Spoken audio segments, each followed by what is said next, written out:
happening. John, it feels like it's imminent tonight. I wouldn't say right this moment, but potentially within the next couple of hours. LAPD has gone into a citywide tactical alert, and we essentially have a stand-up right now. Take a look.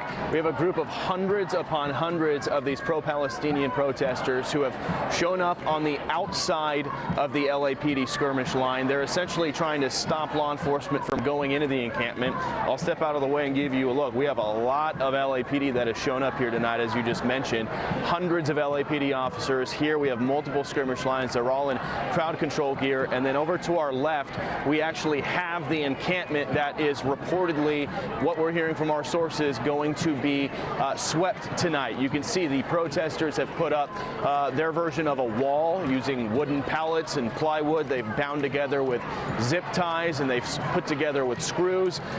There are hundreds of those pro-Palestinian protesters in that camp right now.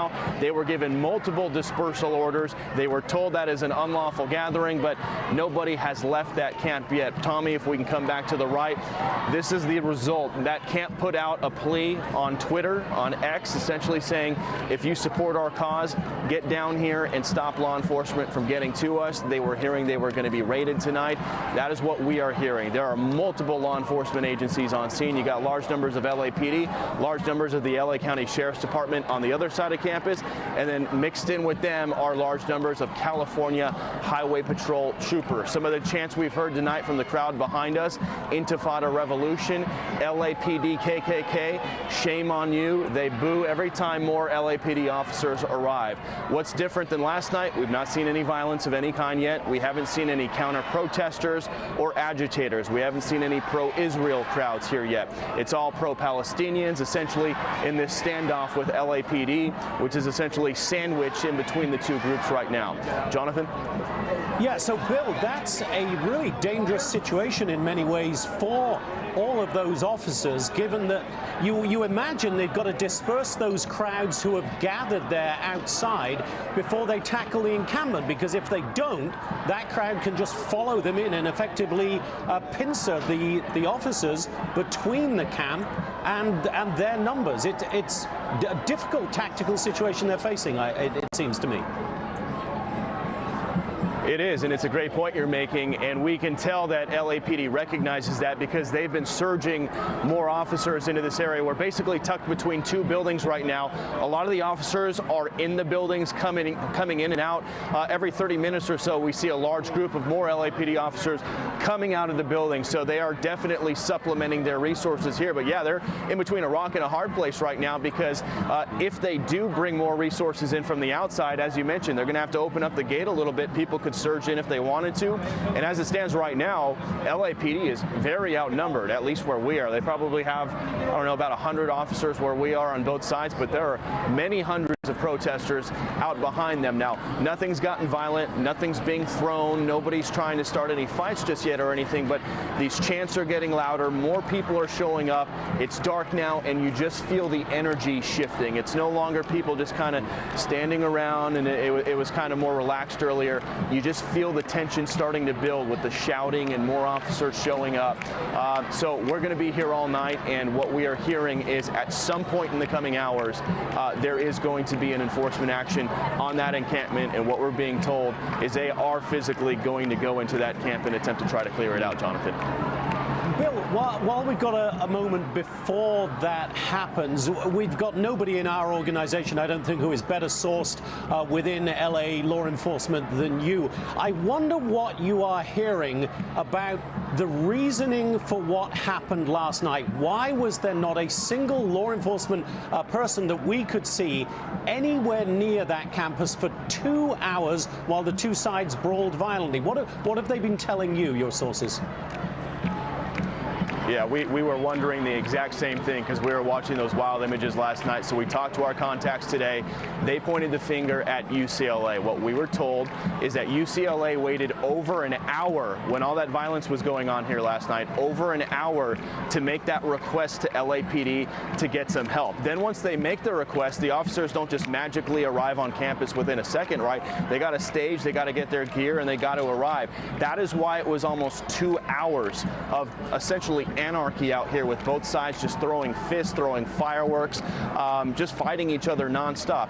Every law enforcement contact we talked to today essentially said UCLA dragged their feet, waited too long, and that is why LAPD took so long to show up here. They needed UCLA's request, UCLA's permission to arrive here. They have it now, and that's why you see them here now, Jonathan.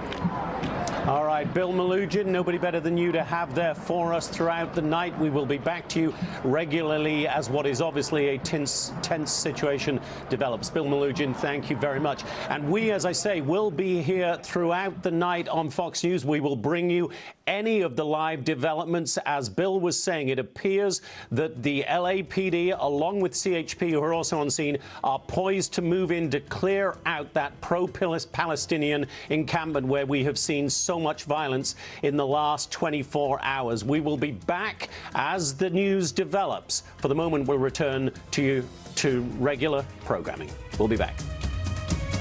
This isn't about anti-Semitism anymore. It's about anti-Western values. It's about being anti-American. And right now, the polling confirms that. In the United States, the number is 38% of Americans are extremely proud to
Tap into your power this spring with Peloton. Peloton, how are we doing out there tonight? From Pilates to hit rides.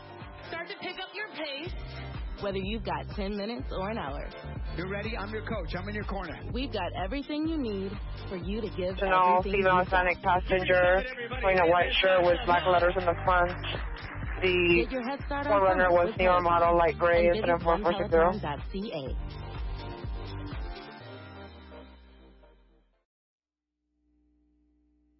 Bureau or Citywide Tech channels available. We can try West Bureau channel 40, West Bureau Tech 2 channel 40, or if there's a phone number that we can call as well, either one.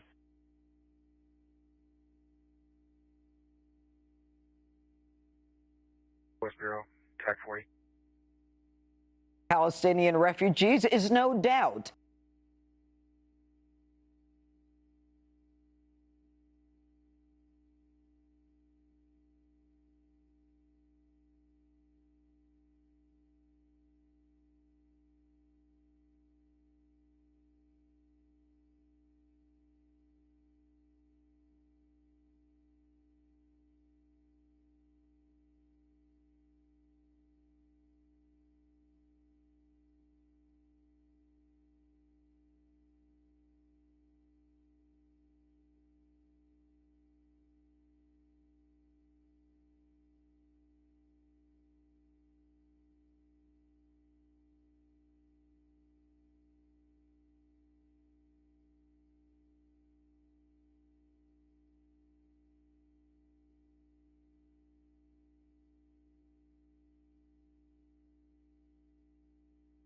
Forty-eight 6848, cancel incident 3781. PD no longer needed.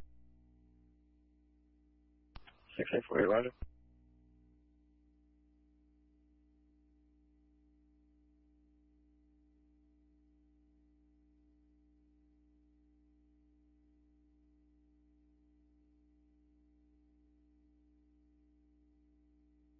So a live picture of the Charlotte skyline and a live picture there at the White House. President Biden will visit Charlotte. He'll add a stop to his visit to the Tar Heel state. It was only supposed to be to Wilmington. It's going to be to Charlotte now. Biden will meet with the family members of these four officers killed earlier this week. So I wanted to make sure we brought you that news as well here. I'm Andrew Kraft. That's going to do it for some of our live coverage tonight. Remember, we are still monitoring all of these scenes of these Gaza war protests for so many students on college campuses right now. Take a look at this at UCLA at the moment. So you can see there, it's about 9:20 here on the West Coast. Kind of a large contingency of them still camped out on the steps there at UCLA. We lost our aerial picture as well here. So UCLA, I believe, did they just tweet this? They just tweeted this out here, the campus. They say this: campus operations will be limited tomorrow and Friday. Please continue to avoid campus and the Royce Quad area. Per academic Senate guidance on instruction, all in-person classes are authorized and required to pivot to remote tomorrow. 7869, 7869, that's a stationary on Main, so 34479 and 1361, 7872, remote because of this protest movement here. So wanted to make sure we got that update to you as well. Let's take our final commercial break. We'll see you in 2 minutes. South Tremaine Avenue. When you're injured in an This is accident, PRP now, doctor 15 bills, years. hospital expenses, and loss of work 765. without pay are a lot.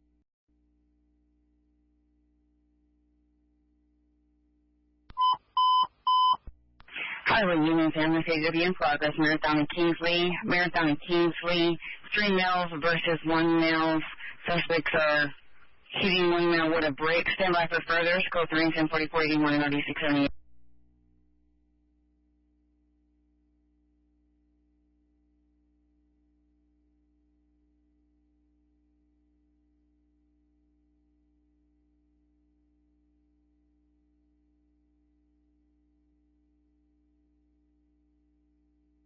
Hollywood, you have the code 3 identify.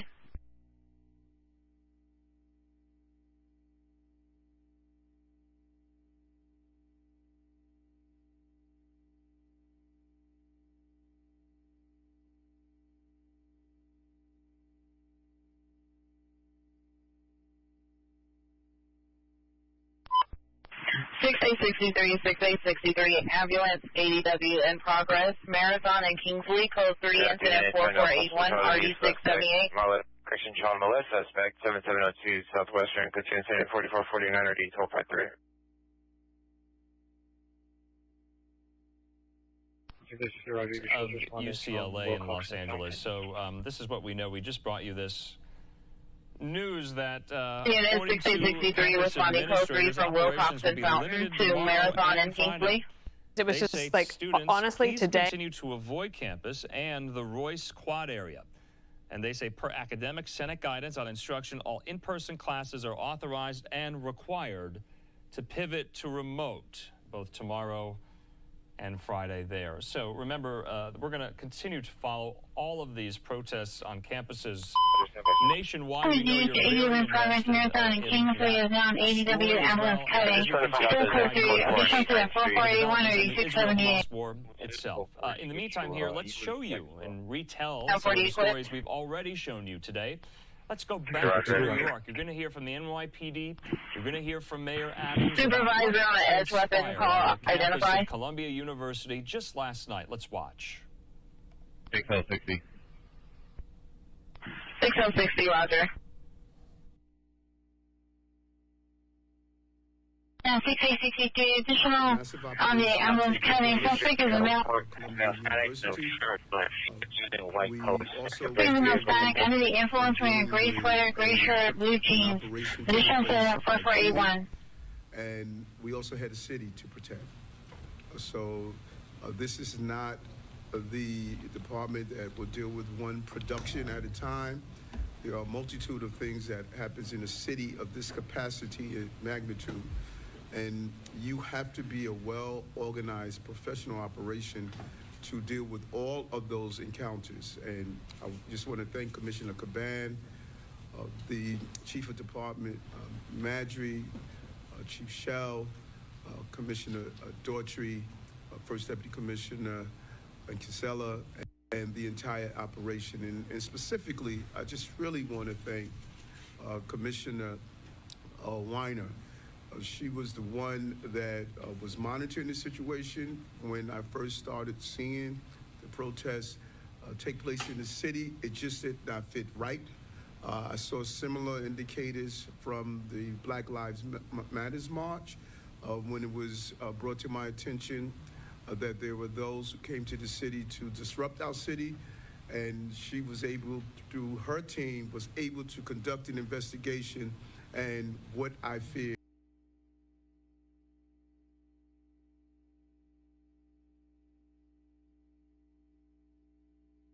you don't have to be the majority to influence and co-op an operation. That is what this is about. And so if we want to play the word police, you can do so. I want to play the New York City police, where we're going to protect our city from those who are attempting to do what is happening globally. There is a movement to radicalize young people. And I'm not going to wait until it's done and all of a sudden acknowledge the existence. Unit global problem. Child Abuse Investigation 1334 South Tremaine Avenue, code 2, incident 4480, RD 765. And I'm not going to allow that to happen as the mayor of the city of New York. So the men and women of the New York City Police Department, you should be proud of yourself. At the request of Columbia University, after speaking with them throughout the week, at their request and their acknowledgement that outside agitators were on their grounds training and really co-opting this movement. At their request, we went in and conducted an operation to allow Columbia University to remove those who have turned the peaceful protest into a place where anti-Semitism and anti-Israel attitudes were pervasive. Approximately 300 people were arrested at Columbia and City College. We are processing the arrests to distinguish between who were actual students and who were not supposed to be on the ground. And we pointed out yesterday these external actors with a history of escalating situations and trying to create chaos.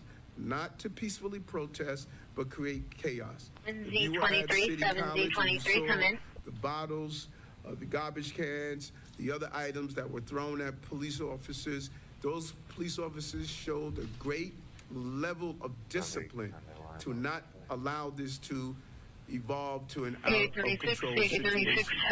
As we pointed out yesterday, they are attempting to disrupt our city, and we are not going to permit it to happen.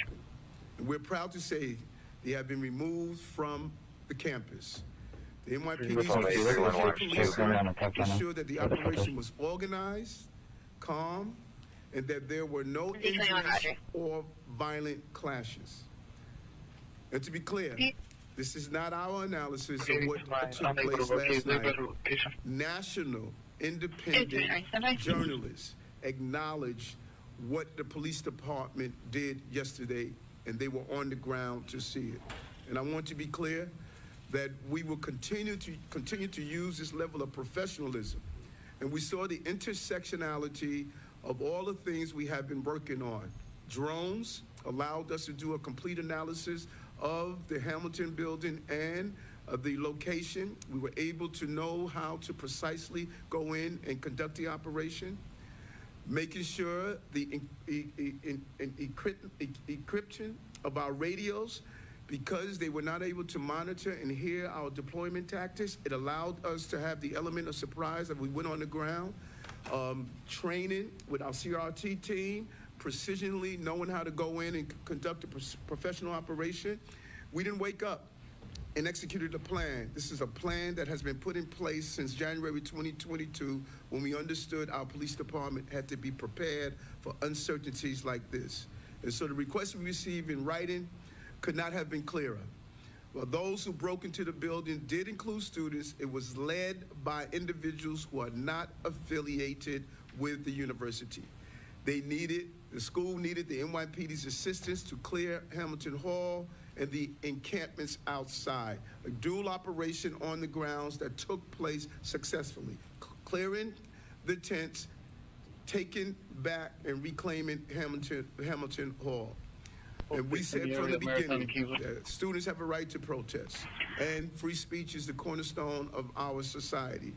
But as our major concern, we knew and we saw that there were those who were never concerned about free speech. They were concerned about chaos. It was about external actors hijacking peaceful protests and influence students to escalate. There's nothing peaceful about barricading buildings, destroying property, or dismantling security cameras. We cannot allow what should be a lawful protest to turn into a violent spectacle that saves and serves no purpose. There's no place for acts of hate in our city. We made that clear. That's from anti-Semitism to Islamophobia to anti-Semitism and other communities as an AAPI community. We have been consistent. There's no place for hate in the city, and I want to continue to commend the professionalism of the police department and to thank Columbia University. It was a tough decision. We understood that. But with the very clear evidence of their observation and the clear evidence from our intelligence division that they understood it was time to move and the action had to end. And we brought it to a peaceful conclusion. And we're going to continue to coordinate with Columbia as we have been from the start and all of our academic institutions to find a peaceful middle of allowing our young people to protest without violence. We support the right of free speech and open debate. We always protect the right to protest, but we must balance the right with keeping students, the school, and our city safe. And it is a combined effort that we're going to continue to move in the right direction to accomplish this goal. We know that this is only a comma in the full sentence of public protection in the city. This is not a celebratory moment. We should never had to get here in the first place. We can't create environments while children could be endangered, and we must push back on all attempts to radicalize our young people in the city like we're seeing across the entire globe. Commissioner, thank you for your job well done. Clear for SD to enter at Marathon and Kingsley. Good morning, and thank you, Mayor Adams. So yesterday, the NYPD received written notification from both Columbia University and the City College of New York. 3899, current incident 4335. Legal unit go to 6042 Romaine Street for Riverside Sheriff. Mother Thomas Coaching 4516 78656. Enter the campuses and remove protesters who refuse to leave the area. Approximately 300 arrests remain, with preliminary charges related to previous incident 442. The suspect is the location, mouth locked in a 20 multicolored colorful jacket and non-color pants, armed with a black small handgun, threatened to shoot the PR. The suspect is in front with additional 15 to 20 other males and females. Code 3 incident 4520 or 1829. That public safety was a real concern, especially after the protesters escalated the situation by breaking and entering into a university building. The NYPD was called in to do their job. I just want to say to the men and women of this department, thank you. Since the terrorist attack of October 7th, the NYPD has responded to more than 2,400 protests and demonstrations across this city.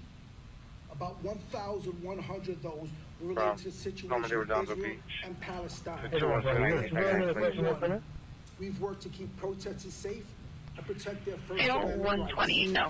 At the same time, we work to keep our residents and workforce safe, to make sure our neighborhoods have full access to emergency services, and to keep life moving in the largest city in the nation. This isn't easy work, but no one does it better than the men and women of the NYPD.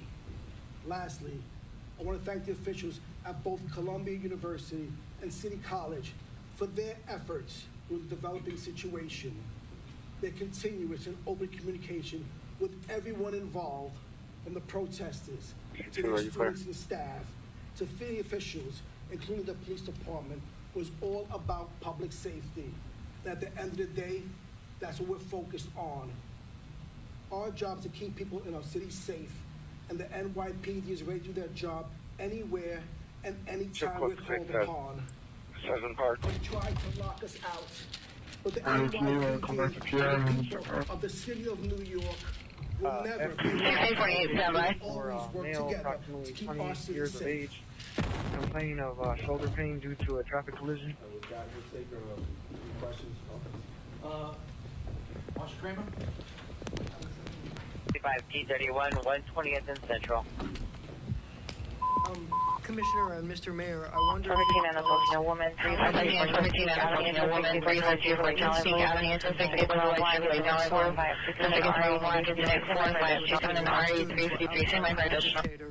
both inside and outside, and I have a second question. Thank you. I'll pass that question over to our Chief Patrol, John Shaw. So right now, as it breaks down, we have 282 arrests. As of right now, we have 282 arrests. 170 of those came from City College, 109 came from Columbia. How it breaks down to your question, we'll have that answer sometime, but we haven't broken it down yet, but we will have that answer. Suspects are 2 men black, 17 to 18 years, both wearing black sweaters, khaki pants, and backpacks. Possible victims, trans female, Hispanic, blue sweatshirt, weapon used, bodily force or fear. So there are a number of different individuals who we know from over the years associated with protests, not just in our city, but in other cities as well, who are linked to and who we see doing training around the change in tactics that we described yesterday and that we all witnessed. The black attire, the breaking windows, breaking doors, the vandalism, property destruction, the barricading, makeshift weapons that we recovered in the encampment. And so that change in tactics combined with the presence of known individuals on campus in the lead up to what happened in Hamilton Hall is why we had a real elevated concern around public safety. Supervisor for an edge weapon call identified. Just one moment. And, Roger, the unit is not en route at this time. The terminology of outside agitators was used during the civil rights movement, and people attempted to show that the movement was not legitimate. So we understand that. But PR location. Unknown if any called back about location standing on the front porch of the residence. We have to be caught up with Advise public they don't safety. see people. There were individuals on the campus, should not have been there. There were people who are professionals. I think it's going to be a white Chevrolet Malibu with a partial license plate, we saw a shift temporary in plate of Charles Frank that were being used. 68W. And when you Charles start Frank using the 68 intelligence William. that Intel was Here able is to no longer the supply, location of we further knew it was incident. time to communicate 4527. directly with the school and say you have more than a peaceful protest on your hand. Yeah, and Mr. Mayor, if I could just add to that, just as the letter said that we received from Columbia, 415 man assaulting woman, this was led by Broadway and Florence at the outside Shell gas agitators. station. This Suspect was vehicle is also a gray stated in the Porsche letter that we received SUV. when Columbia asked us to Suspect move. is male, black, 30 years, tattoos on neck and arms, wearing a white t-shirt, black jeans.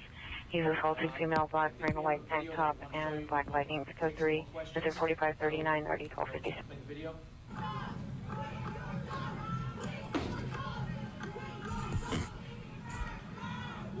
Oh, 98. 6 SB 36, 6 SB 36. Code 6 Charles indicated. Verify location. 6 SB 36, code 4, information only. Hollywood and Cosmo, we are not code 6.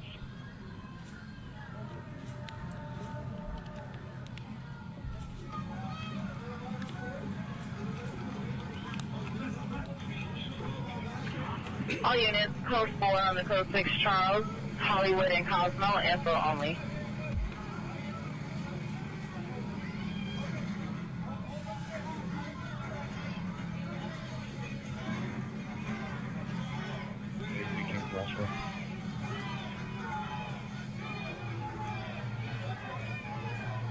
Nine 33 3704.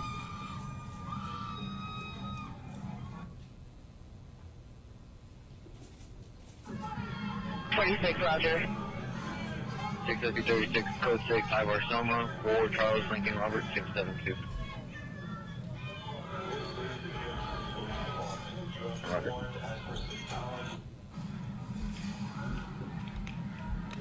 Florence and Broadway at the Shell gas station. SB 36, code 6, Ivor Soma, 4 Charles Lincoln Robert 642. Male, black, 30 years, tattoos on neck and arms, wearing a white t-shirt, black jeans. He's assaulting a female, black, wearing a white tank top and black leggings. Code 3, 4539 and RD 1390.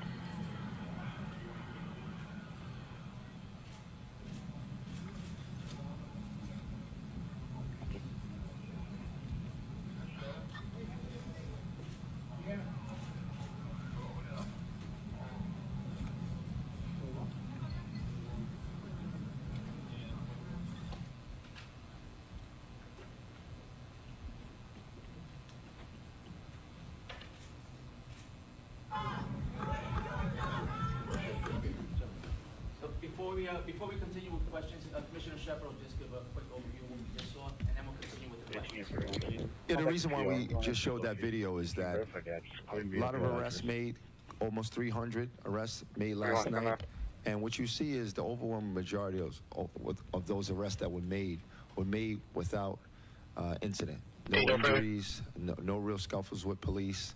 It was just an amazing job again, and kudos to Chief Arambulis and his team, SRG, and ESU, and obviously Commissioner Daughtry leading, and Chief Shell leading the CRT last night.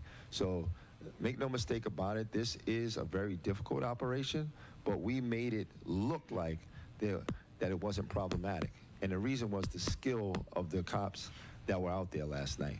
A lot of these people would have resisted, but the way that these officers talked to them, handled them, and took them into custody, it was very professional, and the overwhelming majority of arrests just led to a quick arrest with no incident, and then right down to MAPC where they were processed. And another significant part of the video was at the end. That's our flag, folks. A car accident can shatter your world. And from the location is a great But at Eastbound Jacoby and license, Myers, 9 George Charles we want to help you get back to where you were George before. Charles George Advocating 317.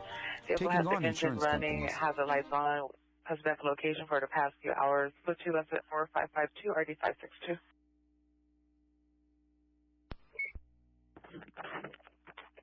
Six 28 code 6 Hollywood Cosmo 10 David Charles 84 Edward 20. Team 318, check for an open mic.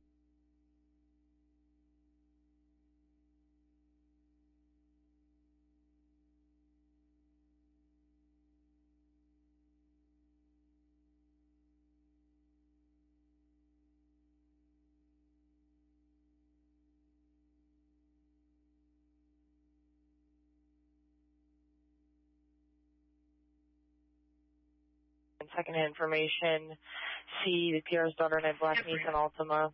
6 FB28, code 6, Holiday Cosmo, temporary plate, David Charles Edward, 240. Correction, David Charles, 8240.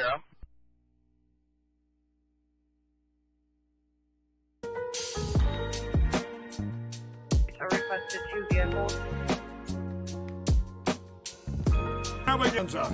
2-pack multi-use My Pillows. Identify between Group 113 South River Street. It's a fatal location on additional questions and information. This van just hit me out of nowhere. I thought I was dead. Morning, people. After the accident. Vehicle is a champagne 4-door With all new keys of license plate of 18 Sam X-ray 416, 18 Sam X-ray 416. Vehicle 13. Windows are broken, engine is still running. It's code 1045 54 98 49. Place between Laurel Street and Camellia. Or possibly W suspect. Suspect male black, 20 years, multicolored jacket, unknown pants.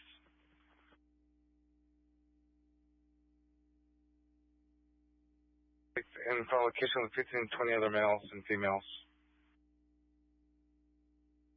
Right, and route for Pacific. Assaulted. You're watching Fox 7 Austin News at 10. Stay with Katie Honan. Pacific 299 place. Could you just?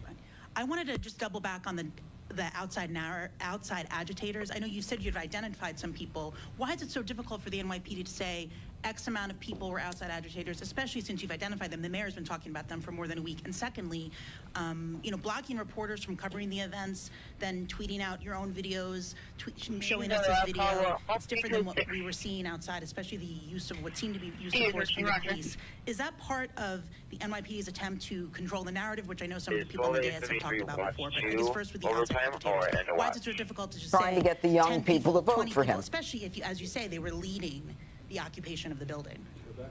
Yeah, so, I think it's not difficult.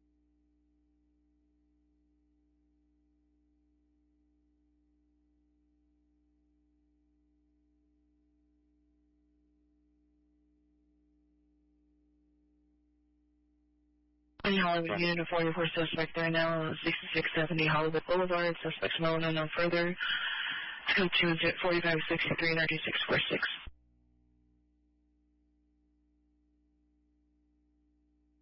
Where do you go? 70 watch 2 and watch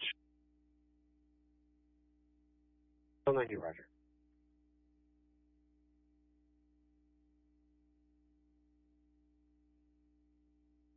Can we get additional units? Check of 1835 at the station. There's no acknowledgement.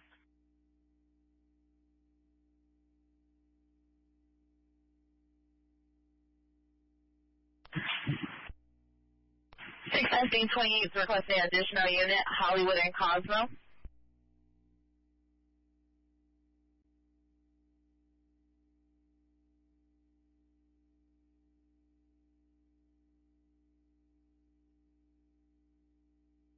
Alright, stand by, we'll check. 6 SB32, roger. Unit, citizen following possible to alone suspect, 8725 South Crockery Street.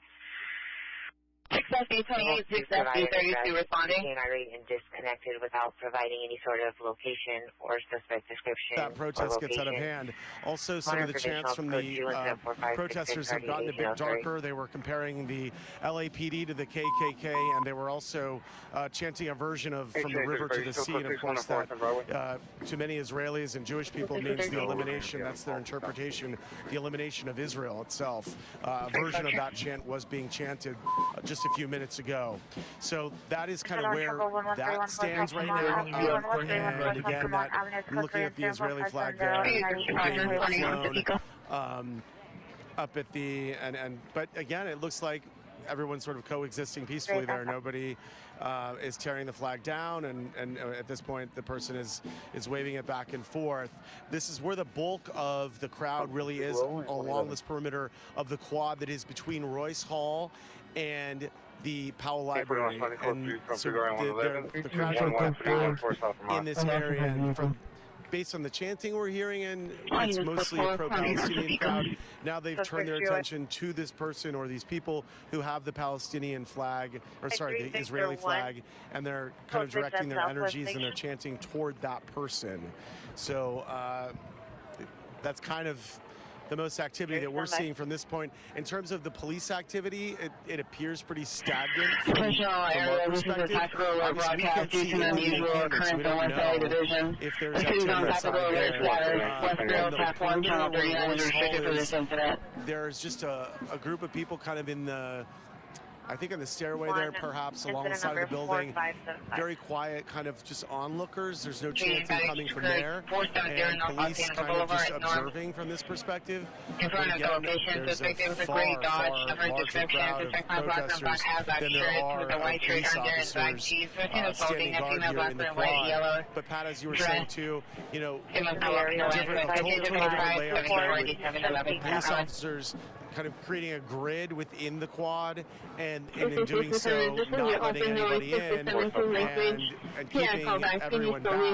And I think I mentioned this during our last live shot that one of the protesters inside, he doesn't, obviously I don't know how he would know this, but he was saying that to me that he thought maybe the police were not planning to move in until the very early morning hours. But again, we do not know that to be true. So we're of course waiting and watching for the next move from the CHP and other officers here on the scene. But right now, it's kind of a wait and see game. Well, we know CHP, they're equipped with zip ties. We do have that information, whether that means they're going to do anything today or not. You would assume that they are, because that's a large assembly of police officers. This, you know, early in the evening, you're talking about overtime and a lot of equipment there that's assembled for them not to do anything. It's really to keep the crowd safer, which I will say this, Juan and Tom, that last night, you know, the waving of flags, we saw more of those flagpoles being used to attack people, as opposed to them just, you know, being able to be waved. So that's a big difference tonight. That wouldn't have happened last night. That's absolutely right, Pat. It's a much more peaceful and orderly scene. Of course, it is a lot earlier, you know, I mean, that things, you know, as we've seen before in a number of these, not necessarily just this protest, but in others, you know, as the hours press on, sometimes it gets more and more tense and there's more confrontations and clashes, but Pat, it's a very good point that right now we are not seeing anything near what we saw last night at the worst points. You know, as we reported at the beginning of this newscast, we have you know, the governor coming down on UCLA management here. You have the mayor also calling for an investigation. The UC president also condemning the violence. There's a lot of heat on UCLA and their chancellor, Gene Block, to make sure that they don't have a repeat of what happened last night and not to allow the events of last night to see that kind of explosion in violence that we saw. Just absolutely, it was lawless last night. We just saw people attacking each other, throwing things. We saw people tossing fireworks into the encampment. We saw, you know, any number of objects thrown, some sort of tear gas or pepper spray. It was in my nose, in my mouth, in my eyes. It was hard to breathe at one point. So yeah, that's kind of where it all stood there. And we're not seeing that thankfully tonight. But, you know, this could be a tinderbox. We don't know what could happen if there is disorder. It just takes one person to throw something and you know, things can really spiral. Well, you got a couple of things that could happen here, right? You could have them, if something breaks out, they could arrest people and not necessarily tear or disassemble the encampment, or it could be both. Or one or the other, I would suspect, just to have, but to have all those buses and zip ties at the ready. Of course, yesterday, code 2 calls, the zip ties would have come in very handy, I guess you would say, because they would they're now 5333 Hollywood Boulevard, code 2 440-636-39. Battery suspect 6200 Hollywood Boulevard, code 2 4457. RV 647, and a 44 suspect there now, 6670 Hollywood Boulevard, code 2 4563 RV 646. 10 o'clock, Cake Helmers at 10. Yes, I believe we're going to go to weather right now, though. Let's find out on this first day of May that was brought in with some Yes. Oh, you sound like a poet, Pat. Yeah, thank you. Didn't even know it. That's right. I know we did. We woke up to some of the gray skies out there. We got the sunshine in the afternoon. I first want to talk about the weekend, and then we'll back things up and we'll talk about the rest of the week. We're still tracking the storm. Eyes on the storm. Here's the good news. It's not going to be a washout this weekend. Saturday, still dry, low 70s. Cooler Sunday in the upper 60s. But Sunday is going to be our best window for some of this rain. Let's talk about it. Here's a look at that storm moving down. So this is Saturday afternoon, 1 o'clock. Things are still dry at this point in Southern California. So Saturday looks good. But you're probably looking at this thinking, oh my goodness, is that making its way towards us? It is, but it is going to fall apart as it gets to us. The storm's really passing by to the north of us. So I'll zoom you in. This is a look at Saturday night. This is when we could start to see some light showers developing.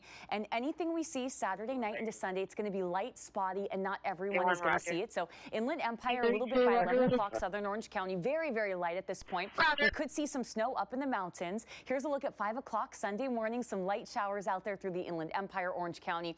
Best chance really valleys right there near the foothills. That's where we could see more of that rain. And when I say more of it, we're really talking under 0.2 of an inch of rain. I mean, we're not expecting a lot. And then once we get to late morning Sunday into Sunday afternoon, it really looks like this starts to wrap up. Now let's back things up because we are still awaiting our warmest day of the week. It is going to get here tomorrow. Look at these temperatures. 84 for the valleys, 84 in the Inland Empire, LA, Orange County, 76, 71 in the beaches. We will wake up to some of those clouds early tomorrow morning, mainly near the beaches. It's not going to be as extensive as it was this morning. LA, Orange County. Let's take a look at our next 7 days. 70s for the rest of the week. Really pretty out there, you guys. Low 70s Saturday, cooler Sunday. It will be breezy, and we'll see that chance for rain Saturday night into Sunday. Back to the 70s on Monday and Tuesday. Valleys 84 tomorrow, down to 80 Friday, 75 Saturday. So even though it starts to get cooler Saturday, it's still very pleasant out there. Saturday night to Sunday, we'll see that chance for showers, upper 60s on Sunday. So we go from the 80s Thursday down to the 60s on Sunday. Inland Empire, a couple really nice days, even Saturday, upper 70s. And then we are going to see 67 Sunday, a little gusty at times, but then we make a rebound to 75 Monday, Tuesday. Mountains, we'll see snow down to about 6,000 feet Sunday morning, down to the upper 40s. So you go from the 60s Thursday down to the 40s Sunday, and then we'll reach the low 60s in the beaches by the time we get to Sunday. All right, thanks so much, Danny. And still to come on KCAL News at 9 o'clock, a CEO under fire after a massive healthcare cyber attack. What United Health's Andrew Whitty told lawmakers today about the hack that could end up being the largest healthcare breach in history. And coming up at 10, the latest in Westwood as hundreds of LAPD officers moved onto the campus after UCLA gives orders for protesters to clear out.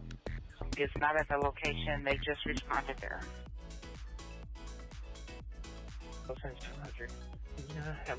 Can I get our info on 9 King Henry Union 814? This is wow.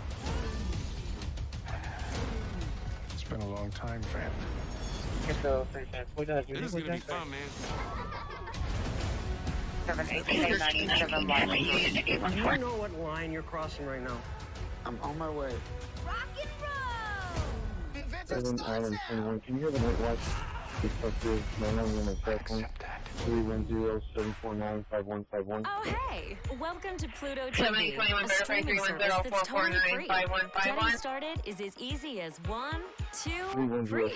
1. Search the App Store for Pluto TV on your smart TV or Wilshire mobile Night Watch device. Detective, 2. come in for Hit that download 721. button. Then you're ready to watch movies and TV shows.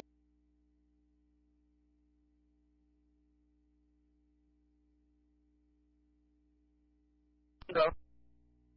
7 William 14 Memory, 7821. I have the number when you're ready. Units ambulance shooting to occur 615 East 80th Street. Francis McCarthy, 4 Robert McCarthy, 836 E Avenue, Coronado. Can you verify that was for 9 King Henry Union 814? 575. 8337. Code Alpha in the Freedom Plaza. Team Norwalk, Sheriff Smith, I don't perform the Tornado. See? Full in Santa Monica at the Gold's Gym in the downstairs part of the gym. Suspect number 1, Mal White, gang member 30s, white shirt, white shorts. Arguing with the male Hispanic 40s, a black shirt, gray shorts. Suspect number 1 threatening to go his car to get a gun. There was no gun seen. His code told 4604, 8656. 686, 6846, 4481. 24 Chesapeake Avenue. No evidence of trouble.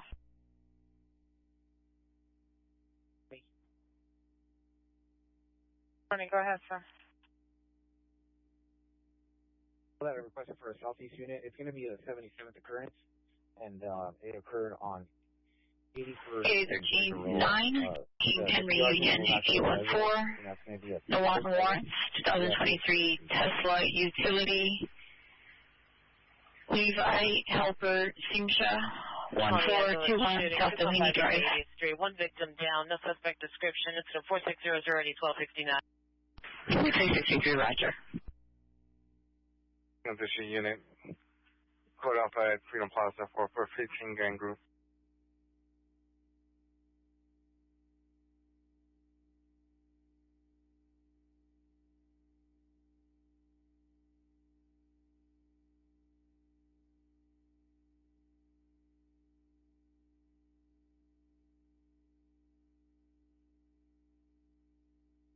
You can show me in route.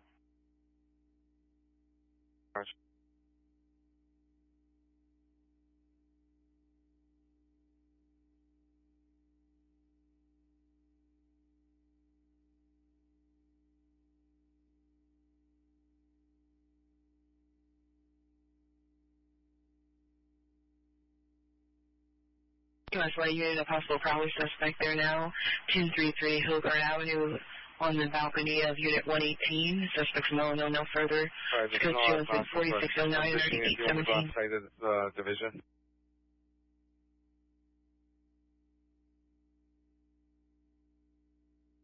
On advise 25 and 49 in ourselves, so we're going to be available in about 20 minutes. Maybe we can meet up at Southeast Station and make a plan from there.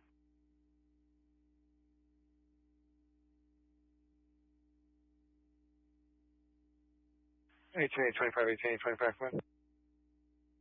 1825, go ahead. No units available. Do you want me to go outside? 1881 and 849 will be available in 20 minutes. If you can wait for them.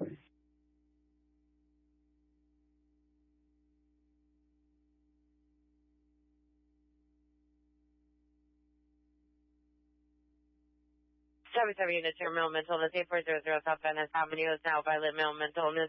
8400 South Venice Avenue, subject to stating he's now armed with a knife. Now code 34605 and RD 1263.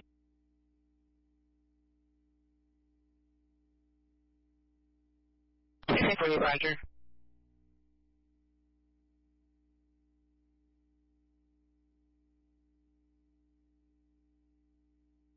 Come in. 25 location, do nearest respond code 3. 51825, come in. 25, go ahead. 1881, quick respond. Do you need to respond code 3? Okay, 25, no. Respond code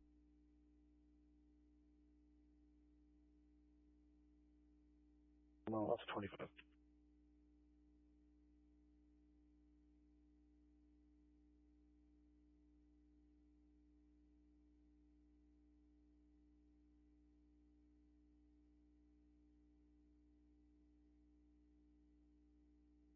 Everyone?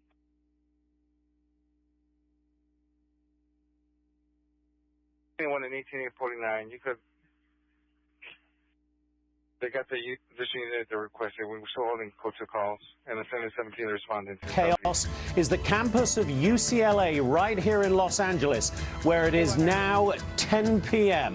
Hundreds of police officers have flooded onto the campus in the last few hours, apparently preparing to try to dismantle the pro-Palestinian encampment, which has now been there for almost a week. Live on the scene at UCLA is our correspondent, Bill Malugian. And Bill, set the scene for us as it looks right now there.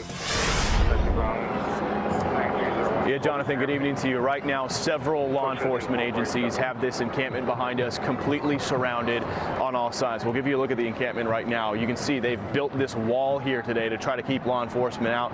Some of the people inside the camp, you can see, have been getting up on the walls right here. They've got flashlights. They're trying to strobe the eyes of law enforcement to kind of taunt them and blind them a little bit. Sometimes they do it to us as well. But you can see they've built this wall all the way down to where the other side of this courtyard is, in an effort to try to keep law enforcement out. Speaking of law enforcement, we'll show you who's showing up here. We can walk over here real quick, Tommy. We're now starting to see California Highway Patrol in riot gear, some with non-lethal weapons, lining up in front of the encampment here. That is different than what LAPD is doing. If we pan to the right a little bit, we got legions of LAPD officers out here essentially providing perimeter security for whatever operation is about to happen with this encampment tonight. Beyond those LAPD officers is that huge crowd of several hundred we've been showing you all night, several hundred pro-Palestinian protesters on the other side of that LAPD skirmish line, on the other side of the fencing. They showed up here after the people in this camp posted on social media that, hey, we're going to get raided tonight. If you support us, come down here and don't let them in. The latest as we know, LAPD is in a full citywide tactical alert. That means more resources come in and they have to stay late. We know the Sheriff's Department is on the other side of campus right now, and we're starting to see more of these California Highway Patrol troopers arriving here on campus. These students, they've been told over and over and over that this is an unlawful assembly in this camp right here. They've been chanting, "We're not leaving."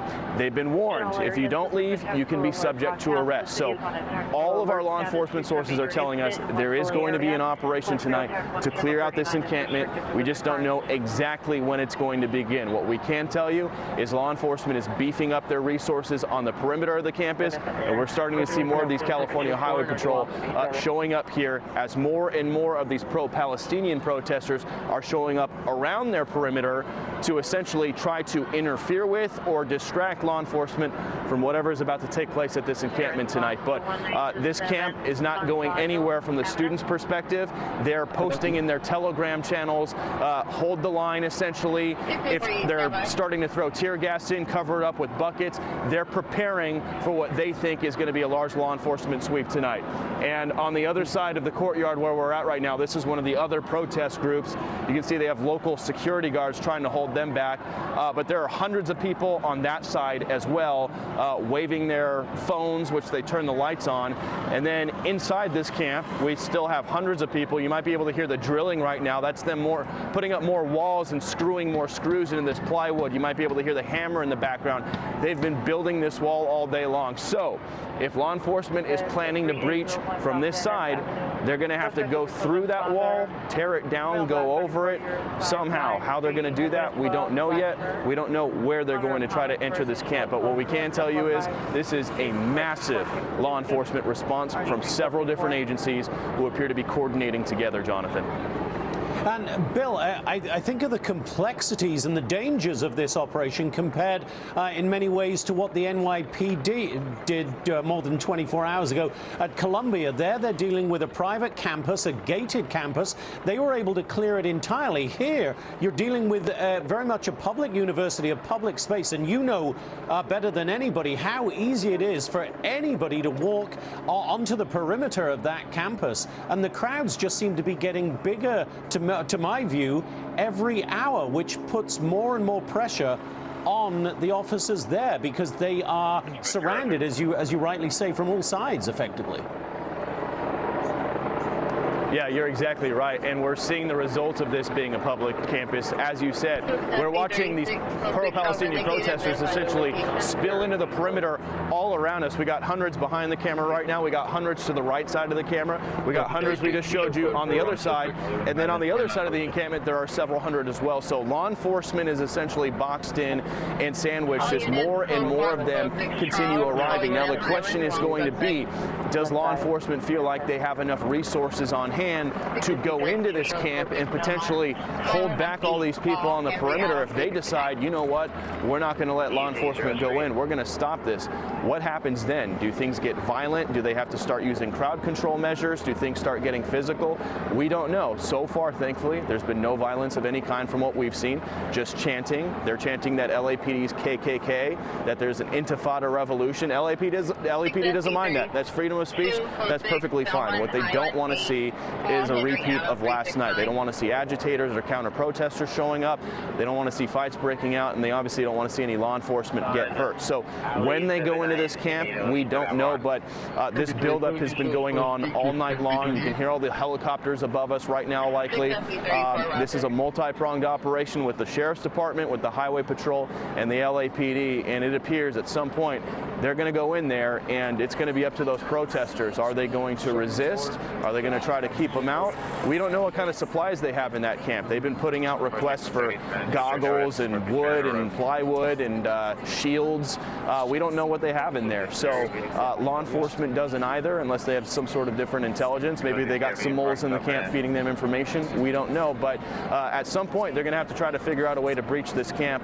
Where they decide to do that from remains to be seen. But we're going to be out here all night, Jonathan, and we'll keep an eye on it. Bill, it's interesting. I'm just getting some information from one of our contributors, Paul Morrow, you know very well, former NYPD detective. He is seeing some information crossing some of the protester forums that would indicate that they may even have a drone up scoping out the law enforcement positions there at UCLA. And I think there's no doubt, Bill, that these protesters are unlike those at Hamilton Hall at Columbia, who just seemed to be willing to move off once the police came in. These protesters seem to be preparing to battle. Jonathan, it wouldn't surprise me at all if they had a drone up in the air right now. We've seen several drones tonight. It's very possible one of them was theirs, but you're right. They're turtling up. They're digging in. They're preparing for a siege, essentially. Law enforcement can't just walk onto the grass and start arresting people. They've literally built up a fort here that they banded together with zip ties and screws. I mean, look at this thing. You got them on the wall right now. They're always wearing helmets and masks. They're waving Palestinian flags, and every now and then they'll pop out with a high-powered strobing flashlight, and they'll flash the cops in the eyes. They flashed us in the eyes as well. They don't like people pointing cameras towards what they're building right there, but yeah, they're not giving up. They've essentially been turtling up this location all day long, anticipating that somebody is going to try to come in tonight. So if police end up doing it, it's going to be interesting to see. Are they going to do it like a brute force? Look at this, they're strobing us right now. That's exactly what we're talking about. Are they going to try to do it brute force way, where they rip the walls down, or are they going to try to get in through the bushes? We don't know, but the students have been chanting, we're not leaving. It doesn't matter how many dispersal orders have been given. They have no plans to go anywhere right now, Jonathan. Yeah, Bill, we are delighted that you are there for us tonight with your excellent crew. Tommy Chu running the camera for us there, and Lexi Hernandez, your producer. No better crew in LA to cover these unfolding events, and we will be here like you all night as developments unfold. Bill Malugian, thank you very much for now. We will be here, as I say. Anything that happens, you will see it live on the campus of UCLA. So stay with us here for the moment. We'll send you back to Jesse Waters. In here and, you know, end up maybe handcuffing people and arresting them. A lot of people say that they do certain things, but they don't do it. 3648, you're code ringer at 18250 Lower County Boulevard, Mount Possible 459 Suspect ID. RP's at the location in front of the black Jeep Wrangler. Observed light phone inside the vacant property. Has no visual of a possible suspect. Mount code 2 F3794 ID632. For union members. An earthquake with a magnitude 4.1 struck today in the Corona area of Riverside County. The U.S. Geological Survey says the quake struck around Hey, 1:49 p.m. at 5.5 miles southwest of Corona. The widespread shaking of the LA Fire Department. Earthquake mode in which personnel at all 106 of its stations began a survey of the coverage area. There were no reports of major damage. To sports now, Game 5 between the Clippers and the Dallas Mavericks. First round battle tipped off at Crypto.com later tonight. Gerard Moncrier is here with more. Gerard. Alex and Christine with the series tied at 2-2. Winner of tonight's pivotal Game 5 at the Crypt. The series is currently being handled by the ACO. An 82% chance of taking the best of 7 and moving on to the second round. Now, after losing to the Clippers in Game 4 at home, the Mavericks came back with a vengeance. Clippers found themselves down 10 out of the break and only got worse from there. Mavs took over in the third, holding the Clippers scoreless for over 6 minutes. On the other end, Luka Doncic and Kyrie Irving helping the Mavericks build a 30-point advantage. Clippers looked hopeless in the fourth, trailing 97-72. Some lazy defense leads to an easy bucket for Kyrie, who scored just 14 on the night. Doncic, on the other hand, led all scorers, dropping a 35-point 10-rebound double-double as the Clippers lose 123.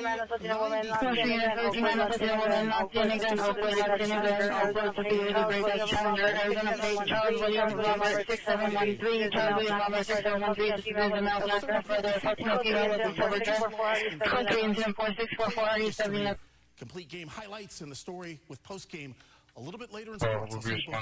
And is Kawhi out for the next game? Doesn't sound good, Alex. Doesn't sound like he's going to play. Another cursed year for the Clippers. All right. Any Will Street, next city runner at the business 442 North Fairfax Avenue, incident 4645. Above average temperatures expected. Tonight, Santa Monica, great shot there to show the clear skies there as well. 62 in San to you, 63 in Simi Valley. So a mild to cool evening. And by the way, that's something that he has been hearing inside the encampment. I also did follow up to ask him about whether or not what's the mood in there and whether people are expecting to be arrested. I have not heard back from him on those text messages. So there's some delays between those text messages, but they have been in the encampment. As Lauren did say, though, that they have been absolutely determined to stay in. And as we were talking about, there's been a lot of pressure now to launch an investigation into why police did not get here sooner. For hours, lawless scenes like this played out in front of Royce Hall on the UCLA campus. Police finally put a stop to the explosion of violence in the early morning hours. Now there's a chorus of leaders asking why it took so long for law enforcement to restore order. UCLA's Chancellor Gene Block still has not explained the delay in giving the order for officers to intervene. Mayor Bass releasing this statement: there must be a full investigation into what occurred on campus last night. Those involved in launching fireworks and other people, spraying chemicals and physically assaulting others will be found, arrested, and prosecuted. Pro-Palestinian protesters say they were targeted and attacked. I was one of those people that was injured. I was simply live streaming on the Instagram for SJP. I was bear mace and also pepper spray. The folks who were the ones being tear gassed, being pepper sprayed, being bear maced, being thrown fireworks at, being beaten with wooden planks, having bricks thrown at them, being just physically assaulted, like hand-to-hand combat.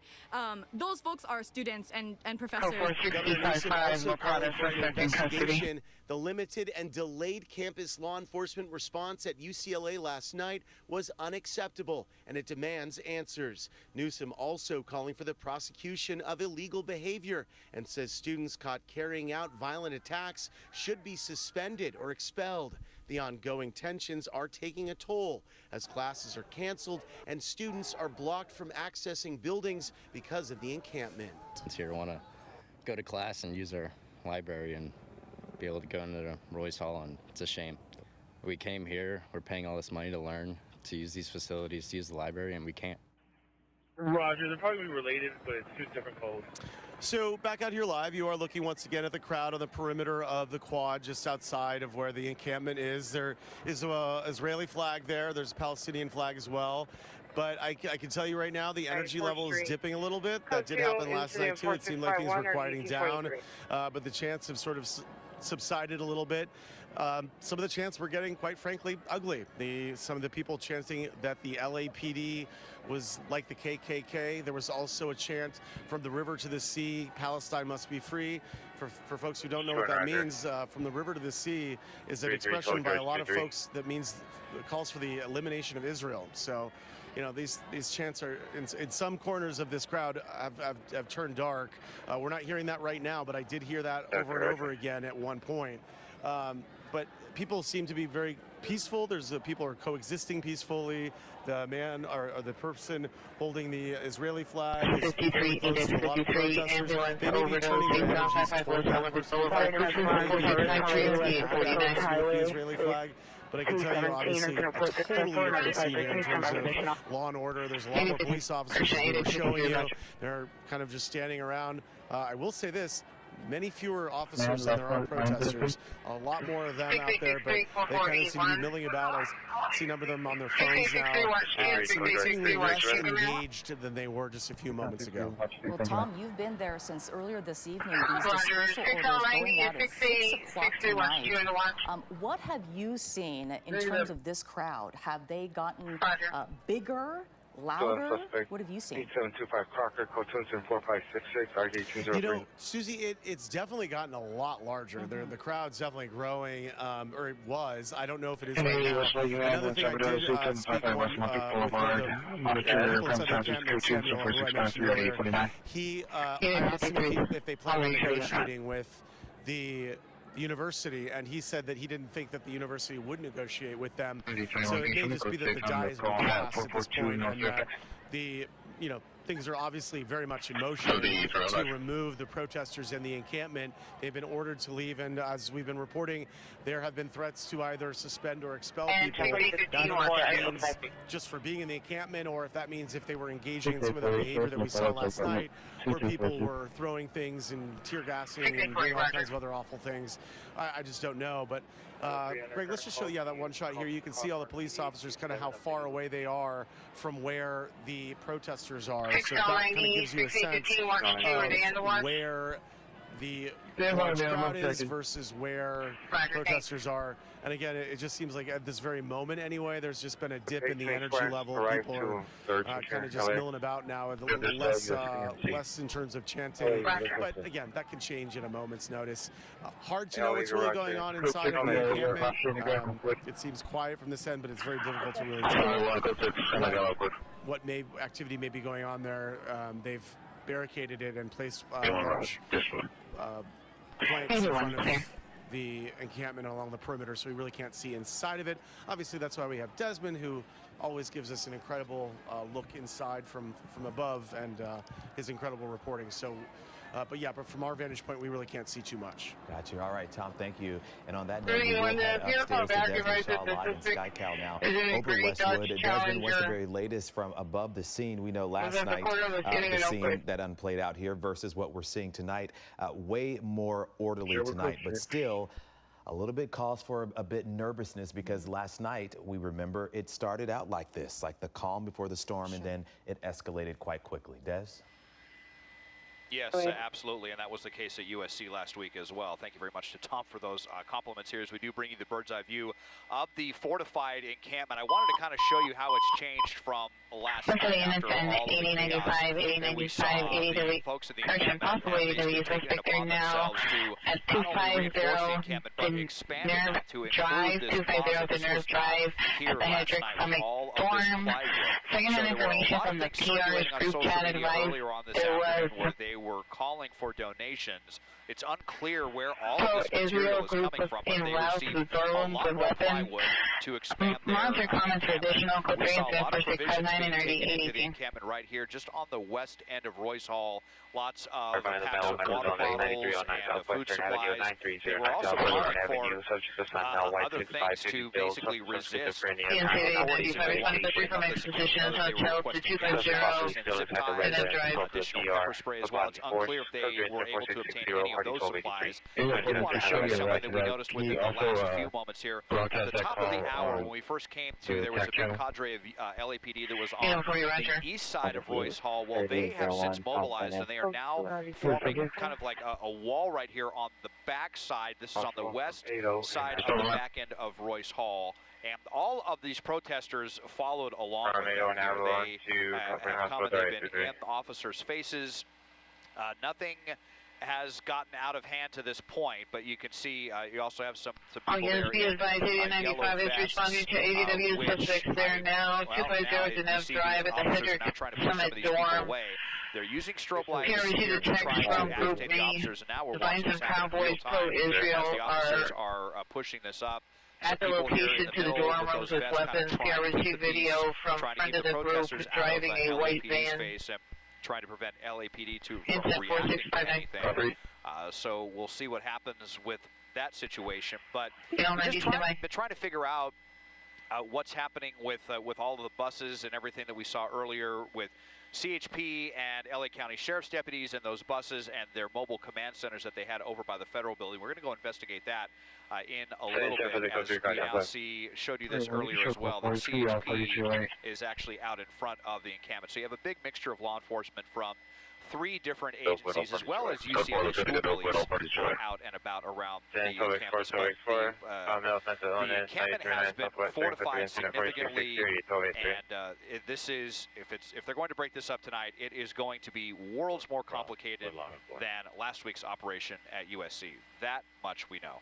Chauncey and Susie, back to you. It certainly seems like a multi-agency operation tonight, as we were talking about last night. Not a big presence of law enforcement until hours later, which the campus or UCLA is being criticized for today. One thing I wanted to point out was that it seems that there is a mutual aid that's being activated by local police agencies tonight. As Lauren was talking about, she even saw Santa Monica police out there. Well, when we talk about a citywide tactical alert by the LAPD. 8090 that's on the campus. Can you see if UCLA is able to handle and cancel a responding with the late unit if possible, please? Two nations stand shoulder to shoulder. One team, one dream, y'all. 8095, 81 to 8095, cancel incident 4659 250 Geneva Drive. UCLA PD is handling. 95, Roger, thank you. 50 River Southeast, you handle Hammond Spray domestic violence. 940 Clovis Avenue, 50 incident 448 780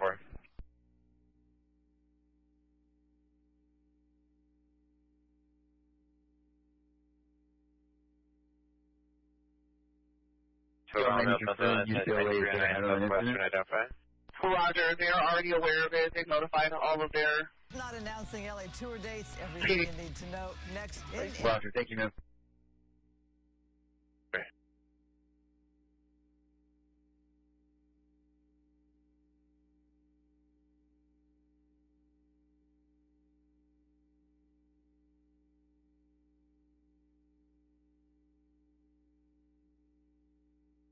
Unit domestic violence, 2467 Berry Avenue, suspect male white, 54 years, wearing a blue shirt and black shorts.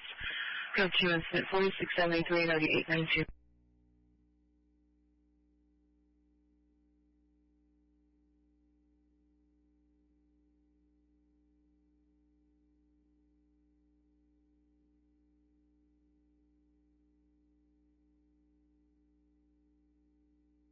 The shooting, you're ready to.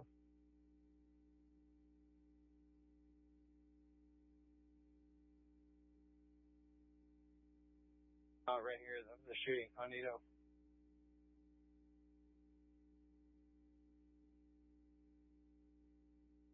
Male black 20 ski mask on a scooter, possibly with a handgun and a black backpack with a jean material and a full leather. Suspect number 2 is male black 60s, tattoo on his hat, black shirt, black shorts, gray and white Nikes. Number 3, 39-year-old male black shirt, pants, and orange vehicle, plate of Zebra 181, Zebra 181, judicial, but Tuesday 4678 RD338.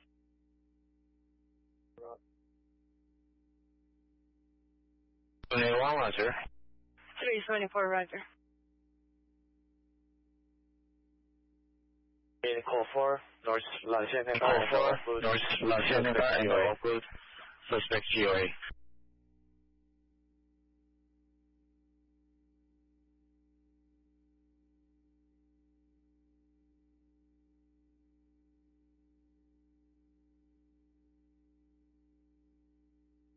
Western Avenue.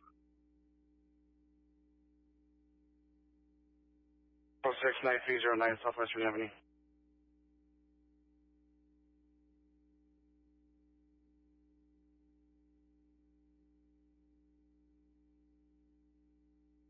In 12815 Kansas Con Southeast 18834 Randall.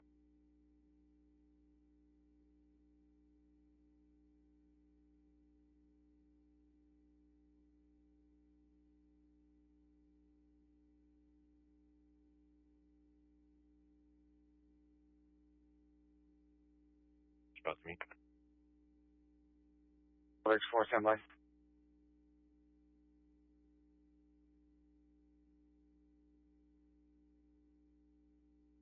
Code to call and RD 1803 identify.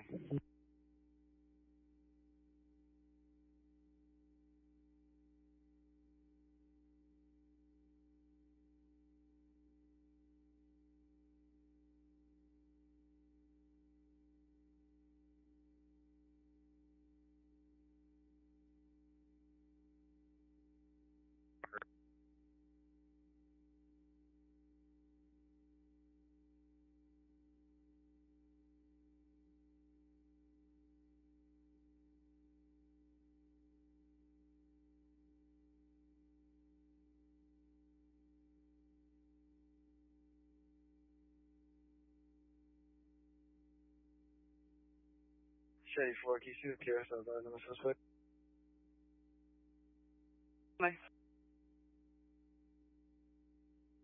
Checker now, 446.5 West 38th Street in the parking lot because attempting a Christian suspect was hitting PR's window with an unknown object, male, Hispanic, 6'2", 200 pounds, white shirt, gray sweats. It's for 2 incident 4681 and no RD 1802.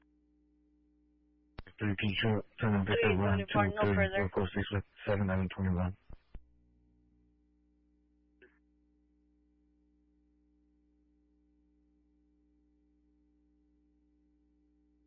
On Victor 1.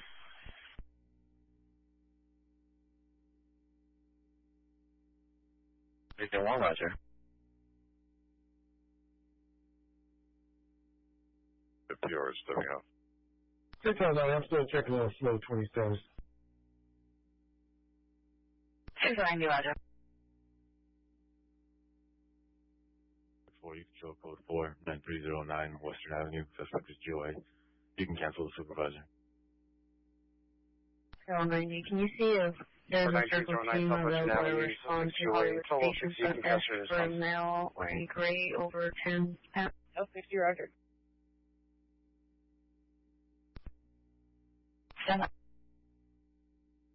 5P31, Sophie G. Hill, 120th and Central.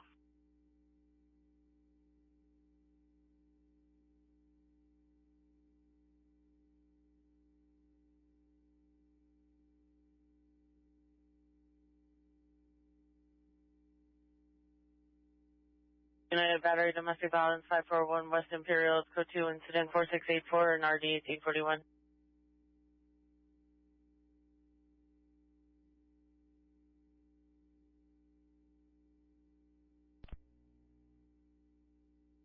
KZ95 with the 95 Domestic Violence 2467 Berry Avenue, Code 2 Incident 4673 RD 892. 5 roger, show me route.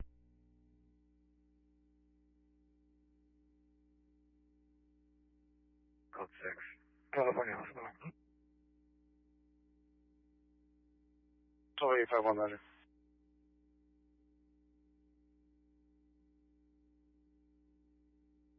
Location, we respond to the corridor.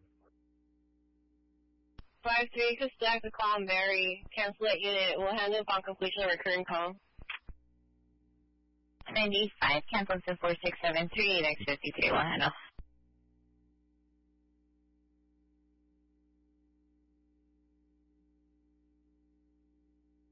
95, 8095, did you receive? 3 per Hawthorne PD, West Imperial Highway in Menlo was the last location given. Show me code 6 on 2739 Westwood Boulevard.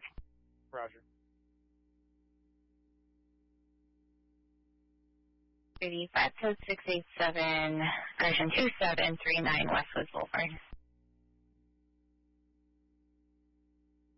Social is no white, 68-180, wearing a blue checkered shirt, gray sweatshirt, gray pants, is at the front door knocking on the windows and door, code 274-687 and ID 656.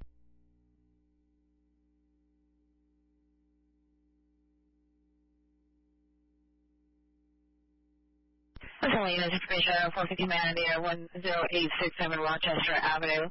Vehicles last seen westbound at dark blue, corner sedan, license plate 9 George Frank Henry 269, 9 George Frank Henry 269.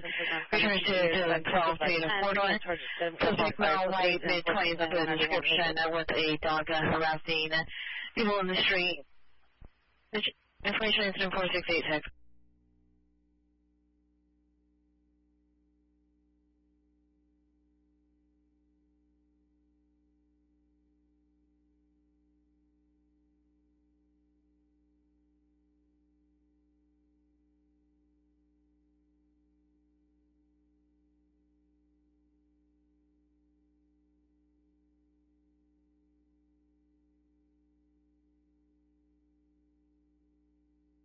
You do Union Council Supervisor Lieutenant 4437. 12-815 in southeast.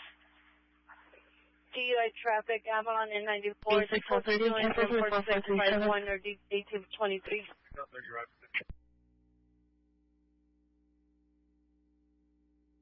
3 and 8090 can be 3 and 80. Hello, unit, I want to say AW suspect 5547 Santa Monica Boulevard is code 210-4694-9668. Yeah, and you repeat the message for 83 and U2? 8090, can you have 8U2, watch 7, respond to the watchman as well, please. 8U2, watch 7, respond to the watchman as well. Code 210-4651 34 suspect unknown, second Alexandria, suspect is a transient male, known black hooded sweatshirt, black shorts, using the city electrical outlet to power his encampment. Code 210-4696, radius 2025.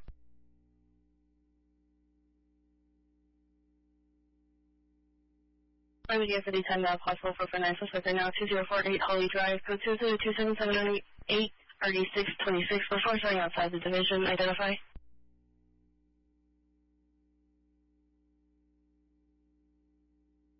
You can have a left off.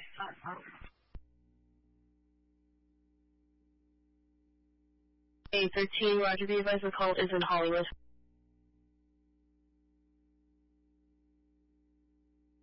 Check the call and they come down with it. 2013, Roger. 836, can I get my last four, please? What their tactic is or what they're planning on doing, but this encampment 8836, 423. This is on all ends of this. We're on the other end from where we were about 30 minutes ago. 11851 in Hollywood. 41 also for finance suspect right now, 2048 Holly Drive, code 2027778, RD 626. Behind that, and we can still hear their activities in terms of drilling and nailing, trying to reinforce that barrier in case law enforcement comes in through this entrance. Now, there is a possibility, you've got these two buildings on either side. You've got the library and Royce Hall. Possibility that law enforcement could come in through either one of those buildings directly into the encampment, bypassing this whole barricaded area as well. But again, we don't have intel on exactly what's going to happen and how they're going to go about this. But we do know their intention is to clear the camp. They want to round everybody up who's inside, zip tie them, arrest them if needed, and get them out of here before they clear this up. This has been declared an unlawful assembly. They've been hearing or issuing dispersal notices throughout the evening. We've been hearing into the 4207 up on our screen so we can do a proper you can see this heavy law enforcement presence here. 27 violence last night. Frontline is CHP. Behind them, we've got LAPD, lots of private security that are all around every entrance to this quad area. And we're standing again in the area where all of that violence happened last night. Right now, though, it is closed off only to media and law enforcement. You need a certain kind of badge in order to get in here. And the understanding is that if we're seeing some, what looks like gas being dispersed, some sort of a chemical agent coming out Looks like that's from inside the encampment. Something happening here near the area of Royce Hall. Not sure what that is, but we're going to back away. Again, that pepper spray, that chemical agent that we experienced last night, so incredibly strong. Not smelling anything yet, but you can see that cloud kind of moving toward us now. Again, something happening in this area of Royce Hall. We'll certainly keep an eye on it. Right now, though, let's go to the other end on the outside of this kind of barricaded area where we are inside. That is where Gina Silva is. Oh, look at this. We've got police movement coming in from outside of this building, walking in a line. Looks like they are in riot gear. They've got the face masks on. They've got batons. Looks like some non-lethal weapons. See some with what appear to be projectiles. Hard to make out from where we are, and we're being asked to back up over this way. So part of the reason that we are allowed in here is because we have that certain badge, that sheriff's badge, which means that we have agreed to follow their orders when it comes to however they plan to carry this out. So we're going to do what they say. They want us to back up toward the end, toward this building.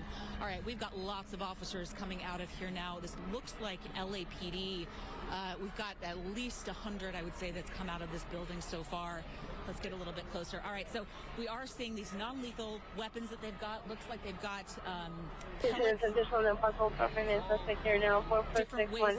So again, they just came out of this building. That's Kings Hall, walking toward the quad area. And it looks like they're setting up yet another perimeter between the encampment and the people who have now gathered on the outside of the encampment, who've been protesting here for several hours. And in that area, 43 West Washington Boulevard, subject now Hispanic, 58 years by 150, gray hair, brown eyes, on addition of 12, 10470497. Let's send it out to Gina Silva, who is standing on that side right now with what you're seeing there. Gina, what's going on?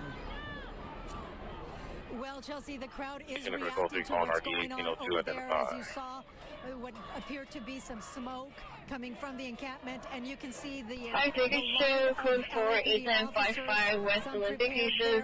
Many emergency cases are en route to Berry. Behind me, you can see here there are hundreds of students here in support of the encampment. We have a couple of UCLA students who decided to speak with us. Why was it important for you to be here tonight? For me personally, it's a very, very simple question. I think that too many Palestinians have died. There's been too much destruction in Gaza to do nothing at this point. Are you concerned for your fellow students? Because they've been ordered to leave. Anytime out there, Moses, suspect there now, 5333 Hollywood Boulevard, 22406 3639. Before signing outside the division, I can say. No law enforcement. Tonight, there's a huge show of law enforcement. And PC 458 Gailey Avenue. Code 2194708 Last night was a disgrace. I think the UCLA administration and law enforcement failed to protect the students, not simply the demonstrators, but also just innocent bystanders who were just trying to get home. Counter-protesters were aggravating them, assaulting them in some cases, and even when law enforcement they failed to do anything to protect them. Now, everybody was here last night to look out for the students. It is why so many people are here tonight to make their voices heard. Now, there were a lot of students who were complaining that possible ADW, suspect 8221 West Sunset Boulevard, suspect is a female white, 5'2", blonde hair, code 21047099632. The amount of time that it took, we're on campus here every day. The amount of time that it took to go around this encampment probably added up to about a minute for most students. There was not a building that was like completely blocked off. Even Powell, which later on got closed, was open for the vast majority of these protests. And there was a detour that occasionally had to be taken that was on the order of maybe a couple hearing was that Jewish students felt uncomfortable that this is bordering on anti-Semitism. Your thoughts on that? I mean, I personally think that we should make sure that every student on UCLA's campus feels safe. I think that was something that did not occur last night. And I think regardless of anyone's opinions on the material conflict between the two sides, like, the university administration failed to create that atmosphere where students were, like, physically and also like, you know, like physically safe and comfortable. I mean, I personally know. I'm sorry, it's really difficult, but I think like it's important that we're out here tonight. I think like this really transcends like any one issue or the other. I think we're all here to defend students who last night were not defended. Children's father, male, Hispanic, 5 years old, and black and gray shorts with orange stripes. Coaches in 4711 are DE 428. Students United will never be defeated. They have been here all afternoon, and they plan to be here throughout the night. We'll get into handle possible 459 suspect there now. 2048 Holly Drive for 11851. It's incident 2778. We've been reporting, and as Chelsea has been reporting, you know, the students have been told they have to leave or they will be arrested. I'll send it back to you guys in the studio. All right, Gina Silva, good to hear from their perspective. We appreciate them talking with you. And we were just looking at from Sky Fox was an area that looked like a sort of staging ground for some of the law enforcement vehicles there. If you know this area, this is right near Wilshire Boulevard. That's the federal building, which is so often the site of so many protests, Christine. But tonight is a big parking lot. We're looking at the cemetery right there, which is why that area is so dark. And then as we move over Wilshire into Westwood, into UCLA, you see where those demonstrations are happening. We're going to sneak in a quick commercial break, but we're going to continue to cover this when we come back. This van just hit me out of nowhere. Yes, I'm not 31st something now. 667 suspect calling San Michael, code 204604656. Demonstration 5853 will be Avenue, code 20466 NYPD suspect 5547 San Michael Boulevard, code 20469 also DW suspect 8221 Sunset Boulevard, incident 4709. Correction code 20470 9632. Just like the two 10 calls.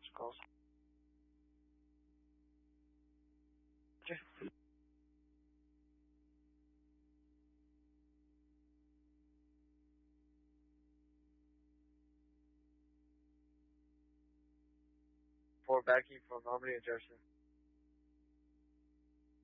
374, Roger. Item 31, have it line me when you get a chance.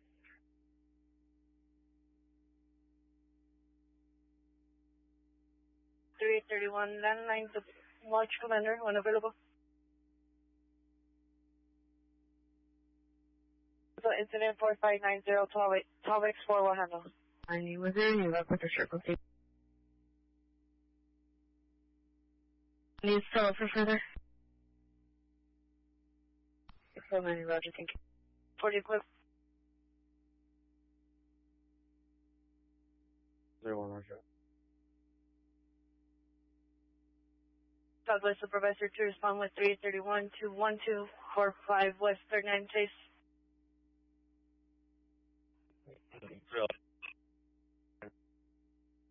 240, Roger.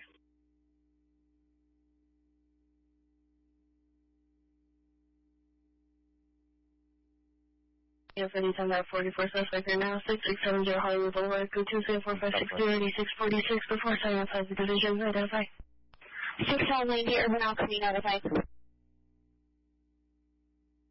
690 West. 7 Senate incident 4681.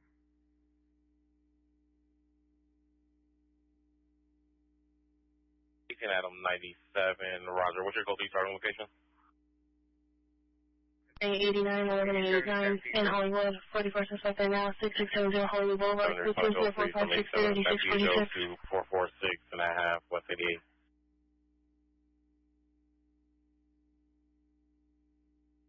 Unit 415, woman 10861 Weyburn Avenue, Ross Park, A-Lot, see the PR in a black Mini Cooper, suspect is female, unknown, 30 years old, in a white Chevrolet Cruze, 4-door license plate, 8 John Victor King 072, 8 John Victor King 072, suspect follow PR to location, and is on the parking lot, code 2 incident 4717 or 8817.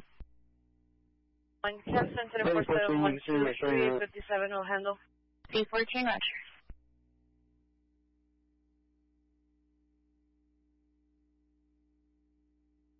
Issue unit missing adult 4843 Washington Boulevard, code 2, incident 4704, RG775.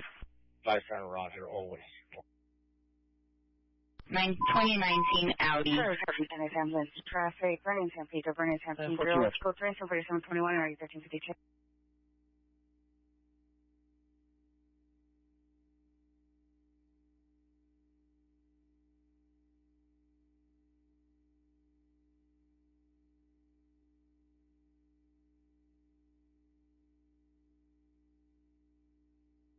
Just back incident 4704. 847, Roger.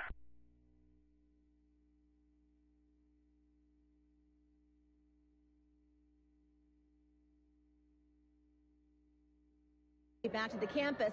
As to when that's going to happen, we don't know quite yet. We don't know what the police have planned. You've been hearing all evening. You've seen the amount of police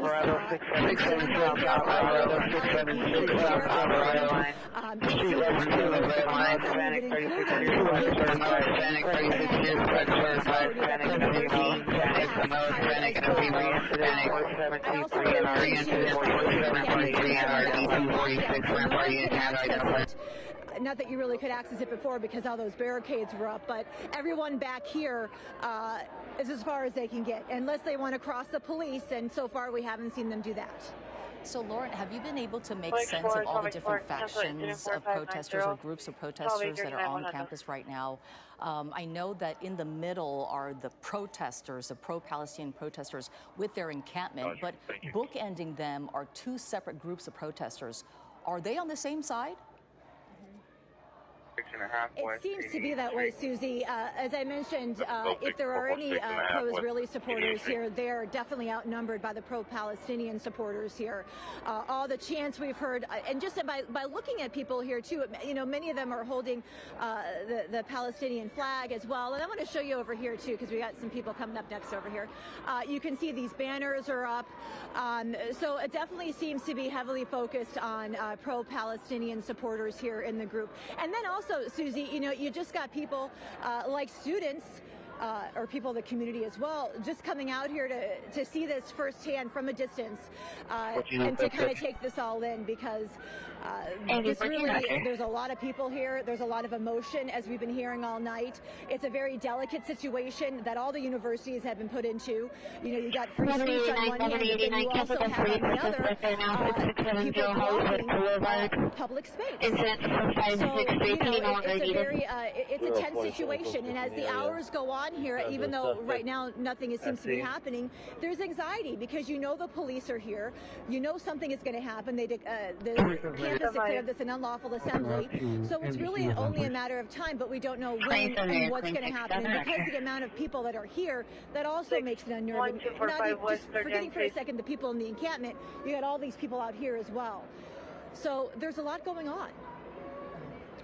Certainly. So, Lauren, and I was watching your live shot earlier when one of the protesters or someone out there came up and I guess tried to maybe grab your mic or something. I wanted to ask about the temperature out there. I know last night some of the protesters were yelling things at the media and at our reporters, and even telling them to leave and wanting to share their feelings or wanting to dispute the comments of another person. What's it like here at this hour out there for you as a reporter covering this story? Yeah, it's mixed, and that's kind of to be expected when you cover things like this.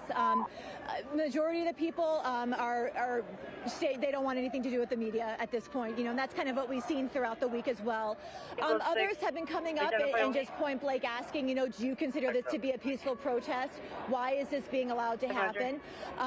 Some of these answers we just can't give them. We're just here to report what we're seeing. We don't make the decisions by the university or by LAPD or the police, the law enforcement for that matter.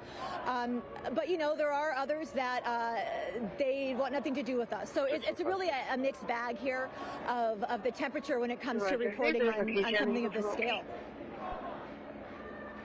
That's right, Lauren. We were talking about how different the situation is. The scene is just juxtaposed to last night, and over several hours last night, counter-demonstrators were hurling objects, including wood and metal, breaking down barriers and fences. Fights were repeatedly breaking out. Some tried to even force their way into the camp. And the pro-Palestinian side apparently used pepper spray to defend themselves, fireworks being launched into the camp. I mean, it was utter chaos.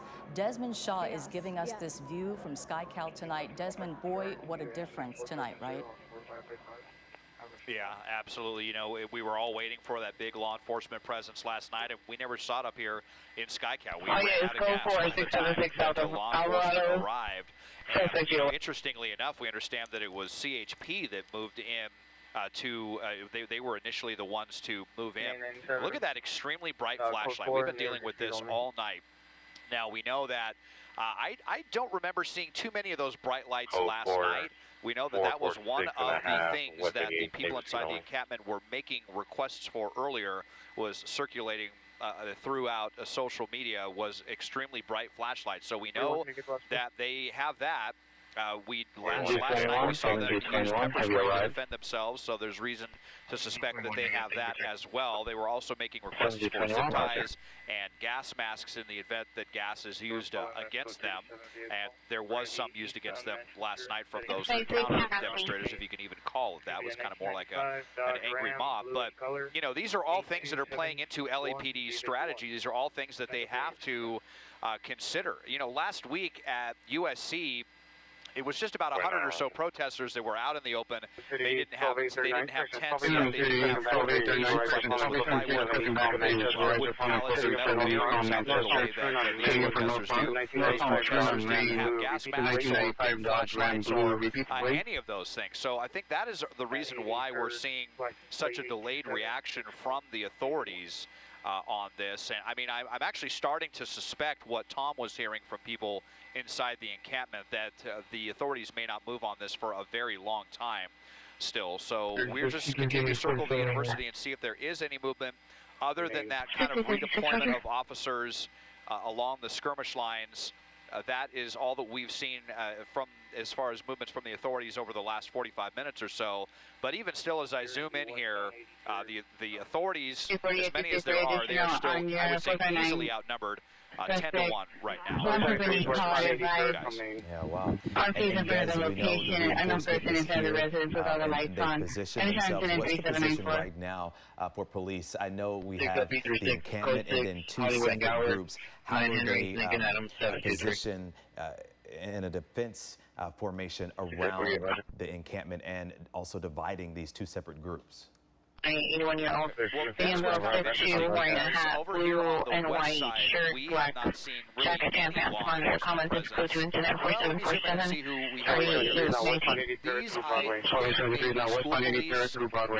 Or they may be that Apex security that we saw last night that was actually just kind of standing by and witnessing all of the anarchy that was happening around them.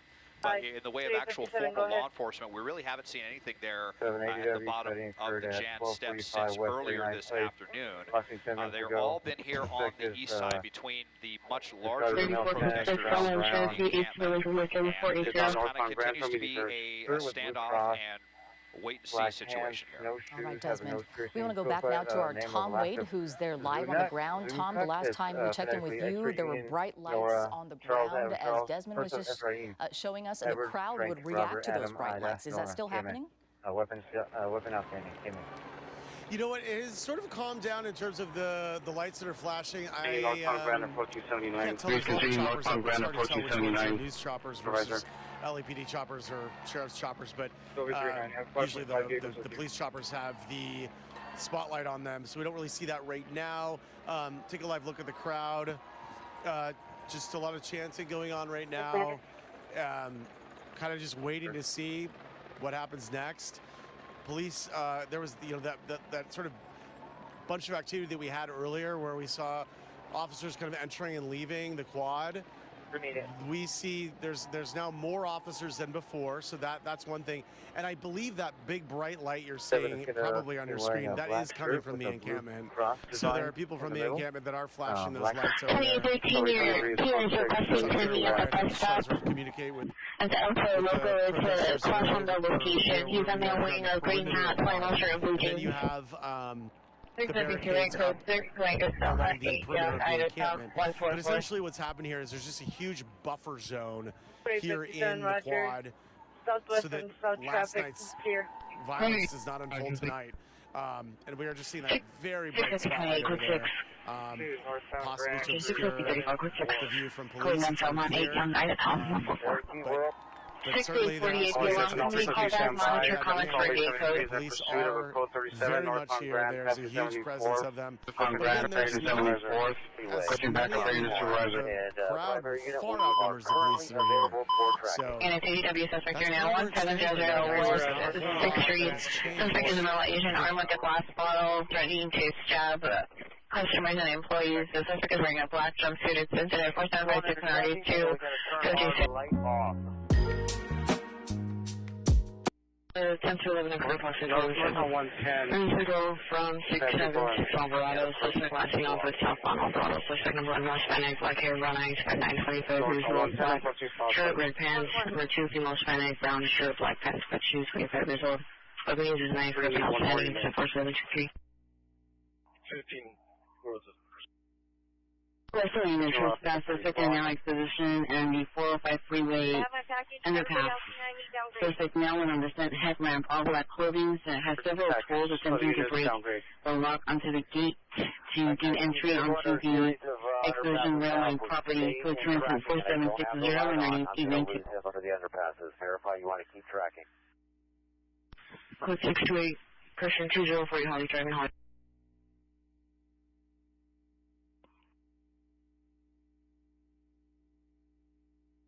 Exactly the speed we're tracking is about 90 knots, and we're offset by about 600 feet. So I'm not sure of the algorithm, but and let's see, still northbound 110 through Vernon. Northbound 110 through Vernon. 21 7Z21, code 6 Charles indicated. Verify your location. 7Z21, control code for information only. I'm currently en route to Worcester Station. Unit call 4 under code 6 Charles, information only. 442, no spare. Thanks for listening. Do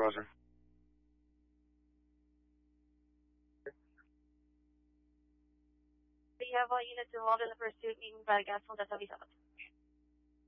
35, sir. 40, repeat. 35, sir. Good chance as well. 40, have the units that were involved in the pursuit meet me at the gas pump at 77. Units with me total 40 at the gas pumps at 77. 836 and 836 traffic collision 458 Gateway Avenue, code 104708 18.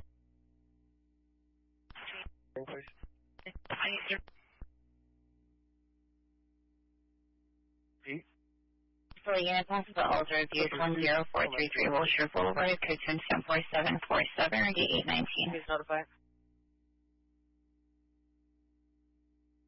3 now.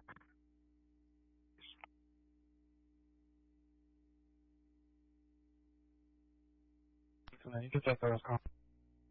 Can you tell me my Can you go on my screen, please? Get your order. Mercy, please. 51, Roger.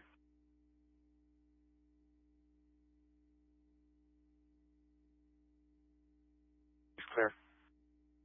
All frequency is clear. Usual and route to the 77 station on a follow-up.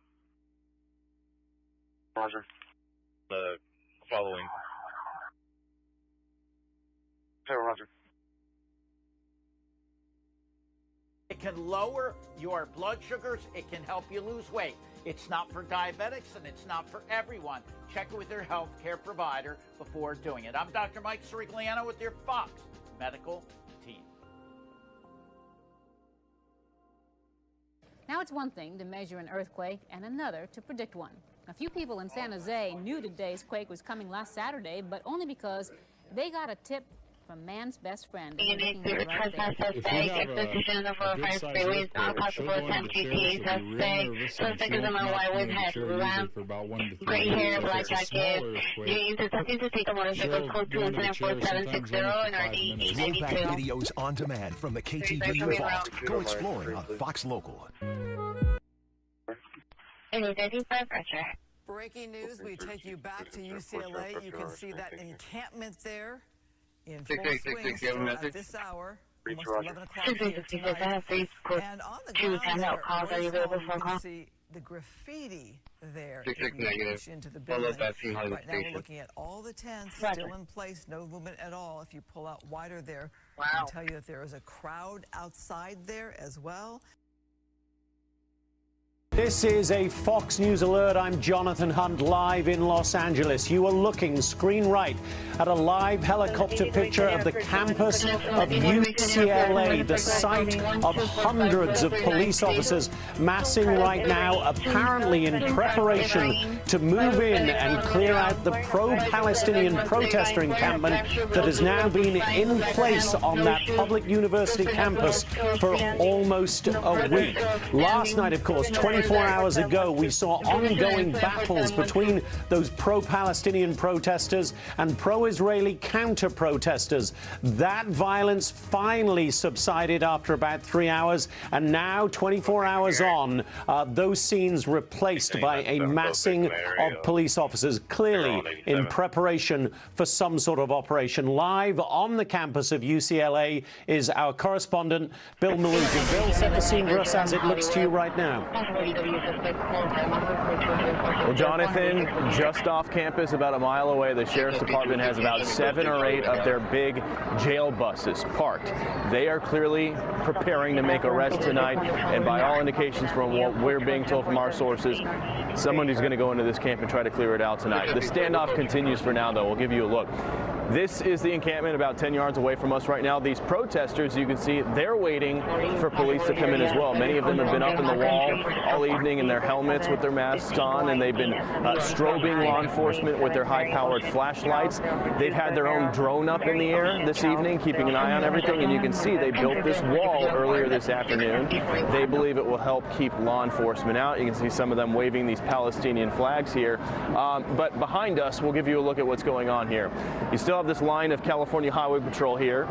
They're the first kind of skirmish line in front of the wall, some of them in crowd control. Then behind them, you've got these legions of LAPD officers who are kind of doing perimeter security for what's off in the distance. I don't know how well you can see it off in the distance with the camera. There is still a crowd of many hundreds of these pro-Palestinian protesters who have gathered on the perimeter here because they obviously oppose any action on this encampment tonight. LAPD is in a full citywide tactical alert. They got a ton of manpower here. This encampment behind us, the protesters have been warned repeatedly that it is an unlawful assembly. They've been told they have to disperse or potentially face arrest, but none of them have left.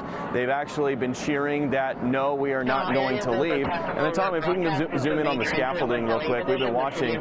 They've got a bunch of people climbing up and down this construction scaffolding. Some of them are on the bottom level right now, but they're kind of acting as lookouts, it appears, when they put the drone up in the air. So they're watching the police are watching them, and right now it's essentially just kind of a game of hurry up and wait. But it does appear, by all indications, with the amount of law enforcement agencies that are here tonight, again, 3 separate agencies, California Highway Patrol, the LA County Sheriff's Department, and LAPD, all operating in different parts of the campuses. There's going to be some sort of operation this evening, and the question is, when is it going to happen? It could be in the early morning hours. It could be somewhat imminent. We just don't know. What we do know is law enforcement has been pouring resources into this campus, and not everything you see here is everything they've got. They got a lot of guys off campus, out of sight right now, and then over at the federal building a mile away, they've got more units than you can count and a bunch of sheriff's buses waiting to do transport, kind of like what we saw at Columbia University in recent days. They're waiting clearly to fill those buses up. A lot of the officers down here are in riot gear, crowd control gear with zip ties, so they are very clearly planning for imminent mass arrests if that's what it comes down to. If when they decide to enter this camp, people don't leave as they've been instructed to, and by all indications, these students, these protesters, don't have any plans to leave, Jonathan.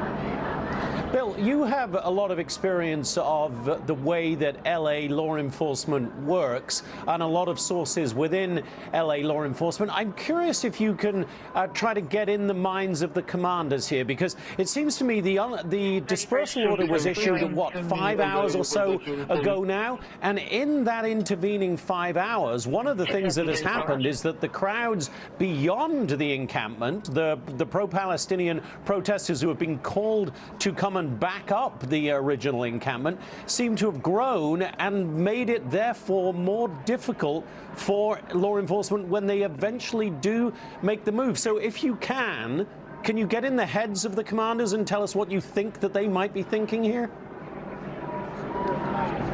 Yeah, after talking to a bunch of law enforcement contacts tonight, I can tell you there's two things they're dealing with right now: logistics and optics. Logistics, manpower, where do they deploy them?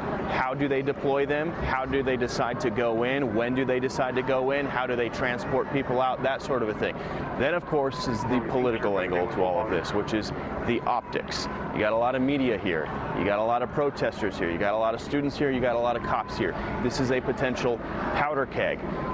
They don't want things to get violent. They know this is going to be all over the news, as it has been in other universities across the country. You know they're going to be on the phone with the mayor's office, LAPD, the mayor's office, a tight relationship. That's not the case with the sheriff's department. The sheriff is elected. Okay, he's accountable to the voters, not to politicians. Then you have the California Highway Patrol, which is accountable to California Governor Gavin Newsom. So you have all these different factions at play, and they're all going to have different motivations for how to get this done tonight based off who they answer to. So when you have three agencies out here tonight, they're obviously working together, but they're all going to have different ideas on what needs to happen here tonight. So they're obviously going to be putting some sort of a plan together that's going to keep their officers safe and try to minimize the bad optics of what can happen here tonight. Obviously, the optics aren't going to get as bad as what we saw last night with fistfights everywhere and people hitting each other with bricks and skateboards and sticks. It's much calmer tonight, but look, there's no easy way to go into a camp of hundreds of people who don't want to be cleared out and who are going to form human chains and complain and scream. It's not going to be good optics. So that's the bottom line. Logistics and optics they got to think about. Yeah, for sure, Bill. It's certainly going to be, it appears, at least on the face of it, a very different operation to the one we saw the NYPD carry out at Columbia, where they went into the one building, as far as we can tell, a couple of hundred protesters maybe, and they all went pretty easily. It looks like these guys, from everything you've said and everything you've showed us, Bill, it looks like these guys are digging in for a real fight. Is that fair? 100% fair, Jonathan. They've been building up these fortifications all day long. They've barricaded all these buildings to the side, so if police wanted to go into those buildings and try to spill into the encampment from there, they're going to run into complete barricades. We saw some of that at Columbia with, was it Hamilton Hall, I believe it was called. But yeah, police went in there. They brought a big truck in, and they went in through the second window. Here, it's not as easy. They got a big wall structure built here, and then you got a bunch of protesters on the outside trying to block any more law enforcement from coming in. It's happening on the other side as well. And then you have a huge camp here that has been stocking up on supplies. They've got gas masks, they've got goggles, they've got all sorts of protective gear, they've got shields, and we've been looking at some of their internal chats, their Telegram channels, that sort of a thing. They're prepared for conflict. They're saying to be ready to push back, that police are going to come in if they start using tear gas or anything like that. They're instructing people to take buckets and put it over the canister. So they fully anticipate and expect that there's going to be some sort of a breach tonight. And their internal chats have essentially been saying, get ready to push back and stand your ground. And even if it means being arrested, do that. And they're watching everything the police are doing. They have this drone they keep putting up in the air, up and down. They got all their scouts on the walls, and they continue strobing all the law enforcement here with their flashlights. Yeah, Bill, any evidence of any pro-Israeli counter-protesters there tonight? Obviously, there was a great deal of frustration that brought them there last night. Now they perhaps feel that law enforcement is doing the job that they tried to do last night in ultimately dismantling that camp. But have you seen any pro-Israeli protesters there? I have, but it's only been a small handful. I've seen a couple of Israeli flags. Actually, we can see one waving right now. Of course, they put it down right when I talk. Tommy, if you look out there into the crowd, you might see no, it looks like they just put it down. Jonathan, there are a few. We've seen maybe like 5 or 6. We've seen a couple Israel flags out in the crowd counter-protesting those pro-Palestinian folks, but certainly not the numbers of pro-Israel counter-protesters we were seeing last night when it looked like there were a couple of hundred. And so far, we've not seen any skirmishes or fights or anything like that, thankfully, but could be a long night ahead still. It could indeed be a long night for you and everyone there at UCLA. Bill, you're doing great work along with your cameraman Tommy Chu and producer Lexi Hernandez. We thank you for being here. Bill, as he mentioned, will be there all night, whatever happens. We will be right here in Fox News LA headquarters, bringing you anything that develops, anything that happens on that campus. You will see it here live with us. For now, we'll send you back to regular programming. Now, if you think that is bad, look at this document obtained by our very Palestine. Shame on UCLA, and also only one solution, Intifada, which means revolution. Okay, well, we hope that you stay safe. Please do, and we'll keep a watch, and we thank you for your reporting tonight, Gina. Thank you. Thank you. Okay, so this isn't just happening at UCLA. Pro-Palestinian encampments have emerged at several local universities, including UC Irvine, UC Riverside, Cal State Fullerton, and Occidental College. That's this 4-box there. The anti-war students are demanding their administrators cut ties with Israeli companies, weapons manufacturers, and advocate for a ceasefire in Gaza. The UC system is opposed to boycotts and divestment from Israel. The president of Occidental says the demonstrations have been peaceful. The Palestine movement is hitting campuses across the country as well, especially high-profile schools, but there are other groups making their voices heard as well. Fox 11's Ed Vasquez, he's live right from USC with the latest on that campus tonight. Is attempting to flag you down, male, white, black and a different type of chaos outside this campus this late hours. Number 1 is field contact. PR number 2 is the son. He's no longer at the location. Snarling traffic, really making a mess out of things for a few hours here. And the suspect are still inside the location. Attempted to contact the victim. Place is hundreds of demonstrators moving to the intersection here. Figueroa and Hoover dancing in the street, chanting in the street. Buses, even a metro bus, unable to move by. The driver getting out, trying to talk the way through, did not work. Many of the motorists frustrated, and a lot of the demonstrators actually going up to the gates of USC, chanting in at the students, at security, because as you know, the campus is closed. The gates are all locked. All of this began hours earlier at MacArthur Park over in the Westlake area. Hundreds of demonstrators through the May Day demonstration, workers' rights, but then the other emotional, passionate item here, the Palestinian issue. They marched along Hoover, beating their drums, chanting as they went along here, finally targeting the campus itself, leaving many frustrated with some hot emotions. Listen. Can't get through. You're right, it's a whole intersection. No, see, now if we was to do something crazy, then it'd be all outlandish right now. We just want them to go around. It's crazy like it's been going on like this whole past week. All the protests on campus. It just hasn't really.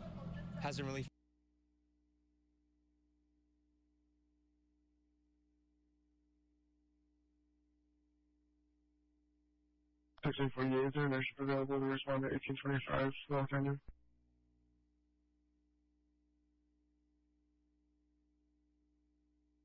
Somebody. Yeah, Hollywood Area 18 zone. What's the request?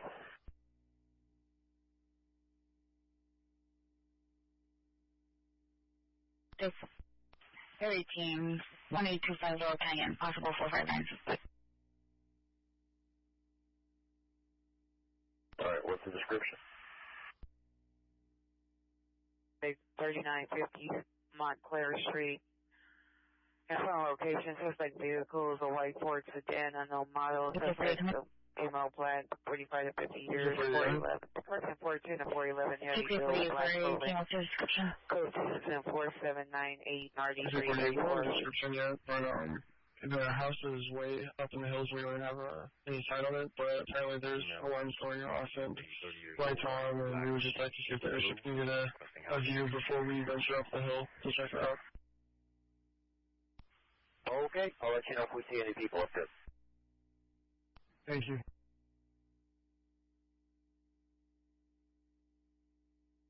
This code for 11th Avenue. 11th Oh, Avenue. unit code for 11th Avenue. 11th Avenue and 54. Suspect GOA.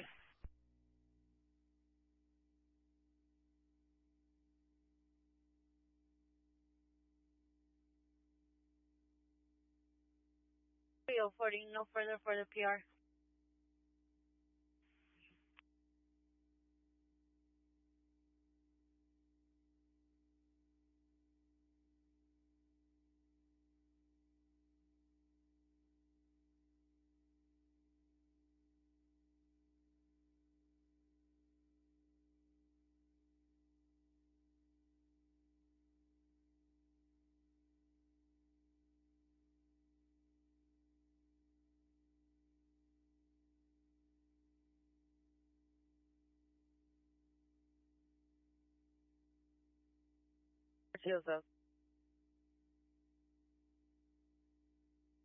Information on Anna. Information only have officers in caution in the area of 120th and Central for oil spill. Over.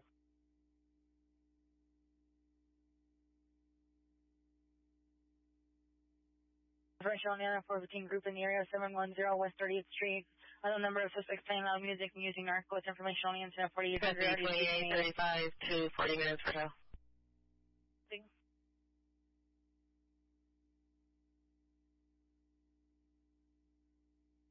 Wait, 40, can you have the boy units, 41945 code off and respond to the CSP office, please? Oh, Wilshire Watch 4. Area 140 to Central, oil on the roadway. Wilshire Watch 4, code Alpha.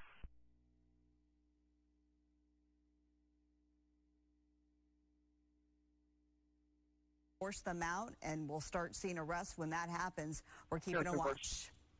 Topping our West Coast wrap tonight, Arizona lawmakers got just enough votes today to repeal its controversial 1864 ban on abortion.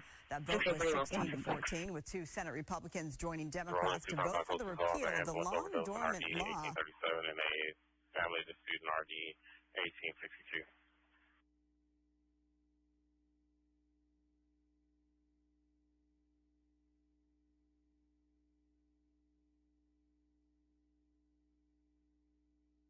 No further. What's that one?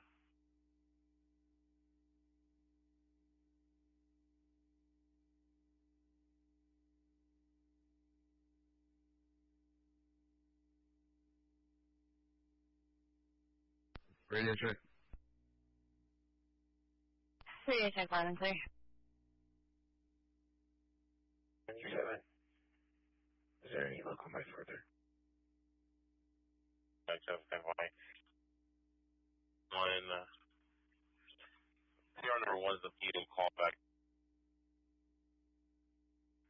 PR2 advises on picked up the kids and left the location. Victim and suspect still at the location. The mother's callback is in the incident.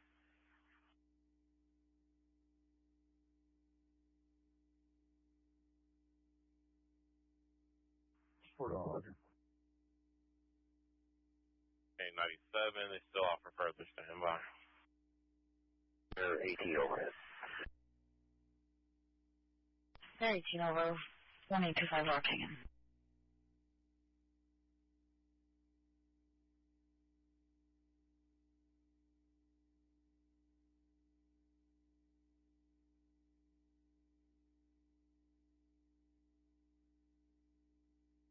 Comment 4, no further incident 3653.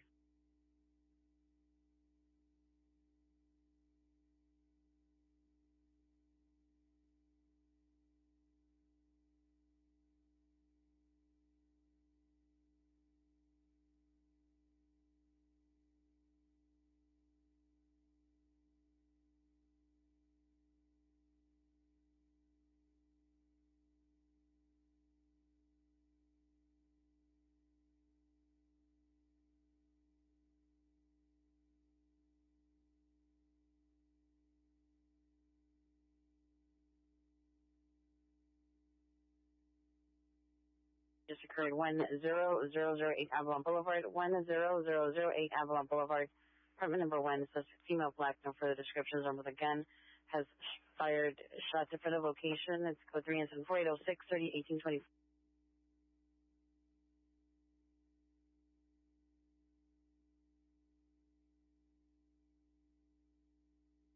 Incident 4495.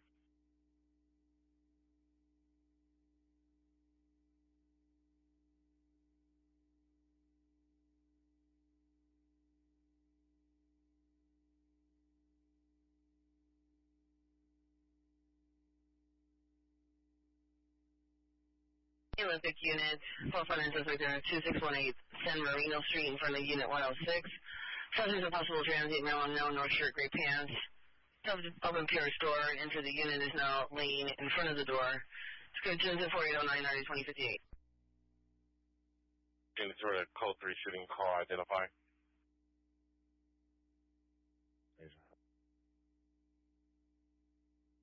Station 817, you're responding call 3 from Southeast Station to 10008 Avalon.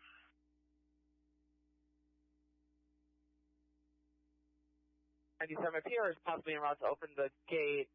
The PR is clear. Area 18 clear. Roger.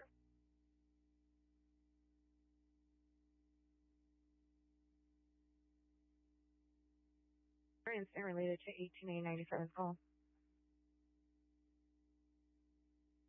497.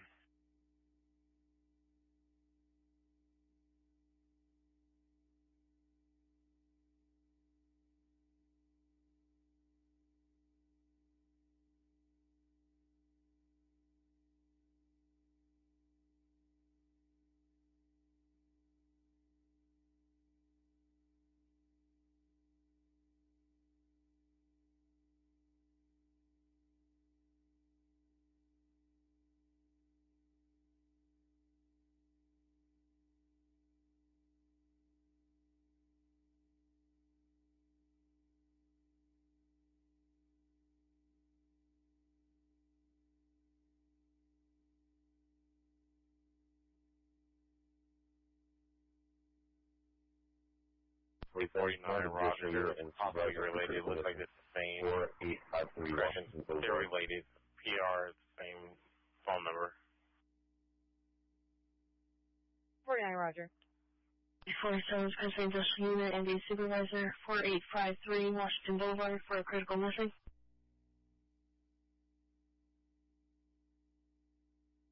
I can respond. 74 760. 7033. 74 733. They may be relieving each other in some capacity because they've been out here for hours and hours, but nonetheless, more police officers here on the lawn. Sheriff Micah. Okay, before we go to Rick, just a quick question. What are they chanting now? One more time, Sheriff. You broke up. What's the crowd chanting now?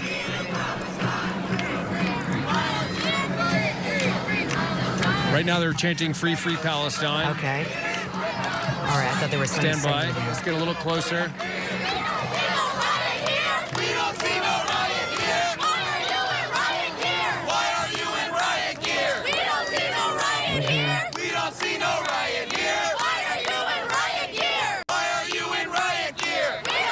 Yeah, we don't see a riot here. Why are you in riot gear? Yeah. So the chants continue in all forms and colors here as we continue to watch a peaceful crowd tonight, albeit a large one. Rick Chambers is on the other side of Royce Quad looking at things from his vantage point where last we checked with him, it was rather peaceful over there. Has anything changed, Rick? No, it still is. It's much louder. We made our way in closer to the line here. We're just on the other side of the crowd from where John Fanilio is right now. And you can see there's a lot of people just coming and going. Some people just coming up with their phones, taking pictures, just trying to interact with some of the people here. There is a tremendous amount of passion in a lot of these people, and those are the ones that you're seeing standing still. The ones that are standing on the other side. some of the crowd is a little more passionate than the other. You can see that we've got some people coming up to our camera and shouting in.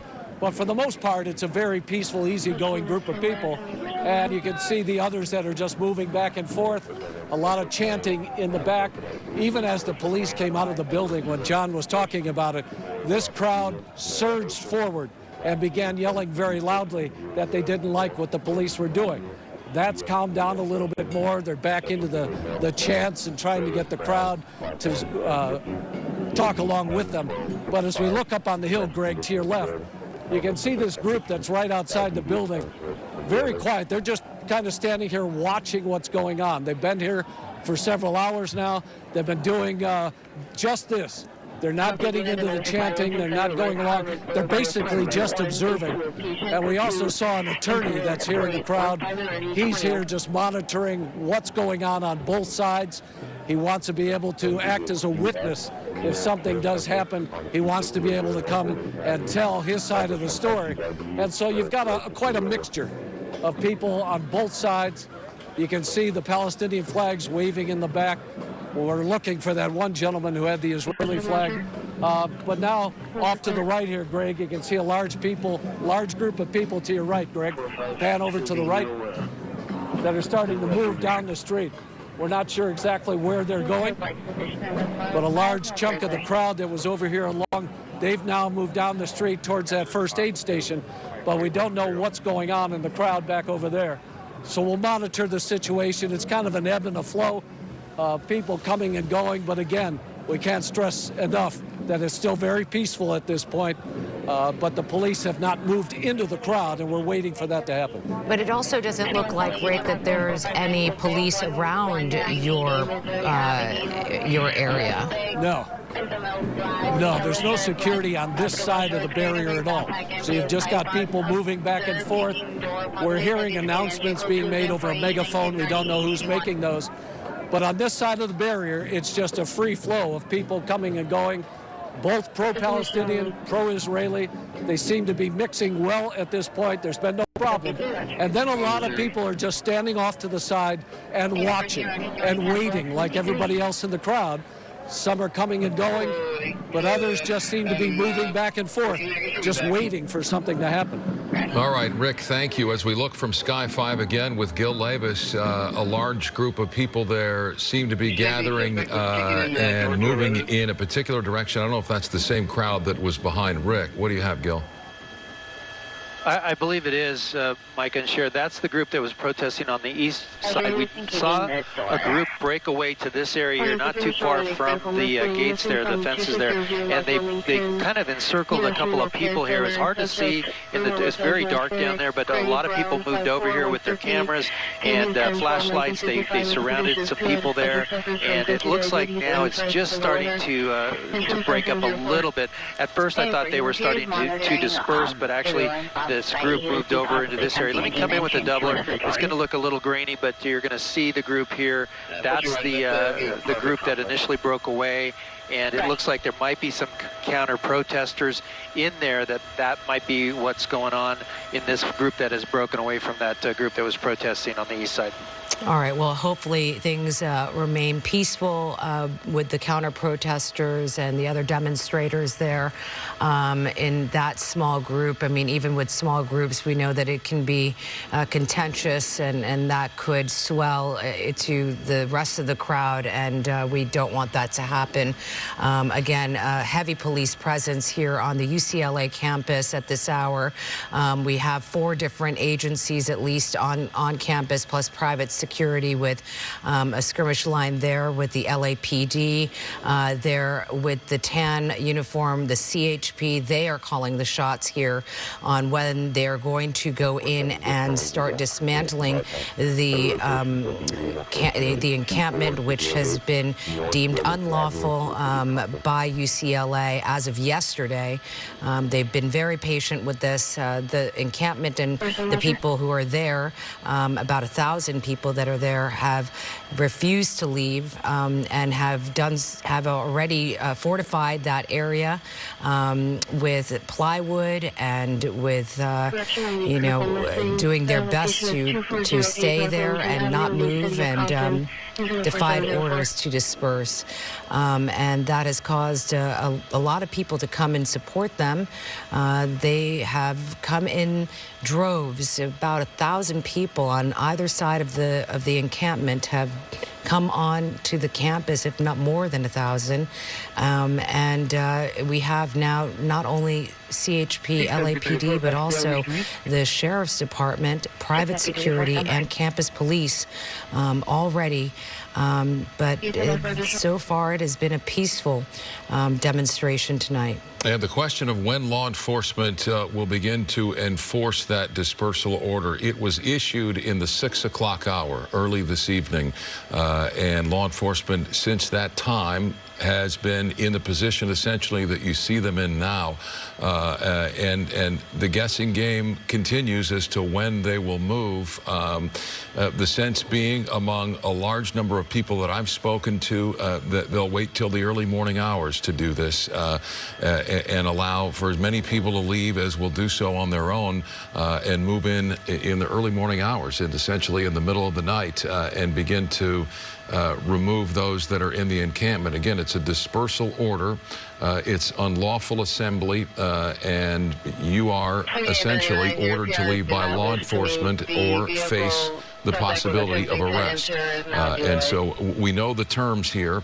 It's just a matter of how and when law enforcement will change their position and move in and begin to effect arrests and begin to dismantle that encampment there that, by the way, was declared an unlawful assembly yesterday. The dispersal order coming today in the 6 o'clock hour. So law enforcement moving very slowly and methodically here with this process. It's a very delicate situation and one that they, by all means, want to see end peacefully. As we look live again from John Fenolio's camera. John, you're back with us now. Again, a peaceful crowd, and we hear the chanting, and every time we come to you, they're saying something different.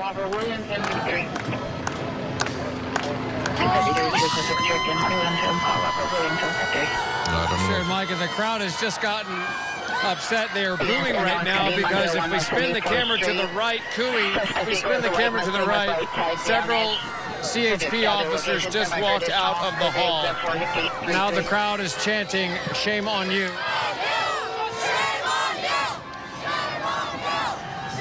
This was not a large number of CHP officers that came out of the hall here, but nonetheless, every time, like you mentioned, Mike, every time they come out, the crowd gets revved up, and then they die back down.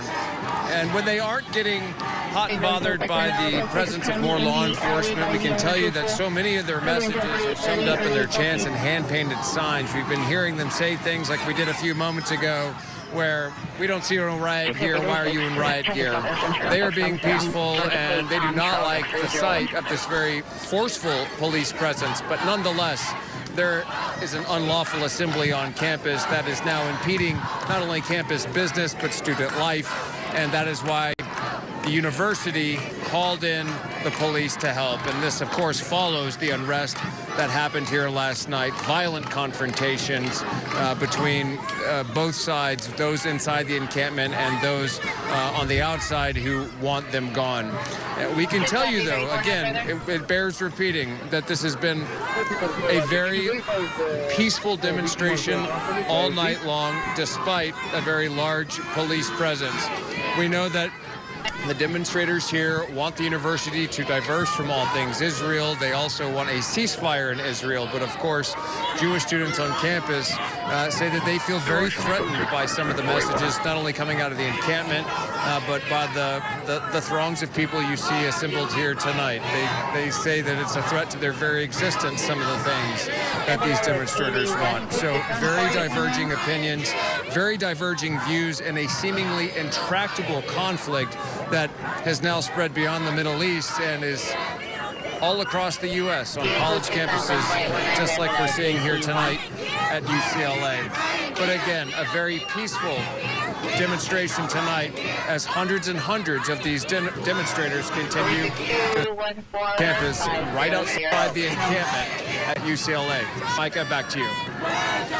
All right, John, thank you so much for that. And Rick Chambers as well, as Gil Levis remains overhead in Sky 5. The standoff between the protesters and police continues here at UCLA. We will continue our coverage on KTLA.com. We'll have live pictures along the way here from Sky 5 on KTLA.com as we watch law enforcement in position, and the waiting game continues here into the night on the campus of UCLA. Our coverage will continue here on KTLA beginning tomorrow morning at 4 a.m., and we'll see you tomorrow night.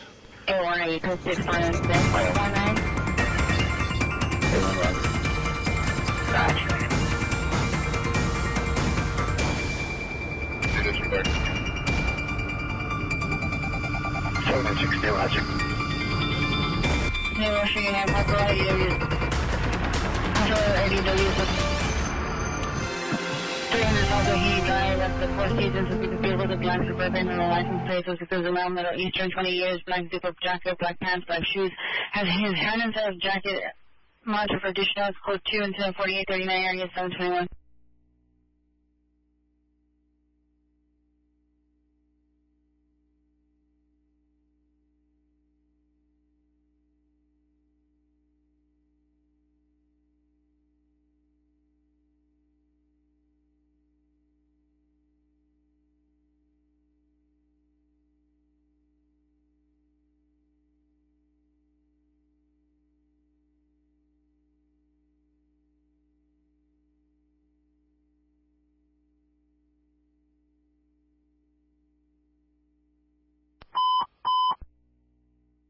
Olympic, you have 415 man, Olympic and Western, subject is a male, black, white, black and white, long sleeve pants, shirt, blue jeans. You are in the one in the middle of the street, code 3, incident 4843, and RA 2053, Olympic, to handle, identify. A call for a response from Western and 7th. Yes, 25, respond, code 3 for Western 7 to Olympic and Western.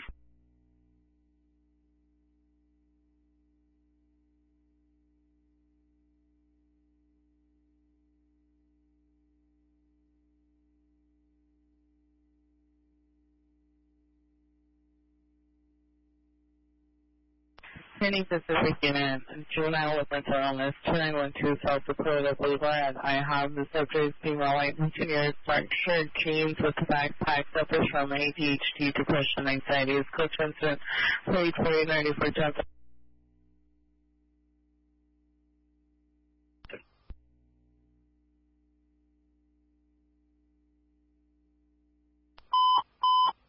Someone taking a shooting just occurred Olympic and Hoover, if you heard 3 to 4 shots. I don't know if any victims down. PR drove away. It's Ghost Ranger 4500, 2058. Down on that call, we're going to be code 6 on it. We have a possible suspect, it's going to be a male and a female, shooting at victims. Unknown direction, travel at this time. 27 is code 6, Olympic and Hoover, possible suspect, male and female, on direction of travel.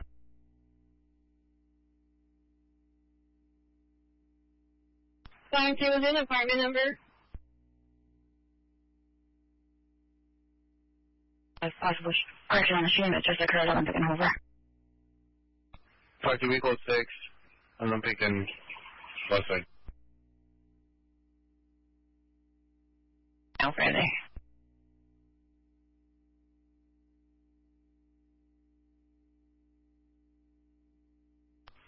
Okay, for your request.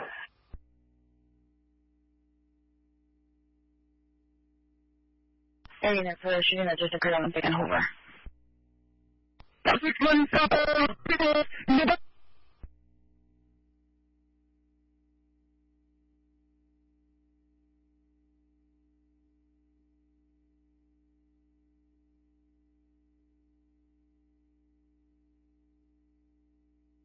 Officer South Olympic and Hoover, all units Officer South Olympic and Hoover for a possible shooting that just occurred.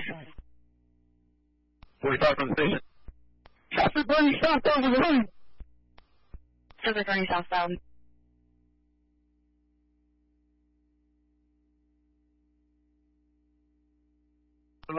Normandy. I said 1 officer, 25 0.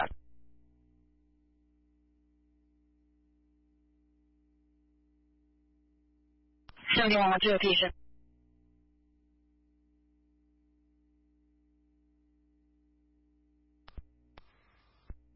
B. 71 is going to be Hoover and 12. Suspect is going southbound. 2071 is on Hoover and 12. Suspect is running southbound.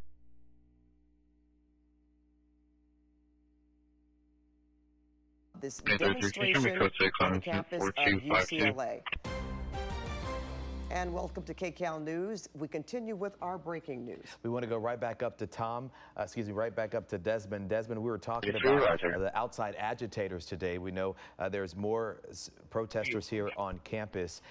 Did you hear about any protocol or anything that they were putting in place to make sure that outside agitators were not sort of sparking what we saw last night? I know at one point and at also several other colleges you had to show your ID to get on campus. Let's start keeping units up on 11. 11 well, that may from just be Grandview what, over to Lake, LAPD down to is 12. doing right here. And then maybe all that they plan on doing tonight is just making sure that we don't have a repeat of last night. The suspicion is that they're coming in to break up the encampment. Representing perimeter 11 to Grandview to Lake, down to 12 having to show an ID. I haven't heard of anything like that. It's much more difficult to do. I'm honestly not even sure if it's legal to do here in public university, which is completely open here. There's, really very few fences, if any, around UCLA compared to USC, which is essentially all sealed off. Being a private university, they have gates that they can lock, and even though the public is generally allowed on that campus, if they want to lock it down, they have the legal authority. There's going to be a male Hispanic, male Asian wearing all gray. Ready. Now he's going to go for an eastbound. There are so many entrances and exits here. Let's get a unit over to Lake. And it's such a huge campus. Pretty confident saying, especially with all the medical buildings, it's larger than USC on the correction on 11. That's Hispanic gray, not gray. The really big difference how these two situations have been handled. A private university and a public university.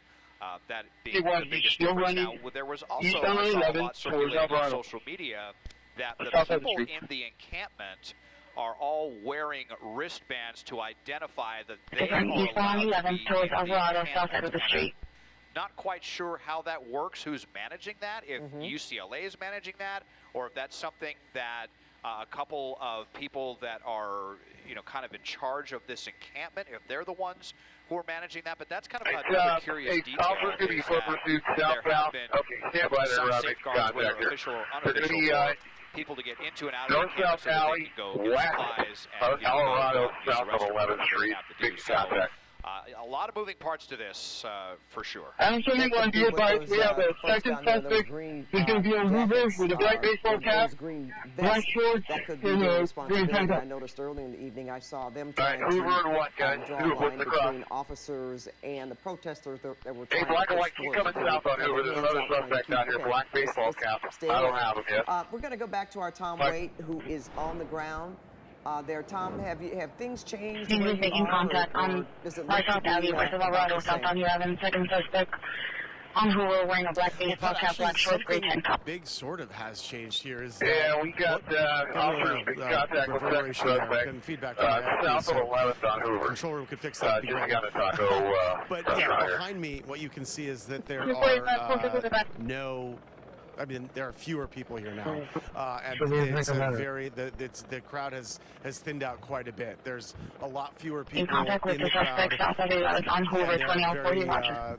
There are very few people compared to where they were before. Now, that's still being said, there's still a lot of people here. There's still a lot of protesters that are still lingering. But there could be a strategy here that's playing out, which is that the LAPD is just waiting to see how long these protesters will stand in the crowd and then watch them dissipate and then thin out. We've seen a number of officers come in and out of this skirmish line here, and that could be part of the strategy, is that they don't keep officers here too long and then get tired and lose energy, so that they're ready to go if and when they do have an operation that goes forward. So there you go. That's kind of where things are from this end. Officers have all the time in the world in a sense. They can stay here. Just south of 11, take a look at this guy. Chance Or whatever. They have time on their side. They do not have to rush in there. They do not have to. They do not have to go now. And the longer they wait, the fewer people have been here. So that could be a very clear part of their strategy. And yeah, I mean the crowd is to the point where I can see now from the depth of it a lot less people. I couldn't see the end of it before, and I can from my vantage point now again. But there's still lots of people here. I'd still say hundreds, maybe 1,000 people still, you know, in the crowd. Yeah, guys in the alley. Is he a custody? Certainly not the numbers that we saw before. We have a suspect detained. We first approached them there by the people last night. We were flagged down by some citizens saying that they saw one female shooting vehicles that was passing by. Yeah, they have the description. So We're going to have him detained. just an hour ago,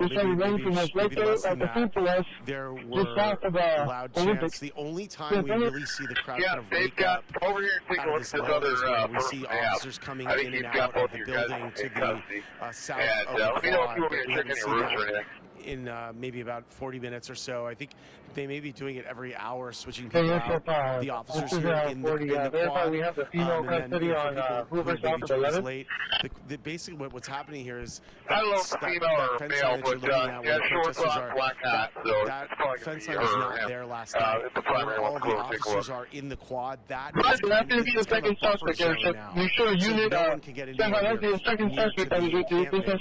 Which, of course, last night was a scene of, you know, unfettered violence. People just attacking each other, throwing things at each other. Let me know if you need anything else. And so that's just impossible to happen because the officers are not letting anyone come through the barriers. The thing from before is there was a lot more protesters here than there were police officers. That's still the case, but it's not nearly the same ratio.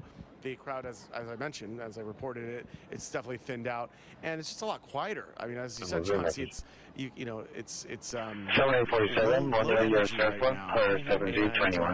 seems like a lot of people just waiting to see what happens. Yeah, you don't even see as many signs as we have seen. Tom, if you can stand by, we're going to check in with our colleague Lauren Posen. Would like to see Lauren if it's the same. ADW suspect 300 South Doheny Drive, code 2 instance 4839, RD721. Yeah, you're right, Pat. The energy is down. No, wait, I say that and look what happens here. Let's see what we have going on. I hear it sounds like boos in the crowd. Hard to say what's going on right now. I don't see the police moving at all.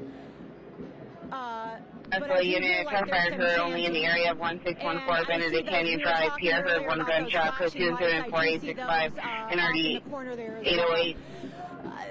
And it looks like people are now moving closer to a Washington, calling Arlington and Washington. Arlington and Washington at the Chevron, close to the middle of the you know, this is just, it's kind of we have pockets of where there's, everyone kind of holds their breath to see what's going on, and then it just kind of settles. I'm still trying to figure out what's going on here, what they're saying. It seems like they're chanting again. So, it's very difficult to see if there's any pro-Israeli supporters in here. I've seen mostly pro-Palestinian supporters. 52nd and 2nd, 52nd and 2nd, Montgomery School 3 and 52 and the community. It looks like possibly that spotlight could possibly be from LAPD. I do hear the helicopters above us, as we heard earlier. District Venice and Hauser. Pierre heard only on Venice between Hauser.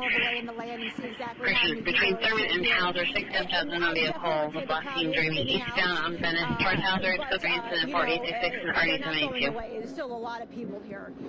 So, it's just kind of wait and see, you guys. I mean, no one really knows what's going to happen here. We know that something's going to happen. It's been declared an unlawful into Arlington and Washington. Potentially move in at some point. We just don't have a timeline as to when that is. I have also seen a lot of people walk by with cases of water, and they go behind me. I don't know how they get in the encampment. That's all locked off, but they do have that. And I also saw earlier people preparing for there's three calls. Ambulance coming and a possible shot fire. Which call are you going to? Like what we saw last night. All right, Lauren, thanks for that report. 7021, suspect vehicle Desmond Shaw, who was unknown driving away eastbound Vegas toward the Hauser. And Desmond, you know, we've been hearing both from Lauren and Tom Waite that all units 7221 responding code 3 from radio station to Phoenix Center Thursday. Not necessarily high energy as there used to be. There are some pockets where we see people waving flags and holding signs, but not as much. And where Tom was, Des, it was pretty much quiet. Yeah, well, here's that big group here on the east side off of Hillgard east of the encampment, east of where the authorities have posted up in their skirmish lines. And, you know, I have been seeing, you know, it seemed like we saw quite a few people shifting around, some people moving, some of the people arrived at the scene. And one of those are, you know, brand new people or people that kind of took a break and went to get some food. So many of these people have been here easily 6 or 7 hours responding from regional station to Arlington and We've Washington. seen a lot of movement, and I mean, regardless of how you feel about all this, I mean, it's honestly fairly impressive to not leave to go use the restroom or get some water or something to eat or something like that. Maybe that is starting to break a little bit now that we are approaching Thursday morning now at this point. But you know, movement from the police. This is what makes me, frankly, kind of skeptical at this point that that anything may happen. Just how outnumbered the police are. If these officers were to move on this encampment, first of all, just the people in the encampment are so many more than these officers, and then they have no idea how this huge group of people back here are going to react. I highly doubt that they would just sit here behind these barriers if police were to make any kind of move. So, you know, they would basically be surrounded by, you know, two groups of protesters. I'm starting to think that the police are just here tonight to keep the peace and maybe reevaluate the situation in the morning. You know, my pilot, Dylan, and I were discussing, too, like how much sense would it make to try to rush the encampment Arlington and Washington with 7833 identify. Things are dark. Things, an object that might not be lethal could be confused for a lethal object, and that's when things could really go south. So, you know, and obviously everyone in the encampment is very tired. These officers are very tired as well.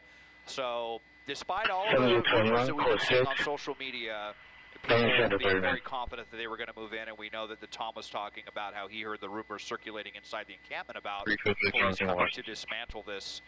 7833, are you closing with that portion 42? I'm kind of, at this point, just leaning towards the officers are here to keep the peace, to prevent what happened last night. Yes, this has been declared an unlawful assembly, but they're going to be moving on it tonight, necessarily. Yes, they did not last night. Right. You know, they didn't arrive until 3 in the morning, and we're thinking it was probably for the same reason, just one, and that there was, in their minds, they have to think about being in harm's way, and at the same time, it was not an Can I get an RA for a male approximately 20 years old, possibly breathing, Arlington and Washington at the southwest corner, suffering from deep lacerations to his leg due to an assault? And you know, guys, let's think about this. I mean, it's much easier to tell Deep when into the something is coming at vehicle, you. hurt himself, so I have paramedics respond to the big station, but he was not shot. I understand people have water bottles. 2071, Roger. Be advised, one of our units is going to go back over there to stand by, just so we can conduct the facial. And we were so surprised last night, Des, as to how long they were able to, you know, go on with that violence as we watched fireworks being thrown right in the middle of the encampment and steel bars and pieces of wood and folks just breaking out in a big brawl. But I want to peel this back a layer back on the bigger story of this, Des. You talked about how so many eyes are on this issue, on this topic, on this campus, locally and across the U.S. and also internationally. When we take a look at the big picture at campuses all across the country, protests have turned into around-the-clock encampments just like these. What do you think it's doing to the overall message when we talk about the Israel-Hamas war? Well, that's a pretty tough question to answer. I mean, the way that I've just witnessed kind of attitudes,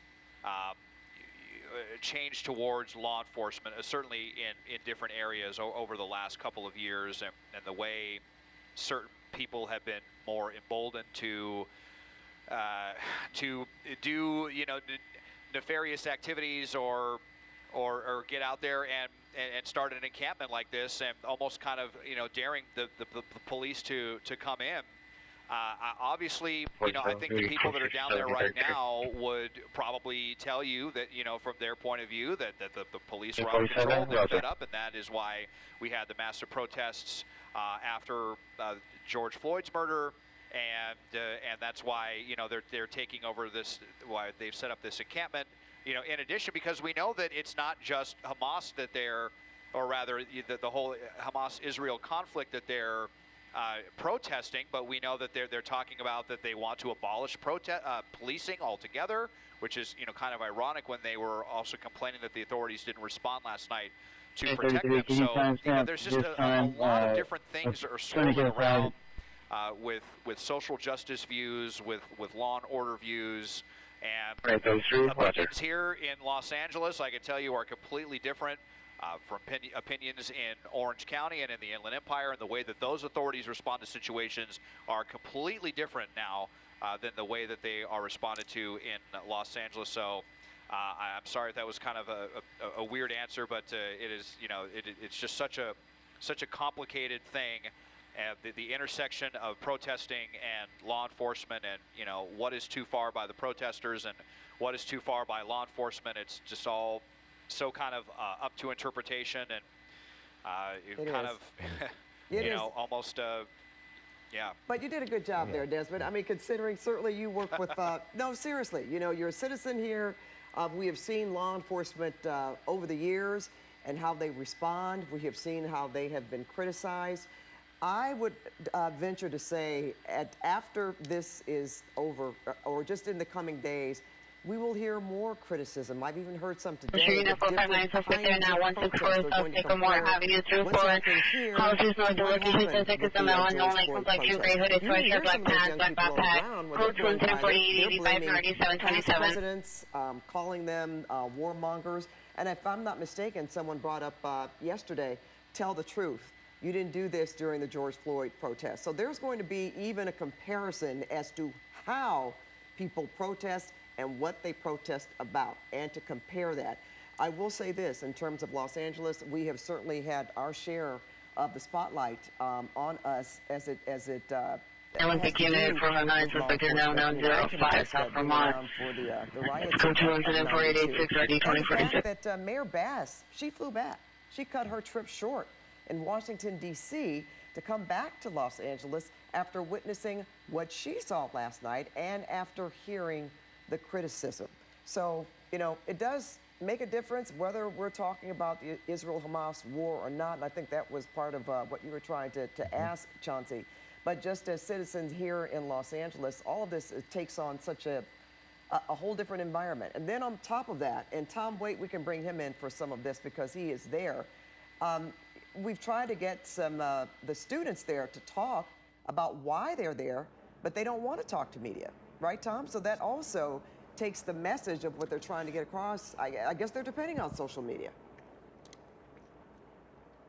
That's absolutely right, Pat. I mean, when we did ask, I think last night was the first time we really got a chance to speak with some of them, and it was during duress. I mean, I think they saw the media as friendly figures when they saw what was going on last night, and they were much more engaged. Really wanted to talk to us and tried, in fact, to speak with one of the media liaisons, one of the leaders there inside the encampment. She was eager to speak with us, but she kept getting shouted down by some of the counter protesters. We tried several times to speak with her live on the air. Traffic coming in the air, left handing up third, on left handing up, also third going north, vehicle in the middle of the lane, but it highlights over model 2 corridors without hazard lights on. Information on the DOT handling 74887. On their website, they want divestment in Israeli companies and in Israel in general. They want a two-state solution. They want an end to the Israel-Hamas war. So there's a number of demands. Oh, wow. All right, so we have a large contingent of of CHP coming in now. Now people are throwing things at them, which is never a good thing. Oh my gosh! All right. Yeah, I mean, all these people are doing is walking, and they. Yeah, I mean, look at they're throwing things at them. That is just so stupid. It's just absolutely insane. And all these people are doing is responding to a call for service, which is what's happening here. And they didn't, you know, and they didn't take the bait. They just kept walking. You have to give these officers.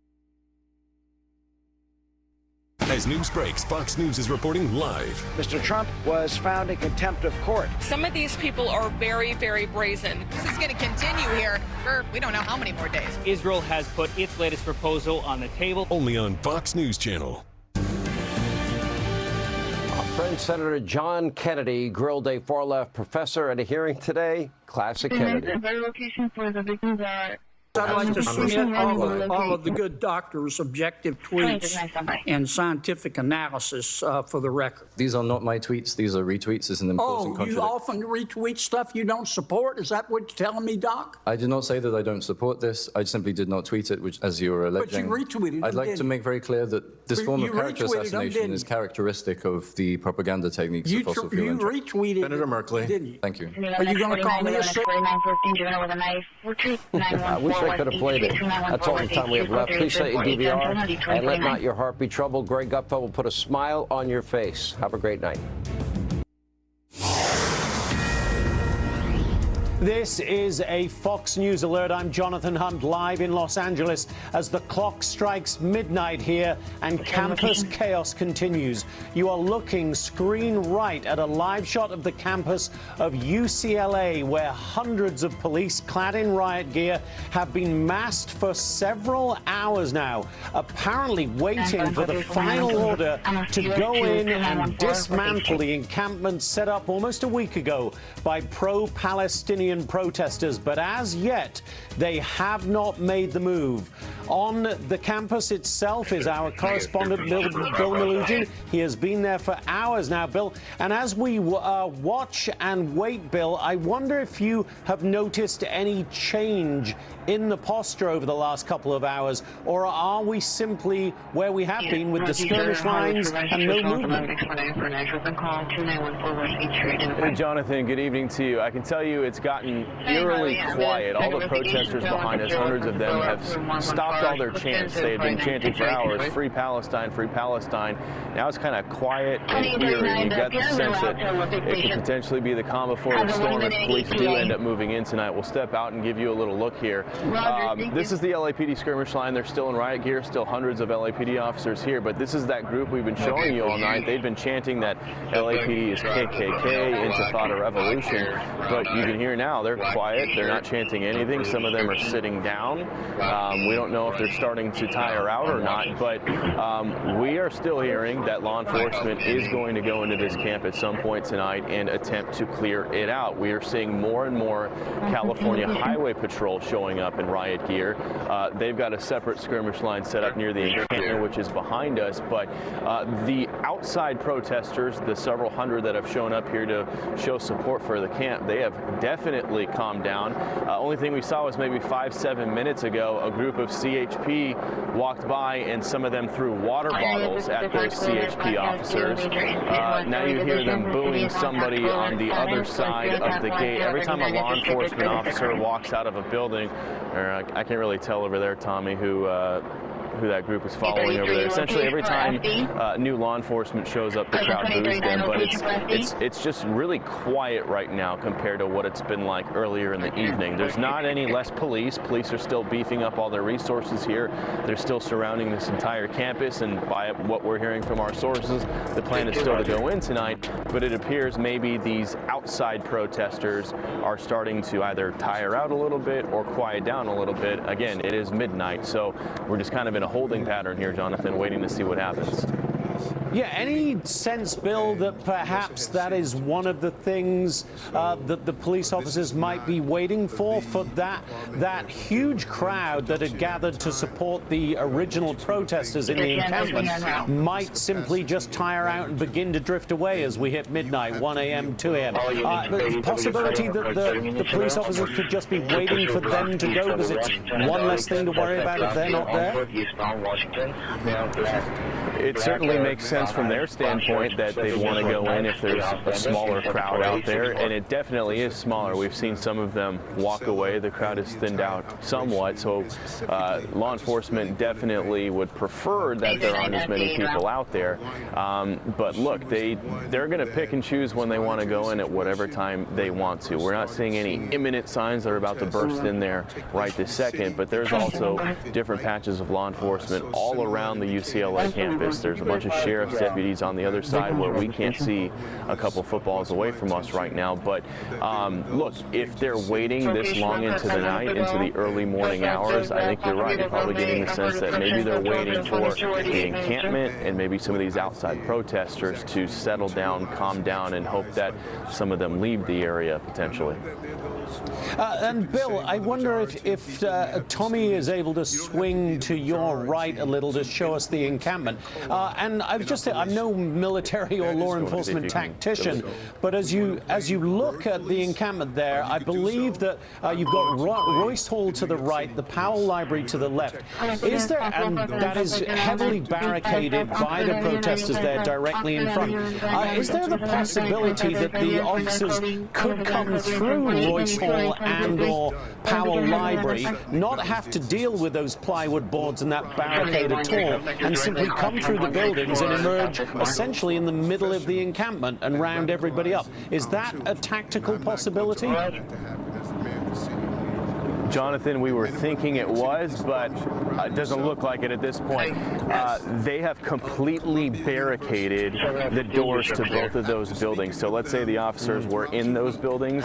They've got them chain closed, stacked up with all sorts of stuff. They're blocked pretty heavily in both of those buildings. So I don't see officers being able to come storming out of them because they put all sorts of debris in front of the doors as well.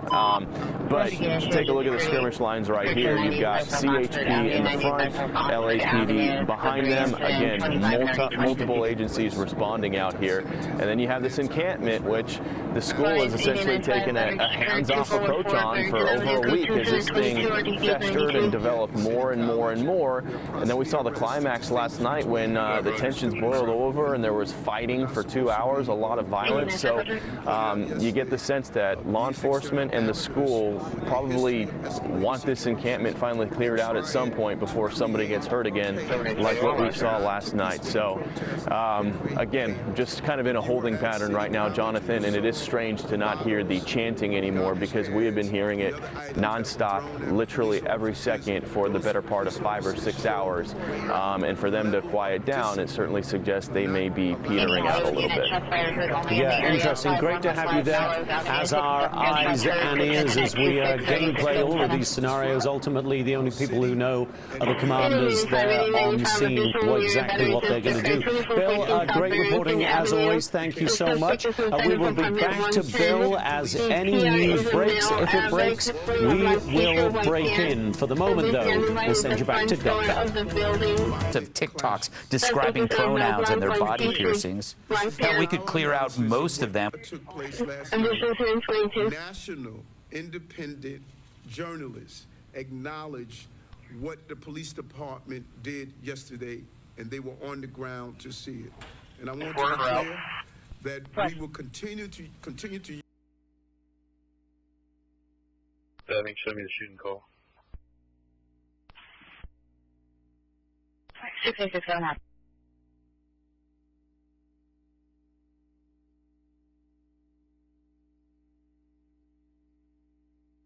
English Unit, Family Sharing Regulations, Medicine Rental at the Rouse, CPR, and that look great to you. The Corolla parked in front of the Rouse, suspect is the son, 30 years old, black jacket, black pants, under the influence of narcotics and alcohol, is last seen walking towards Pico from the location.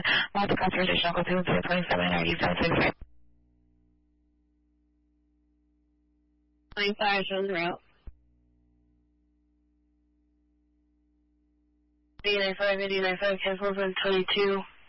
They expect to handle. 94 shores backing. 8095, Roger.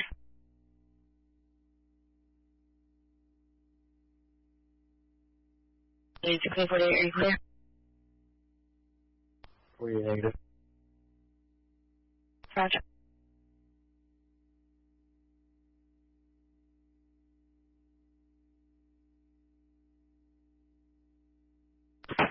Available? I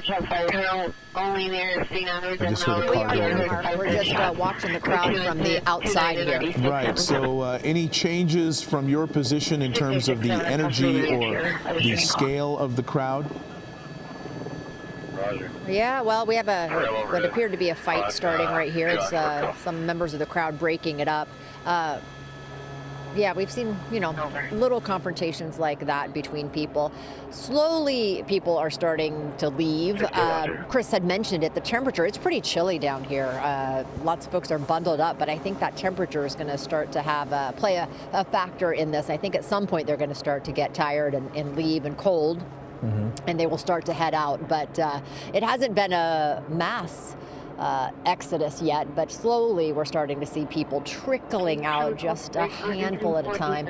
But we've also seen a couple of CHP officers headed in, two groups of about 6 that headed into the crowd, and then we saw them kind of turn and head around to the outside. So we've seen some extra reinforcements show up, just a handful of CHP officers as they start to get into place, presumably as they decide what they're going to do tonight. But again, from our vantage point on the east side of this, far east side of everything that is happening, we haven't seen anything violent terribly. We've seen some confrontations, a couple of minor fights or skirmishes, but nothing terribly violent. Nothing like what we saw last night that unfolded here on campus. So it has been relatively peaceful, but as I say, the tension is palpable. The crowd is ready.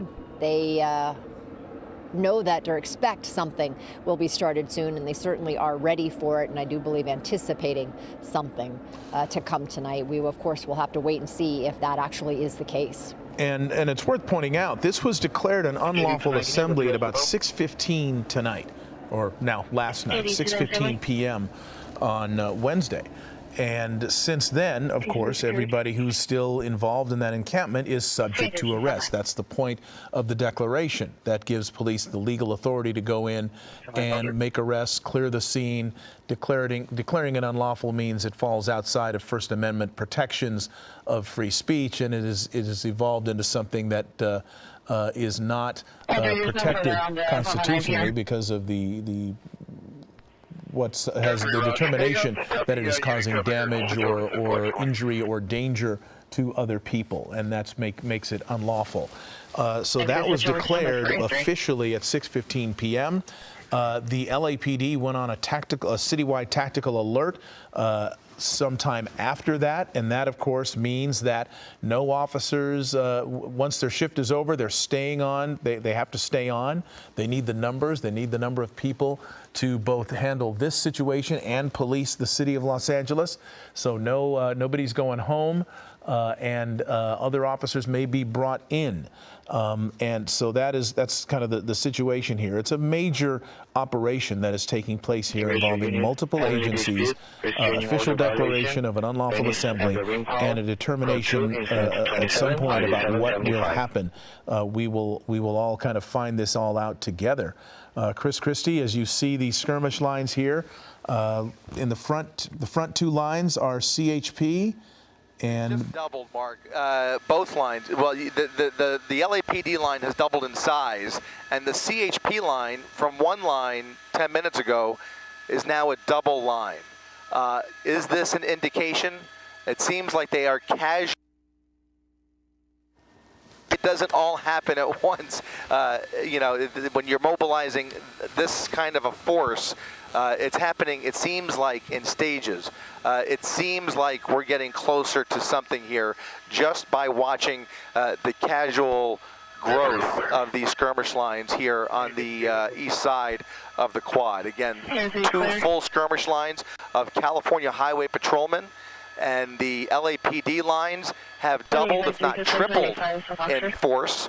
And there are a whole nother group of officers. They appear to certainly be university police officers on the staircase to the left side of your screen. Right there, you can see the blue shirts on that staircase. They have come out. We know that there are a large number of law enforcement personnel both in that building as well as the one you see right here in that doorway right there. I don't know how many there are, but there are dozens and dozens and dozens of officers. At one point, a good bulk of them came out and went right back in. Some of them have come out since and actually formed this larger skirmish line, but I believe there are many more where that came from. Why is that important? Well, if they don't come through those doors, it's good that they've been able to get through that building, because where else would they come from? They would have to get through the mass of people on either side of the encampment. You have about 1,000 people on each side of the encampment, on the east side and the west side. Maybe a little bit less than 1,000 on the west side, at least 1,000 on the east side.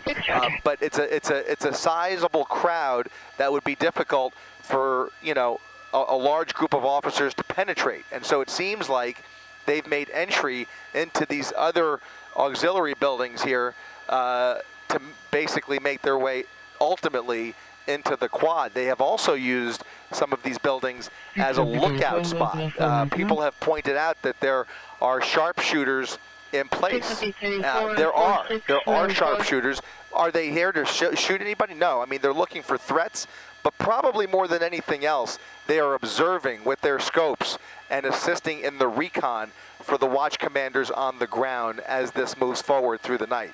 But there are indeed officers in a variety of positions, obviously positions that we would never give away from up here, but I can tell you that they are all over the place, keeping a close eye on things in the middle of the encampment and on the edges with a lot of technology at their disposal. It is an elaborate effort, and I think it is indicative of something about to happen as we continue to see this these skirmish lines grow here.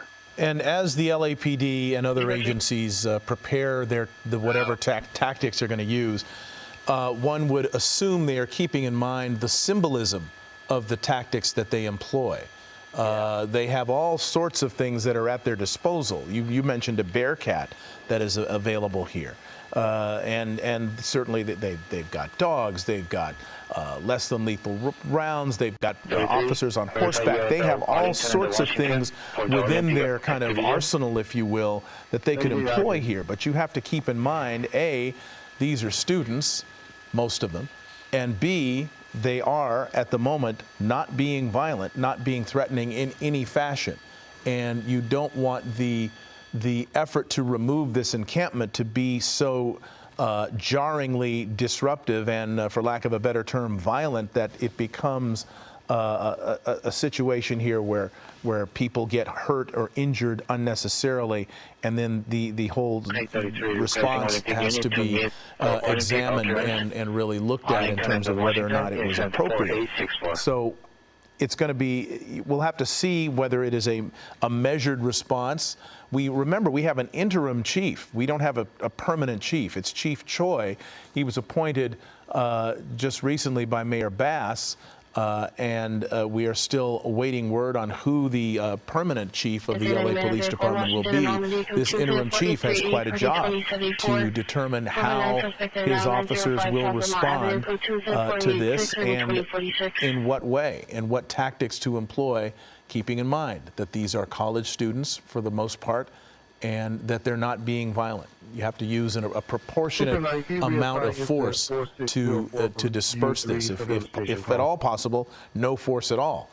We'll see what ends up happening, because that will depend in large part on how the students respond, how the people who are demonstrating and who are part of this encampment respond if and when police move in.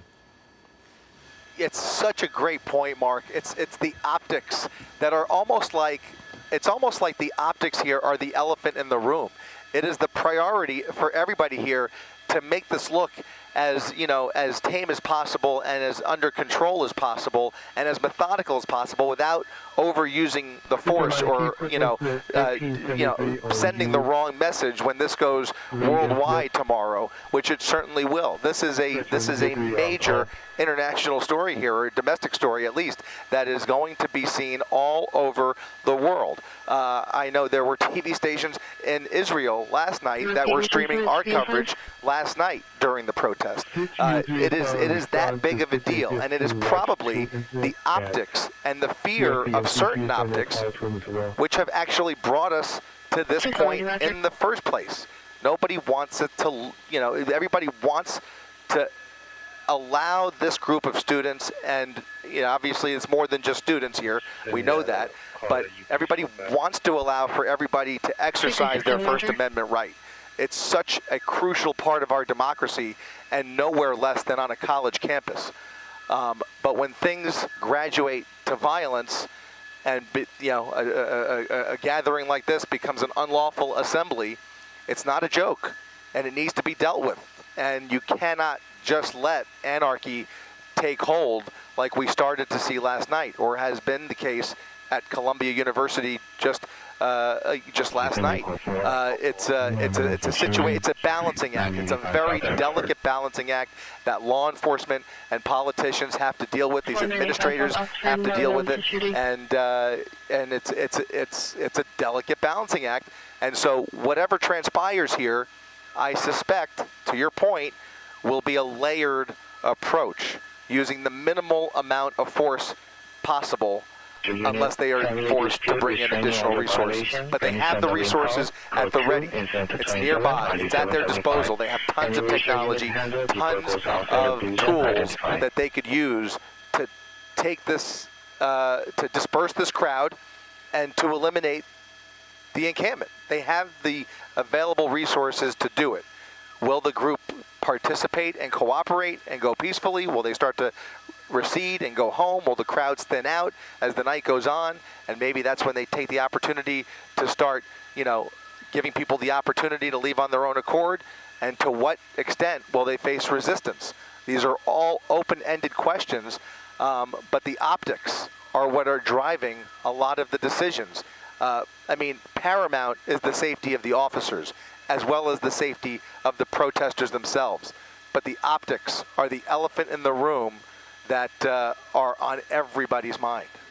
Indeed, on our mind as well as we cover this, and as we really just watch it all unfold along with everybody else and try to provide whatever context we can based on what we know of both the history of campus protests, and in particular on this campus. There was a time during the 60s, of course, when the campuses around the country were erupting in protests and demonstrations and sit-ins and things similar to what we're seeing now for years on end during the Vietnam War, beginning in the mid-60s and continuing into the early 70s.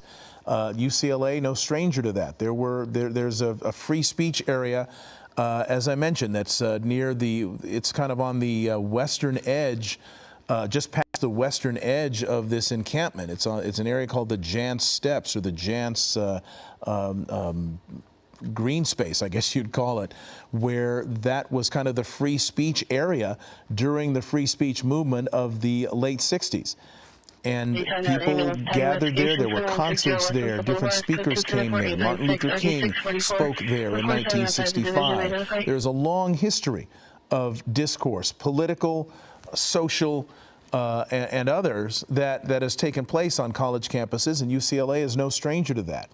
The issue here has been, in many respects, that this particular encampment, there are allegations that students are not being allowed to get to their classrooms, not being allowed to get to certain areas of campus, and indications, some of them coming out on social media, that Jewish students in particular have been targeted by people either in these encampments or people who are part of these demonstrations and not being allowed to move about the campus freely. That has been one of the complaints. That has been one of the issues that may have led to the confrontation that took place last night, in which pro-Israel supporters were involved in hurling fireworks and projectiles into the encampment and trying to tear it down themselves, resulting in a lot of violence and a really explosive situation last night. This is a conflict, as we have said, that has gone on for centuries. And historians have always, had to grapple with the high emotions and the tensions that are in the region and that have boiled over around the world as people with the sympathies that lie on either side of this issue confront each other on places like this, on college campuses and elsewhere. And so we're seeing the result of that here, and what is going to be happening here, we expect, is an effort to bring the tension down and remove the focal point that has led to an increase in tension. It has led to greater tensions here. You have, right, on social media, you've kind of been following this too, right, Chris? In terms of social media, you see people kind of different sides trolling each other, in effect? It's so true. It's something that I've never seen before, even as recently as a few years ago during George Floyd. It was happening, but maybe to a different extent because of the rapid growth of live streaming, where TikTok has really changed the nature of the demonstration on both sides, and it's been used and exploited by both sides, and some would argue even the platforms themselves to be complicit, but that's a whole other story for another day. But the platforms are being used as a communication tool, even within the protest, even here in a local protest, and probably at the various universities across the country, where you have people talking to each other and threatening each other via social media. It borders on, on hate crime in some cases. But it's a new world where the threats come from different places, and so does the dialogue. And somewhere in the middle is, there's certainly, parts of the internet where you can have entirely productive conversation between two opposing sides. There's no doubt about it. But that same technology is being used in a spectrum of ways that can contribute to, real life, tangible activism. But that activism, again, in many cases, can start off as a free speech, First Amendment privilege, and turn into something much darker or more violent or restrictive or dangerous. And it's that level of rhetoric that gets people hurt, and that's why you got to bring an end to it. That's what they would argue, is that it's time. The size of this encampment has reached its limits, at least the limits that our politicians are comfortable with. We have seen these same types of protests handled a dozen different ways in the last week in a dozen different places across the country, depending on what jurisdiction you're in and depending on what university campus you're talking about. It's a very different vibe in New York versus Florida versus Georgia versus Texas versus UCLA. It is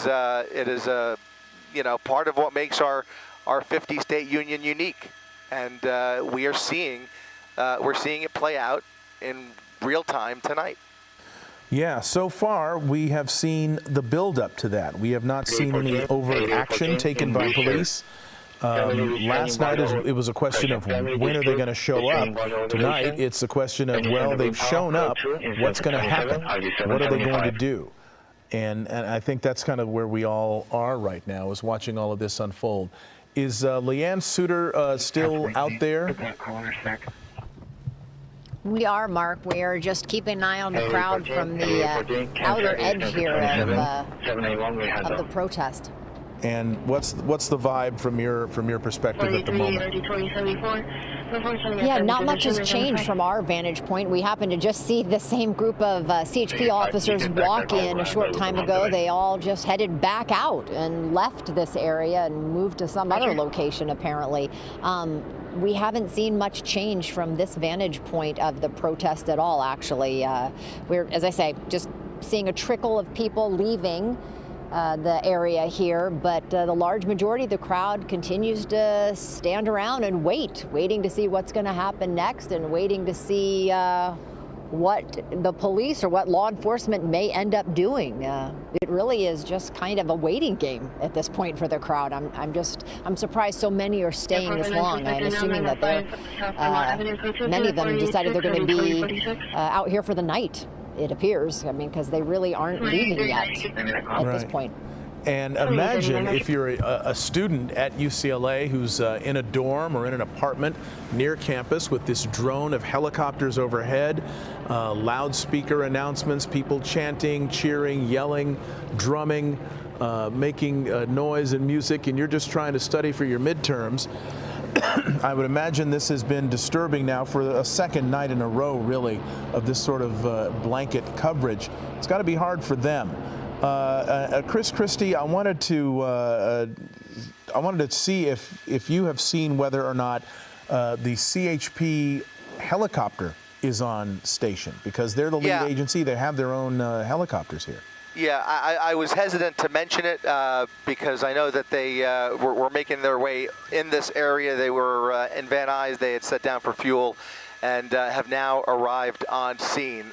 They're not talking. They're not giving anything away here, but I can only presume that the arrival of that CHP helicopter may be indicative of something. We were expecting that as part of the prelude to whatever's going to take place here, and it appears that yet another indication that we're getting closer to some sort of police action here, as the arrival of that CHP helicopter is now very obvious to us as he flies through our shot, very probably obvious to the folks down there on the ground who are monitoring the air traffic above them. But I think that, along with the large law enforcement presence here and the large contingent of CHP officers that we are still looking for and anticipate seeing a lot more flashing lights coming from some direction. I don't know where. Look at that, Santa Monica police out here. So there are even other local jurisdictions besides LAPD.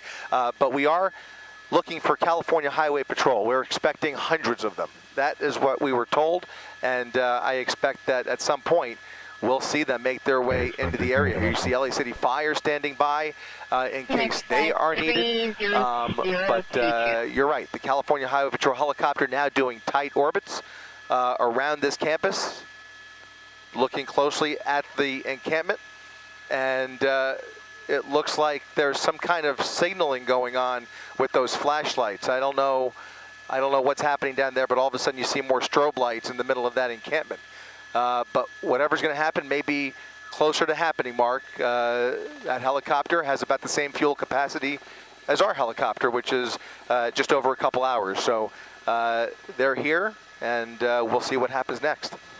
All right. Well, as we watch this, again, for people just tuning in, the area of interest is Dixon Plaza, which is this area, this green space that is between the iconic Royce Hall of UCLA and the Powell Library.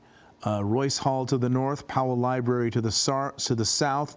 To the west is the Shapiro Fountain, just to the west of the encampment. That area now fortified around the outside of the fountain, between the fountain and the Jance Steps.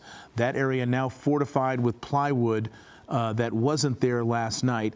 And on the east side, of course, is the area that was the focus of so much activity and, in fact, violence last night, is the area just on the east between those two buildings, Royce Hall and Powell Library. Just to the east is the eastern edge of it, just between Royce Hall and Haynes Hall, and between Powell Library and Kaplan Hall. And you see the skirmish line with two lines of Highway Patrol officers and two lines of at least one involving LAPD, and perhaps both being LAPD officers in blue uniforms.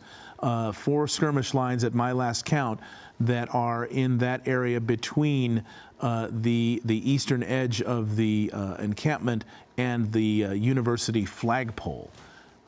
So that's kind of that'll give you a sense of what we're talking about. And down within that area is, of course, this encampment that's been the focus of so much attention.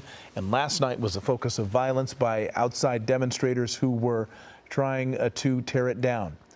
And so now the focus is going to be on what's going to happen in terms of the law enforcement response. We have been told, it's been hinted and even overtly stated that something is very, very likely to happen tonight with regard to the future of that encampment. And what we're looking at here to the right is the staging area. This is the federal building on Wilshire Boulevard, and a huge show of force, or a huge contingent of law enforcement vehicles there, those officers being brought on station. The buses you see off to the top are LA County Sheriff's Department buses, many of them. Those normally during the day are used to transport prisoners from jail to court and back. Tonight, they've been brought here perhaps in anticipation of transporting people who have been arrested, transporting them to be booked. But again, all indications are this show of force is not for nothing. There's a purpose to this, there's a reason for this, and we're going to find out the reason fairly shortly. Chris Christie? Yeah, Mark, I'm wondering if we still have contact with either of our ground crews, being told that the helicopter has or may be about to make a dispersal order PA announcement from the helicopter.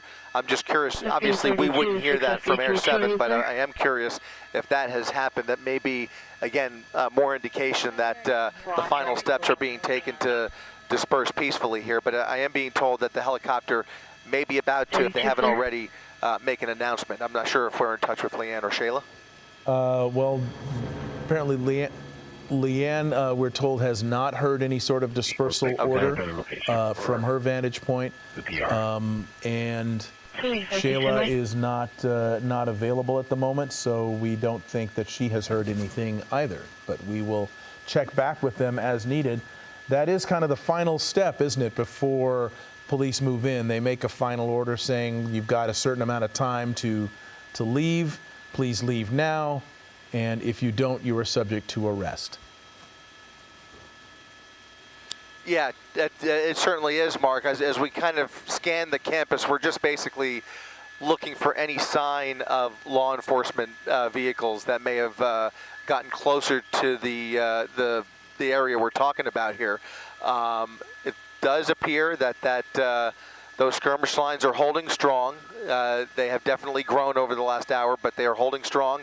And it does appear that we're getting closer to something. It just seems like, well, who knows where these officers are ultimately going to be coming from. It's just really anybody's guess. We know I can expect at least a group coming from those other two halls on this side of the encampment.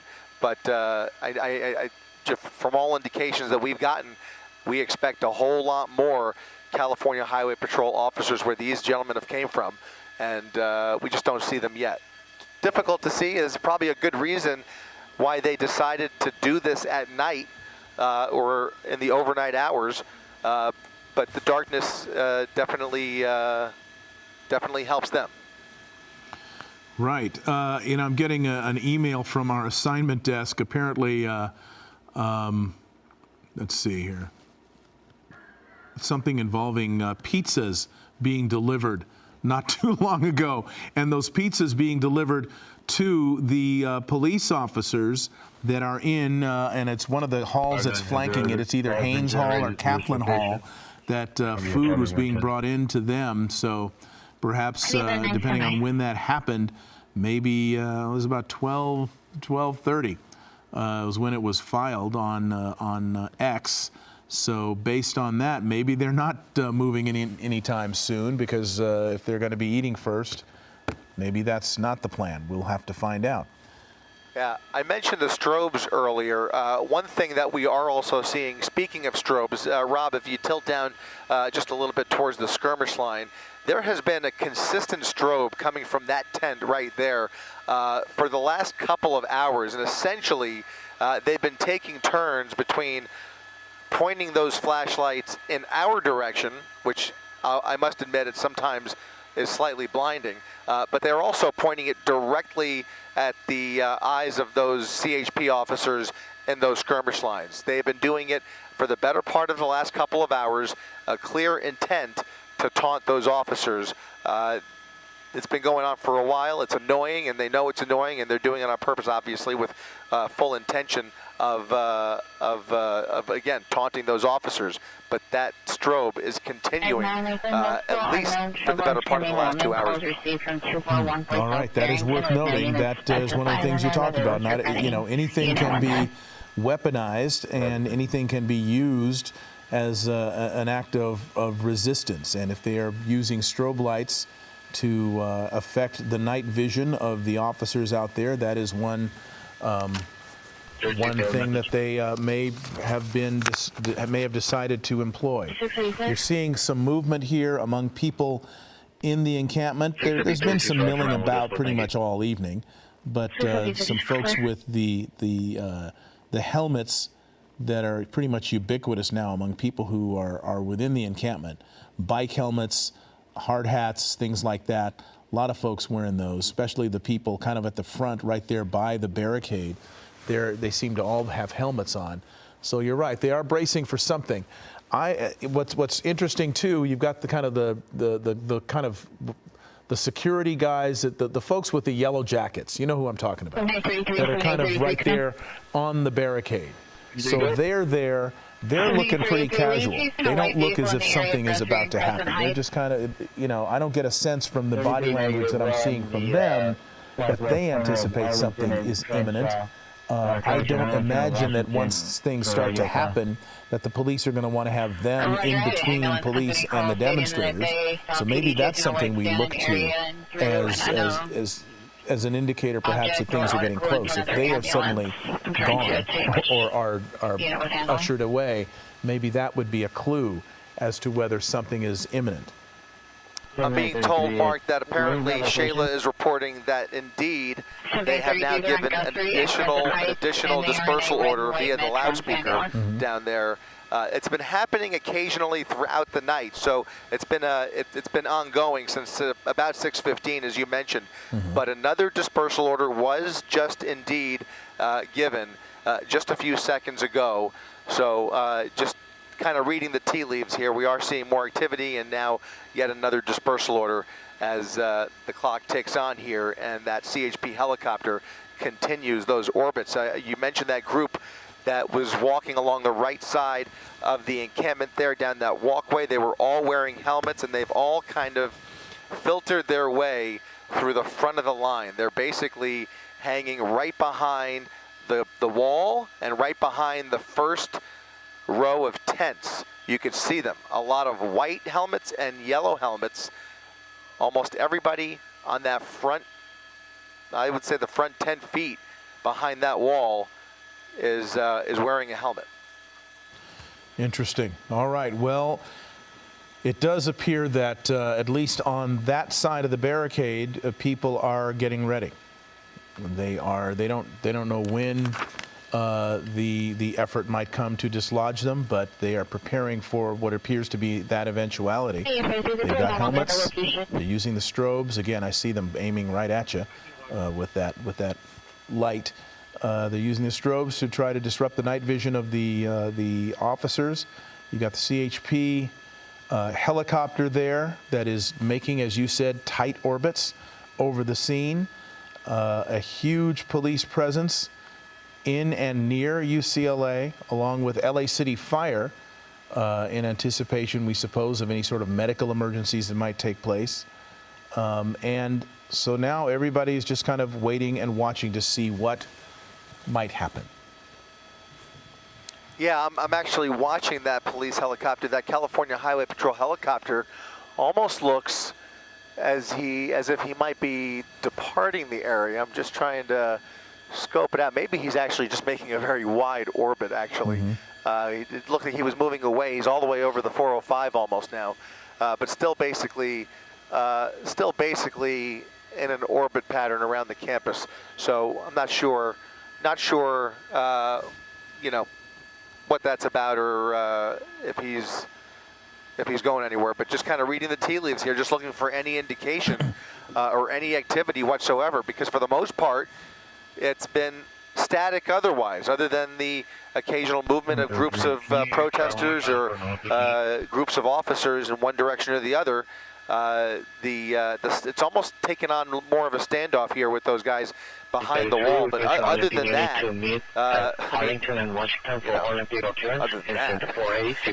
it's been pretty static here. All right, Shayla Girardin, who we thought had left but apparently hasn't, indicated to our assignment desk that she heard the dispersal order that was just made. I don't know if Shayla, you can hear me. Are you available to speak? We don't have her. All right, because I'd love to have more detail about the contents of that dispersal order, whether there was a time limit given, whether there was an indication that anybody there is subject to immediate arrest. Or anything like that. I'd like to find that out if possible.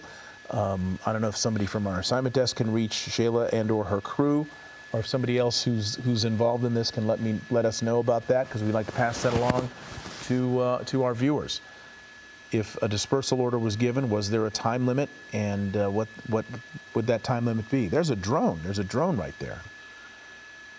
Yeah, we've seen a handful of drones being used, presumably by law enforcement, but I can't confirm that. It's entirely possible that somebody in the group is controlling a drone. It's impossible for us to tell, but it certainly is possible to be coming from either law enforcement or the protesters. I've actually seen chatter about that online as well. So I can't rule out that there are individuals in that encampment with drones. It's information that I can't confirm, but has been conveyed to me, if you will, by some folks on social media. So you can see that group of CHP officers.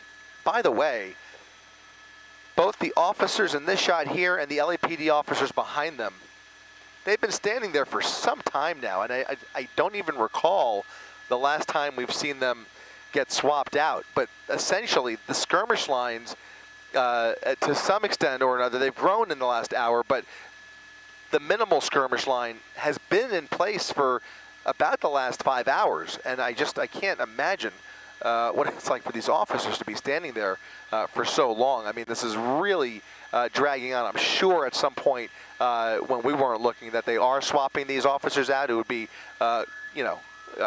highly unusual if they didn't. But this skirmish line has been in existence in some form or fashion for hours now. Yeah, and you're right, to just stand there, in many respects, it's harder to stand for 3 hours than it is to walk for 3 hours. Yeah, absolutely. So yeah, it's tough duty. It's not easy, and crowd control is a very difficult thing. There's a lot of emotions involved.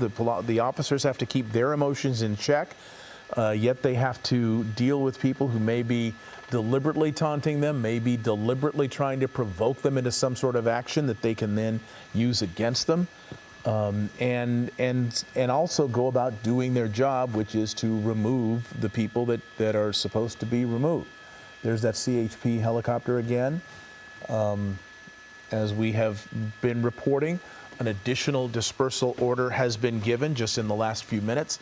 The first one, the declaration of an unlawful assembly, was given at 6:15 last night, and this is an additional order that has just been given, which is an indicator that perhaps the time is getting short before some sort of action is taken. Yeah, still looking for any kind of movement. My eyes are peeled. All of ours are. We're looking within that encampment and around the campus for any sign of movement, and we're just not quite seeing it just yet. It seems like even the activity within the encampment has simmered down a little bit. Let's go ahead and push in a little bit, Rob, and see if looks like people are still walking around. I mean, the food line has shortened, I think, slightly, but folks are kind of concentrated in the middle, especially the ones without helmets. But I mean, even the ones in the middle, there are a fair amount of helmets throughout the crowd here. But everybody's just kind of standing around, milling around aimlessly, sort of. And I mean, it's organized, but I mean, they seem to be losing their patience a little bit too. They're just kind of, you know, hanging out on a Wednesday night. Yep, it could be a very momentous Wednesday night for everyone involved in this. Hopefully it ends peacefully. Hopefully whatever happens is peaceful and that nobody gets hurt and everybody ends up going where they're supposed to go at the end of the evening without any problems. So that's the effort that will be made by everyone involved in terms of the police, law enforcement agencies, and presumably the folks who are in the encampment as well. Nobody wants to get hurt. Nobody wants to end up someplace where they don't want to be. So we'll see it all play out. Are there any sort of last-minute sorts of preparations? You see people still fortifying the walls? Are they still doing that sort of work out there? Let's take a look. As recently as about an hour ago, I did see somebody still look at that. There is somebody actually working on the wall right there in the corner. Not sure if he's trying to just look over it and kind of get a lay of the land on the other side of the wall, or if he's actually securing it. But you can see several folks actually, yeah, looks like they're just trying to climb and peer over the wall to get a glimpse of what activity is taking place on the other side. So they've built the wall around metal barricades, and then about 10 feet in front of the wall is an additional line of metal barricades. I guess at some point, the officers that eventually move in here will actually have to cross that line of barricades. So they'll probably come along the side, I would imagine, and start to fill in that gap if they're going to start forcibly removing the plywood. It's a large encampment. I can't understate how much this encampment has grown over the last week, and it's a sizable amount of property. Tough to put an accurate. Actually, let's go ahead and use our measuring tool here. We can actually give you a pretty good idea of how wide this area is. About 200 feet from building to building, and then if we measure it long ways, it's probably at least a football field from east to west, I would imagine. So essentially we're looking at it, yeah, about 300 feet. So about a football field is what we're talking about here, Mark. Right, and more on that dispersal order. This reporting from the UCLA Daily Bruin has put out a tweet or an X, and it says, another dispersal notice from authorities near the encampment could be heard across the lawn of Dixon Plaza, which urged protesters to exit via the pathway between Royce Hall and Kaplan Hall. You risk serious injury, an officer said through a microphone. Again, that quote, you risk serious injury.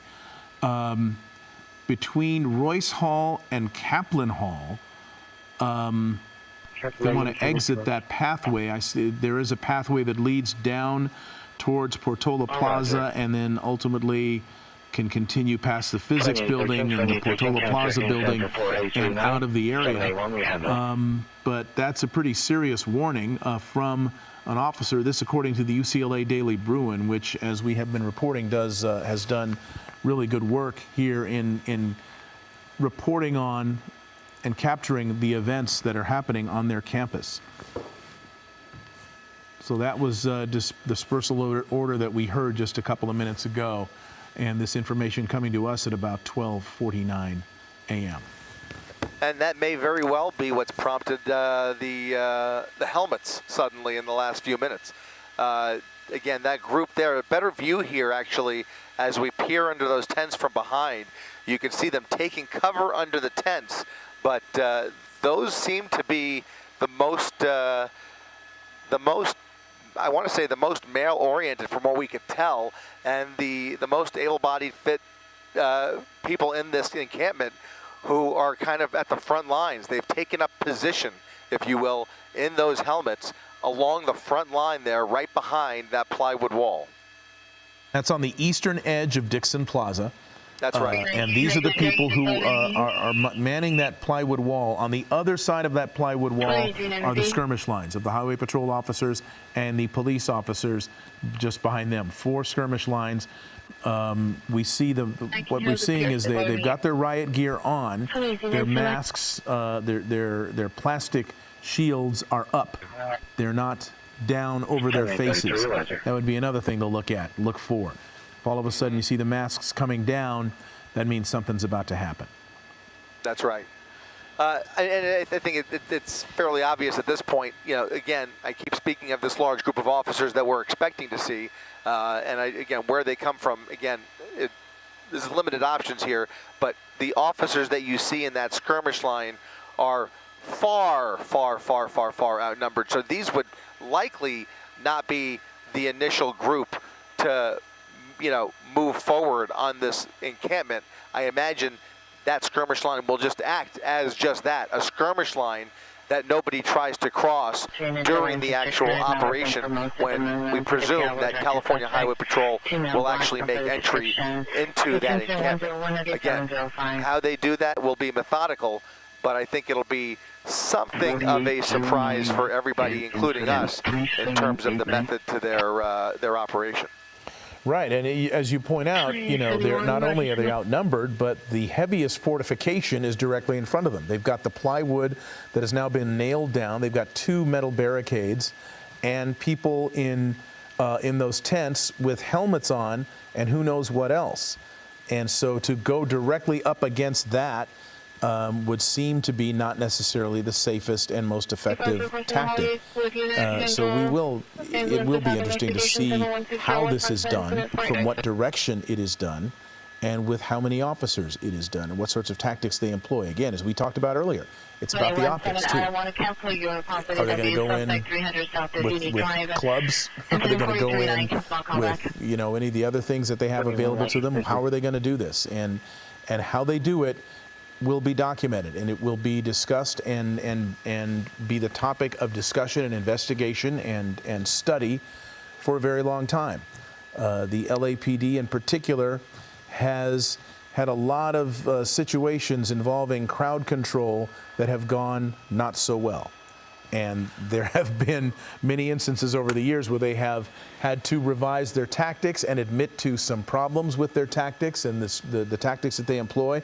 And there have been revisions over the years. There are changes in police procedures based on situations just like this, when they were either too heavy-handed or, in some instances, not forceful enough. It is a delicate balance that they have to walk, and you can bet that after this is done, there will be study by all the agencies involved about how they could have done this better, how they could have been more effective. Even if it goes very, very well, there are going to be some things that they're going to want to look at and see how well they are done. And the best possible outcome is if nobody gets hurt, everybody gets their First Amendment rights respected, and then that's that. We're all waiting to see whether that happens, and the dispersal order. One of the tools. Go ahead, Chris. Yeah. One of the tools that comes to mind, since we have some free time to speculate at least a little bit. We learned about the distraction detonators that were used in Columbia University last night. Very similar to a flashbang, but completely harmless as far as I know, but definitely effective in terms of forcibly dispersing a crowd without injuring anybody. It certainly seems like one of the tools I would imagine we might see being tossed into the crowd or into maybe some of the open areas within the crowd to kind of divert attention away from where the law enforcement wants their attention diverted to. So, it's tools like that I can imagine in my head that would come in very handy in a situation like this as they try and penetrate that plywood and try and penetrate that wall. Again, this is a group on the other side of that wall that's equipped with not just helmets, they've got gas masks and all kinds of defensive equipment to deal with tear gas and other sorts of irritants. But a distraction device is very effective, and we've seen it just this week in other locations be used in similar situations that may very well be played out here. We have some new video that has come into our newsroom that was shot by someone who was within the encampment. Let's see if we can roll that and get a sense of what it looks like inside and what officers potentially could be facing. What you're seeing here I don't know if you can see it on your screen there in Air 7, but the barricade that is set up outside Royce Hall, they've got these huge planks that have been used to barricade the doors. You've got people there. You see the riot gear that they have on. That looks pretty much like the same sort of riot helmet that police have. This is a person here that's got the riot gear on. You see other people helping to fortify that plywood. And I'm not sure exactly what the bungee cords are for, but that is apparently part of this that's meant to slow down somebody who's trying to get in, I presume. It's not exactly a hard, fast sort of a thing, but it may be effective. Demonstrators and people who are involved in this sort of thing, they learn things too after action. And this is video from earlier in the day of police officers showing up in force with their riot gear as they prepare to do whatever's going to be happening here. This is more video from Royce Hall. Anybody who's visited UCLA, you likely may have walked down this very hallway. And some of the bike helmets that they have, they've got umbrellas, other equipment that they have. I'm just kind of watching this along with all of you to kind of see what sorts of things are going on inside the encampment. And Shayla Girardin joining us now as we look at more of this video. A good large-size contingent of LA police officers here. That this was obviously shot before sundown, and just another indication of all the supplies that have been brought in. Look at all this water. They've got water. We saw the kind of a buffet line over there, a shield with the UCLA logo. I've never seen that before. And here's an indication we were talking too about the organization. That was the medical tent. You saw people suiting up, preparing to take care of people if they were perhaps in need of medical care. Shayla Girardin, you are with us now. You heard the dispersal order, is that correct? Yeah, campus police coming in over the loudspeakers. We've heard them now at least twice, giving that dispersal order, telling the crowd that this protest is unlawful, they need to leave, also telling them where the nearest exit was, and saying they could be arrested if they do not leave quickly. As for now, all they've been greeted with, or the only response they've had to that dispersal order, is the crowd cheering and saying that they were going to stay put. I don't know if you guys can hear the chanting, the shouting behind me, but this crowd has made absolutely no move to leave, even after hearing that dispersal mark several times. And did the Daily Bruin reported that the one officer said, "You risk serious injury." Did you hear those words? I did not hear those words, no, but I have also heard other people out here saying they heard something similar. It's very loud out here, especially with the helicopters flying overhead, the chants, the cheering. So when those dispersal orders come on, again, we've heard them at least twice, it's really hard to catch the whole thing from where we're standing. Mm-hmm. And in terms of the exit area, they said to go between Royce Hall and Kaplan Hall. I think that's pretty close to your position. Kaplan Hall should be directly in front of you, based on what I can tell. Yeah. What's that noise we're hearing? Very close to where we are standing, and a lot of shouting happening behind us right now. But yes, they were very clear. I want to go ahead and show you guys, since we are getting quite a bit of action from where we are standing. You can see CHP, LAPD all out here in several lines this evening, forming new lines as those protests, those shouts continue to grow. And they have continued to stand here even when we heard those dispersal orders given multiple times. Campus police coming over the loudspeaker, like we mentioned, and giving very specific orders, saying that everyone out here needs to disperse. This protest is unlawful, and giving those specific instructions on where they needed to exit. And like you mentioned, Mark, very close to where we are standing. And as you can see, that crowd out here has made no movement, no effort to leave. And by the looks of it, not planning to leave anytime soon. Mm-hmm. And so, yeah, you're standing right along where the exit route would be between Royce Hall and Kaplan Hall.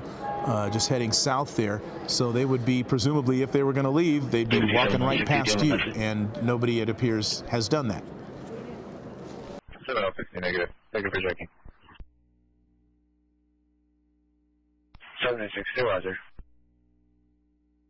that they are going to take action on this encampment tonight. We just don't know when. It does feel like it's imminent. We're hearing some of the teams are on the way. Multiple different agencies are out here. You got LAPD, you got the LA County Sheriff's Department, you got the California Highway Patrol, all working together to try to clear this camp out at some point after all the violence we saw out here last night. And from what these students and these protesters have been saying, they're not going anywhere. They've been mocking police every time they issue a dispersal order. They say in a chant, "We're not leaving, we're not leaving, we're not leaving." And you hear people booing right now every time more law enforcement shows up. You hear them boo and you hear them chant shame, shame, shame, and then they get on their flashlights and they strobe the media and the law enforcement to try to get in people's eyes and taunt law enforcement. So right now we're just waiting to find out if and when law enforcement finally tries to breach this camp. We'll send it back to you. Yeah, well, Bill, the plan has been released. According to law enforcement sources, the Los Angeles Police Department will secure the perimeter. The California Highway Patrol will enter the encampment, and the Los Angeles Sheriff's Department will be responsible for crowd control. So do you know, Bill, what police are waiting for? It seems like the longer they wait, the more details that are released, the harder it's going to be for police to get the job done. It's possible they could be waiting for these outside protesters who have shown up to calm down a little bit or disperse more. There are hundreds of them out there right now. They could be getting their planning together still. You're talking 3 different agencies who are accountable to 3 different people. You got the police, the mayor, the city council, then you got the elected sheriff with his deputies, then you have the California Highway Patrol answerable to the governor of California. So you got a bunch of entities trying to work together, but an operation like this is going to take, obviously, a lot of planning and coordination, because once they go into that camp, they're going to have to be dealing with optics issues. A lot of people who are probably not going to cooperate. A lot of people who aren't big fans of police. They don't know what they have in there. A lot of them are wearing gas masks and helmets. They've got shields. They've been preparing for a breach like this all day long and for several days long now. So police got to make sure they cross all their T's and dot all their I's before they go in there, because once they do, you know, it's going to be a big issue, and we've seen what's happened on other campuses all across the country. So police figure, take as long as we need, we'll plan it correctly, and we'll get in there, because their biggest fear is we have another repeat at some point of what happened last night when there were nonstop violent fights taking place. And I don't think anybody wants to see that again, Carly. And everybody has a camera these days, so they're looking for any opportunity to call into question the actions of the police, even if this is exactly what the police are supposed to do per their own protocols. We teased at the top of the show this list of demands, this list of requests as well that these protesters are seeking. There are a lot of comical ones on the list. We'll get into those with some other guests. I don't want to waste your time with that. I want to focus on things like zip ties. Why would the protesters need zip ties? I understand why the LAPD, CHP, and the law enforcement there would need zip ties to restrain these individuals when they ultimately take them into custody. But I'm trying to wrap my head around why. Why would the protesters themselves need zip ties? Seems like, to a certain extent, with the stuff that you mentioned, the shields, the wood, it seems like they're loaded up for bear here, Bill. If we can pan back over to the wall one more time, what they've been using the zip ties for is they're tying together those wood pallets with that steel gate. That's how they're tying everything together, is they're using those zip ties. Then they're also screwing those big wooden planks in with drills. So I don't believe that they're, you know, using the zip ties because they're going to try to detain people out here in any way. But from what we've seen, they're using the zip ties to try to secure the little fort they've built for themselves. Yeah. Evidently, they believe walls work because they built one out here. Yeah, it's incredible that these students have made their stance clear on illegal immigration, and the fact that they've literally built a wall on the quad as police close in. There's got to be a better way than physically building one on UCLA's campus. Bill, thank you so much for joining us. We will certainly check in with you if things ramp up. Let's bring in Fox News correspondent Jonathan Hunt, who is live in Los Angeles. And Jonathan, the college president said the encampment will be cleared when the time is right. So far, that time has not yet come, and you have to wonder why. It's thoroughly bizarre as we've watched it unfold over the last several hours alongside Bill Malugin, who's been doing great work out there on the campus. It's just bemusing that we had this first dispersal order, I think 6 or 7 hours ago now, and in the meantime, the only thing that has happened, as far as we can tell, is the crowd beyond the encampment, the crowd that is just coming on to the public university campus, has got bigger and bigger and bigger, and so many bad actors who simply think here's a chance to cause some trouble have come from all corners of LA. So the LAPD, the Sheriff's Department, as Bill was talking about, and the CHP, they need to get this coordinated.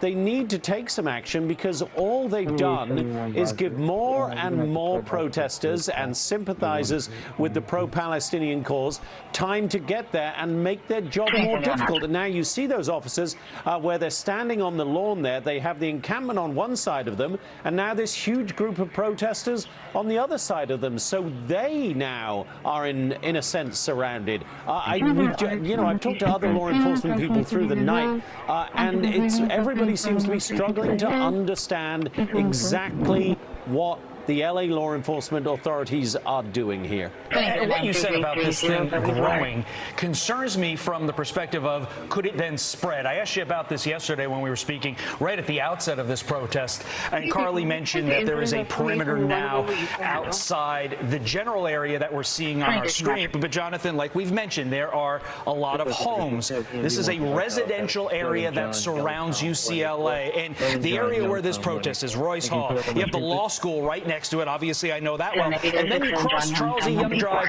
and there are multi-million-dollar homes. And so I'll ask you again, in a city like LA that has a pretty bad history of protests spreading out of control, becoming riots, and extending into residential areas, I'm looking at you, the early 1990s, Rodney King. Is there a concern there in Los Angeles that these UCLA protests in particular could spread to the surrounding community? Yeah, it's a good point, Todd. And I think last night when we were looking at it, it was very much contained in that one area of campus. But now you have literally got hundreds, possibly as many as a couple of thousand of protesters who are on the edge of the campus, if you like, and closer to those residential areas, and not contained by the barricades that the original protesters have themselves put up to encase their encampment. So yes, there is obviously a concern in that situation that if those protesters on the edges start attacking the police, if and when the police officers make their move, then it could easily spread elsewhere, because that campus, as you rightly say, is right in the heart of a residential and retail area of LA. So yeah, it's a concern, and again, it speaks to the decision making here, and those who are making and will make those decisions will have to answer for whatever happens when we see the police finally make a move here. Decision making is right, and apparently it took college officials an hour into the unrest yesterday to even call the police, which is one of the reasons police were so delayed in getting onto UCLA's campus yesterday. Maybe, Jonathan, do you think that could be what's happening today, why police haven't moved in, because they're waiting for a word from college officials? To me, the whole idea that any law enforcement authority here in LA had to wait for an invitation from UCLA seems a little disingenuous. This is a public university. If this, for instance, they're saying, well, we had to leave it to campus police first. We had to wait to be invited. No, that's just not true. If Firehouse number 4 sees a fire taking place in a district that they think is Firehouse number 5, they don't say, well, we're not going to go and put the flames out. This was essentially a riot in a public place in Los Angeles. Any law enforcement agency could have gone in there at any point. They did not need to wait for an invitation from UCLA. It's a completely disingenuous line of accountability. Well, Jonathan, especially because people were injured. Yesterday, the college president said that 15 people were injured. Demonstrators are saying 25. Your wife was also pepper sprayed, wasn't she? Yes, she was. She's doing fine. Thanks for bringing it up, by the way. She's much tougher than me and a much better reporter than I'll ever be. But yeah, there were injuries on there. It was very serious, the violence we saw. You saw it with us. The people attacking each other with large wooden poles, the people pepper spraying each other, people throwing firecrackers into groups. It was a very serious outbreak of violence that went on for more than 2 hours last night, and not a single law enforcement officer that we could see went anywhere near it. And I think we were up above 3 hours by the time they actually arrived on the scene. So it was thoroughly incomprehensible last night, and it's certainly maybe not incomprehensible, but it's certainly a little confusing as to why we're now getting this delay in action this morning. Yeah, don't sell yourself short, Jonathan. We've seen you in war zones. But to your overall point, I'm confused why we're asking the exact same questions today, 24 hours later, when this situation should have been taken care of in those 24 hours. Yet here we are again watching what could potentially be a violent night unfolding. Jonathan, stay with us. We'll check back in with you as the news warrants. Jonathan, thank you so much. It's not just UCLA, Todd. Protests popping up elsewhere as well. And Brooke Singman is here with the latest from other campuses around the country. Yeah, guys, the chaos continues from coast to coast. Protesters still chanting late into the night outside Fordham University here in New York City. Listen.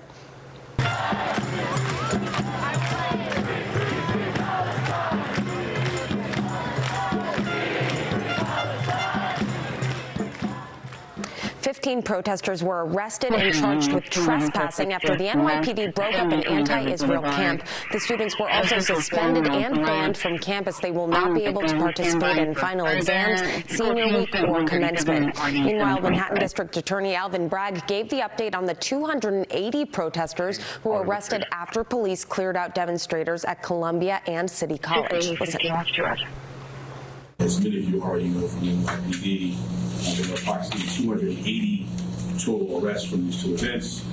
About 170 of those are summonses, and the remaining 100 are either desk appearance tickets or cases that are making their way through the system today and this evening.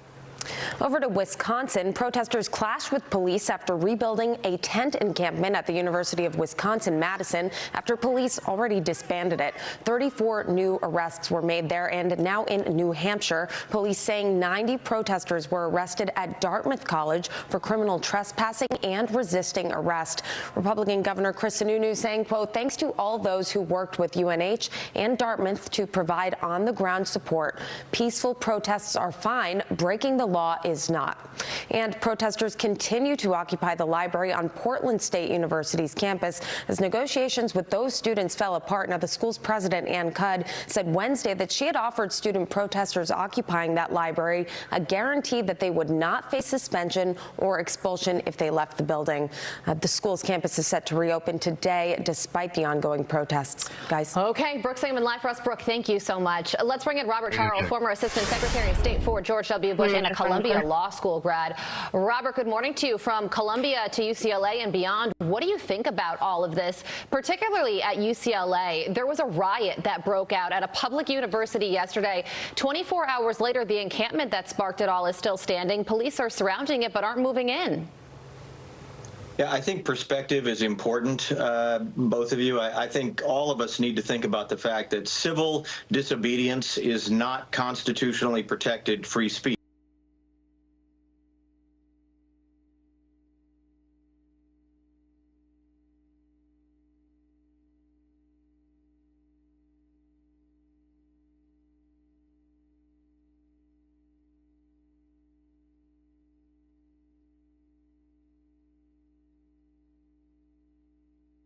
Come from outside organizations, and I would remind people that the procurement of a crime is a crime.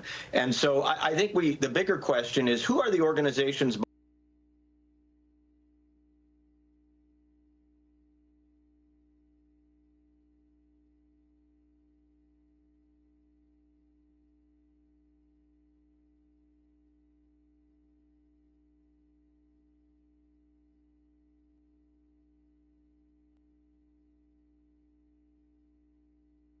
and civil order. And we just have to remember that although proportionality is important, and they have a very sensitive job on their hands right now, if we did not have law enforcement there, we'd be in big trouble. This is like 1960s again, when Ronald Reagan was the governor of California and had to break up what became sometimes violent protests in the 1960s against the Vietnam War. I'm not judging whether this will be done peacefully or not, but it is a tough moment, and I think Americans ought to be grateful for law enforcement. Robert, it says it in your title, former Assistant Secretary of State. You often view things from the geopolitical lens, a very, very erudite and scholarly 30,000-foot view. So put that hat on for a moment. At their core, whether they're being paid or not by some outside groups, these protesters hate America. They hate American values. So if they hate America so much, why don't they leave? Is it simply that they are here to foment unrest, to fundamentally change our country? Because when I look at what's happening, I don't know any college student that I ever went to school with that would be participating in these things. So it concerns me that ultimately these individuals that we're watching right now are trying to change our nation. Your thoughts, Robert? You're absolutely right, Todd. I mean, these are folks that have in their mind's eye chaos and disruption and the fomenting of disorder. They want disorder. They want to create a kind of a chaotic environment that brings disorder. And don't think for a minute that there are not foreign countries involved in this. There absolutely are.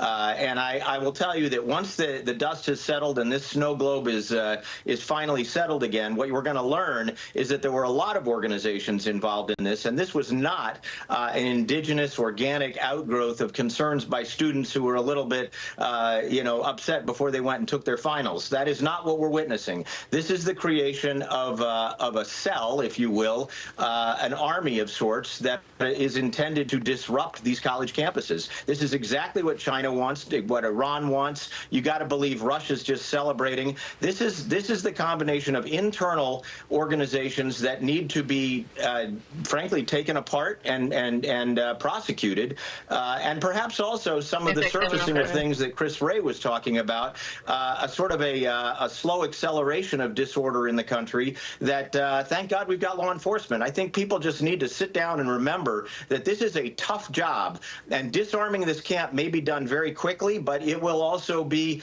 disorderly, and it'll be something that if we didn't have law enforcement, all those homes you were talking about would be overrun. So yeah, honestly, Todd, I think this is a combination of domestic and foreign organizations intending to disrupt the United States of America. We cannot appease this. I encourage those at the university level, the administrative level, to work very closely with law enforcement and encourage them to act early and decisively, not to keep waiting.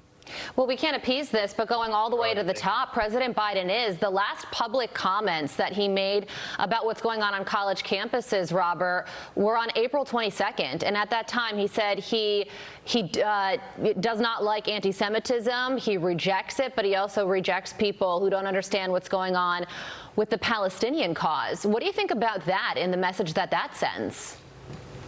Well, I hate to tell you, but I sometimes think that the White House is filled with empty chairs. I mean, I don't see any decisive actions here on his part. And if he's the president of the United States, he needs to intervene. By the way, one of the reasons that Reagan was so effective on domestic issues, for example, when he broke up the PATCO strike of air traffic controllers, is that he had done decisive things as a governor of California.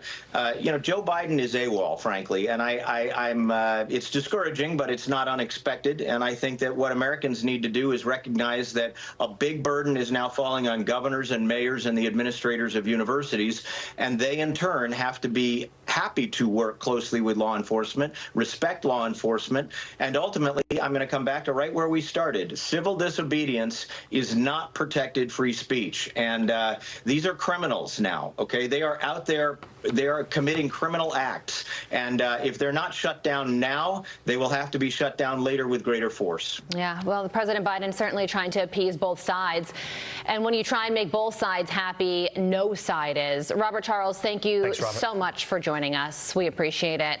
Thank you. All right, police expected to move into the anti-Israel encampment on the UCLA campus at any moment. We are live on campus with Bill Malugin coming up next.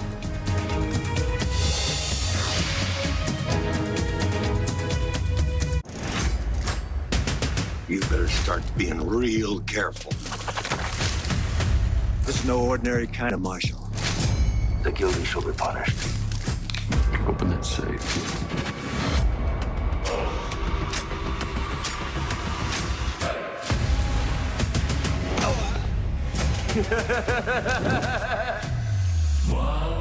How much is it worth to have a clear conscience?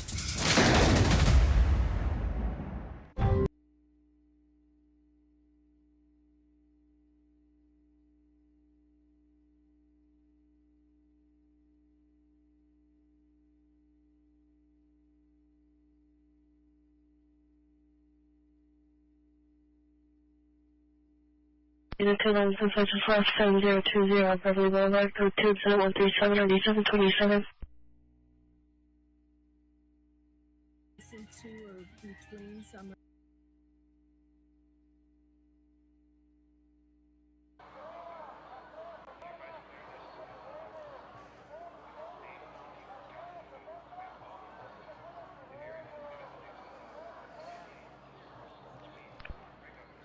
All units did not take a stolen on license 9 Edward Tom Mary 8269, Edward Tom Mary 826, involved in a hit and run. Vehicle left at scene, incident 84.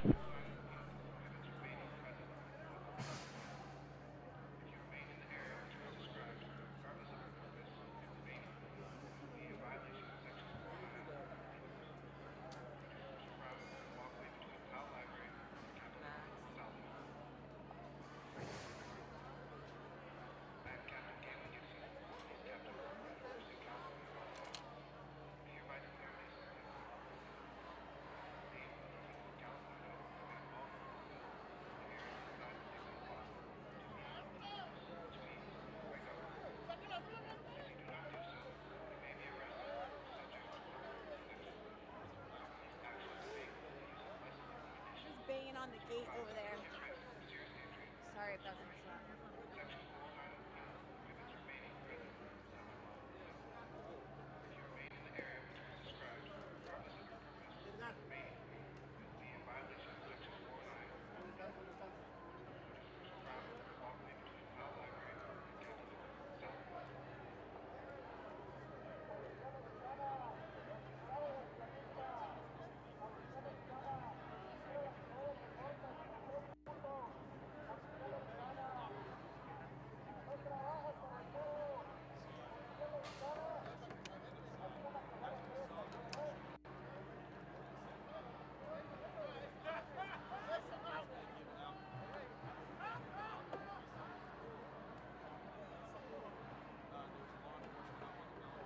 Significant activity on campus. What's happening? Yeah, Todd, we just had a flashbang go off about a minute ago, and it appears that law enforcement is starting to finally breach this camp just on the opposite side of this wall where we are right now. We heard and saw everybody in the camp go rushing to the other side. As we saw them rushing over, we could hear more assembly orders being given out. Then a flashbang went off. You can see there's actually, Tommy, if you zoom in on the balcony up there, there's law enforcement up on the balcony looking down into the camp. So it appears law enforcement is breaching the other side of the camp right now, or is in the process of starting that. Most of the protesters in the camp have now surged to that part of the camp. And again, we heard one single flashbang go off earlier. We have another group of protesters out of frame of the camera to our left right now that's knocking gates over. So it appears something has happened and something has escalated within the last 5 minutes or so. Here on our side of the wall, it's fairly calm. Police still here in skirmish lines, but on the other side of the camp that we don't have a great visual of right now, we saw all the protesters rush over that way. We could hear law enforcement over the loudspeakers, and we did hear one single flashbang go off. Bill, have you gotten a sense of how many protesters are in that encampment? Several hundred, definitely several hundred. Yeah, and so I saw that you posted on X a couple hours ago, UCLA police just declared on a loudspeaker that the UCLA encampment is unlawful and that everyone must leave the area. They say that those who do not leave may be subject to arrest. The encampment then cheered. And then you say that we continue to see a large amount of law enforcement gathering. So several hundred protesters, more police officers from multiple different agencies. And you're expecting that these protesters won't just get summonses. We could see them being taken away in handcuffs and arrested? Yeah, feasibly, just like what we saw at Columbia. There have been a million of these dispersal orders given this evening so far. The students, the camp, have ignored all of them. So the fact that they have actually chanted that they are not going to leave, they've been given lawful orders to disperse. They've been told that the assembly here is unlawful. So yes, they've said over the loudspeaker that if you don't leave, you will possibly be arrested. Now we're just waiting to see if something is going to happen on our side of the camp here. Again, we heard a commotion. We saw everybody in the camp rushing over to the other side, and as that was happening, we heard law enforcement on the loudspeaker, and then there was a huge boom, flashbang, that made everybody in the media over here flinch, because it was the first loud sound we had heard all night, and we were not expecting it. So it appears some sort of law enforcement action is underway now, and it sounds like they're potentially coming in heavy on the other side there. So Bill, if they opened up with a flashbang. Can you give us a sense of what is on the other side? And maybe law enforcement strategy, if it is that they are coming in from that side that you aren't at right now. How is this encampment set up? So the camp goes about 100 yards to the other side, about a football field. Then there's a series of steps that go down. Earlier this evening, there were several hundred protesters that were blocking those steps, which is essentially the entrance to the camp, not allowing law enforcement to get in. So it appears that law enforcement is going in from that side where the steps are. And I will add, there is not a wall over there like you see here on our side. There's not a big wall of plywood over there. So it would potentially be an easier entrance from a physical barrier standpoint, but they're going to have a lot of human bodies they have to go through over there. I mean, I'm not trying to equate this in any way, shape, or form to the events of the Alamo. So please don't discount, don't take it that way. But literally what they've done is they've set up an encampment surrounded by plywood in the center of a field, and they're vulnerable to all the tall buildings that are around them, whether it's Royce Hall, whether it's the law school very, very far off to the right. So they are extremely vulnerable. But I want to touch upon what Carly was mentioning on the other side of it. What is the situation when it comes to the pro-Israel demonstrators? Are they in full force right now? Are they being loud? What are you expecting to see from them, if anything, in the next couple of minutes?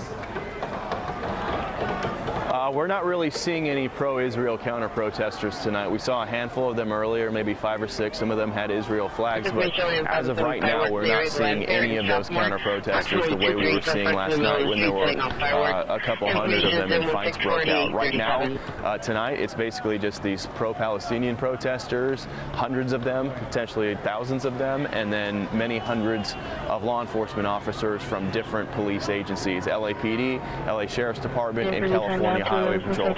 And again, it's quiet on our side over here where this wall is, but unfortunately we can't see what's going on over on the other side right now where that flashbang went off and where most of those protesters have surged to. That other side over there is where the Sheriff's Department has been posting up, and we've been hearing from law enforcement sources that the Sheriff's response team is being brought in. Those are the guys that deal with crowd control. Those are the guys that have the flashbangs. So we've only heard one so far, which is a good sign. We're not hearing any active shouting or fighting or skirmishing or anything like that, but something definitely has happened here within the last 10 minutes or so. And right before that, minutes before that, we got a text from a law enforcement source that said, quote, "It's about to go down." So it appears this operation is in its early phase here. It's incredible what inaction does. I mean, if you think about it, 24 hours ago, there was a riot riot that took place on UCLA's campus, and you would think that police would have given the directive to not only break up that riot, but then clear out the encampment. 24 hours later, we're still dealing with the exact same thing. Where's the leadership, Bill? Who's to blame for this? It's a great question, and the school has essentially taken a hands-off approach to this camp for the better part of a week now, and this is the result. Look at what they've let fester here. It started off as just a few camps. Now you have an entire tent city here, and now you've let them build an entire wall and little fort system to fortify themselves, and tensions boiled over last night, and we saw the result of that. Just nonstop fights, people getting hurt, fireworks going off, people hitting each other with sticks and skateboards. They've allowed the situation to completely fester, and what we were told from our sources is last night the UCLA waited too long. They waited over an hour when all the fighting and violence was happening to call in outside help from police. And right now it sounds like it's pretty quiet in the camp, so I just wish I could see what's going on over there on the other side. It looks like well, Bill, let me step in here, because we actually can see somewhat. We have a camera shot, and it does look like scuffles are breaking out. It looks like there is some confrontation. And excuse me while I lean in, because the shot is in a two-screen. It looks like people are being let out. I see one gentleman giving the finger. Sorry about that. We needed to show you that. It definitely looks like that is where the gathering is, and there's a lot of activity right now. It's getting loud. I mean, we can hear it audibly in our ears right now. A definite raising of the stakes when it comes to just the sense that we can get through the screen right now, Bill. And if I'm not mistaken, it does look like it's down by the steps. The very famous steps, you know, not that this matters right now, but these are the steps you see in almost every movie that films at UCLA, now being overtaken by protesters. Yeah, and that's the side where there were hundreds of other protesters who were essentially forming human shields at the entrance to the camp. They'd been doing that for hours to try to create a buffer, if you will, for if and when law enforcement arrives. So it appears that's the side that they're potentially going to try to come in on. Over here, Tommy, if we can just pan to the right really quick, we still have more LAPD arriving. You can see they're all in crowd control. We still have California Highway Patrol here. So they're securing this side, and it's quiet over here. But yeah, it would appear that the other side of the camp is where some of the action is going on right now, where some potential scuffles could be breaking out. And that is the side where we heard that flashbang go off earlier. Gosh, and these protesters have just been given... Go ahead, Bill. It just looked and sounded like some of the protesters on our side over here were trying to knock over a metal gate, but they stopped. So yeah, we're just trying to keep an eye on both sides right now.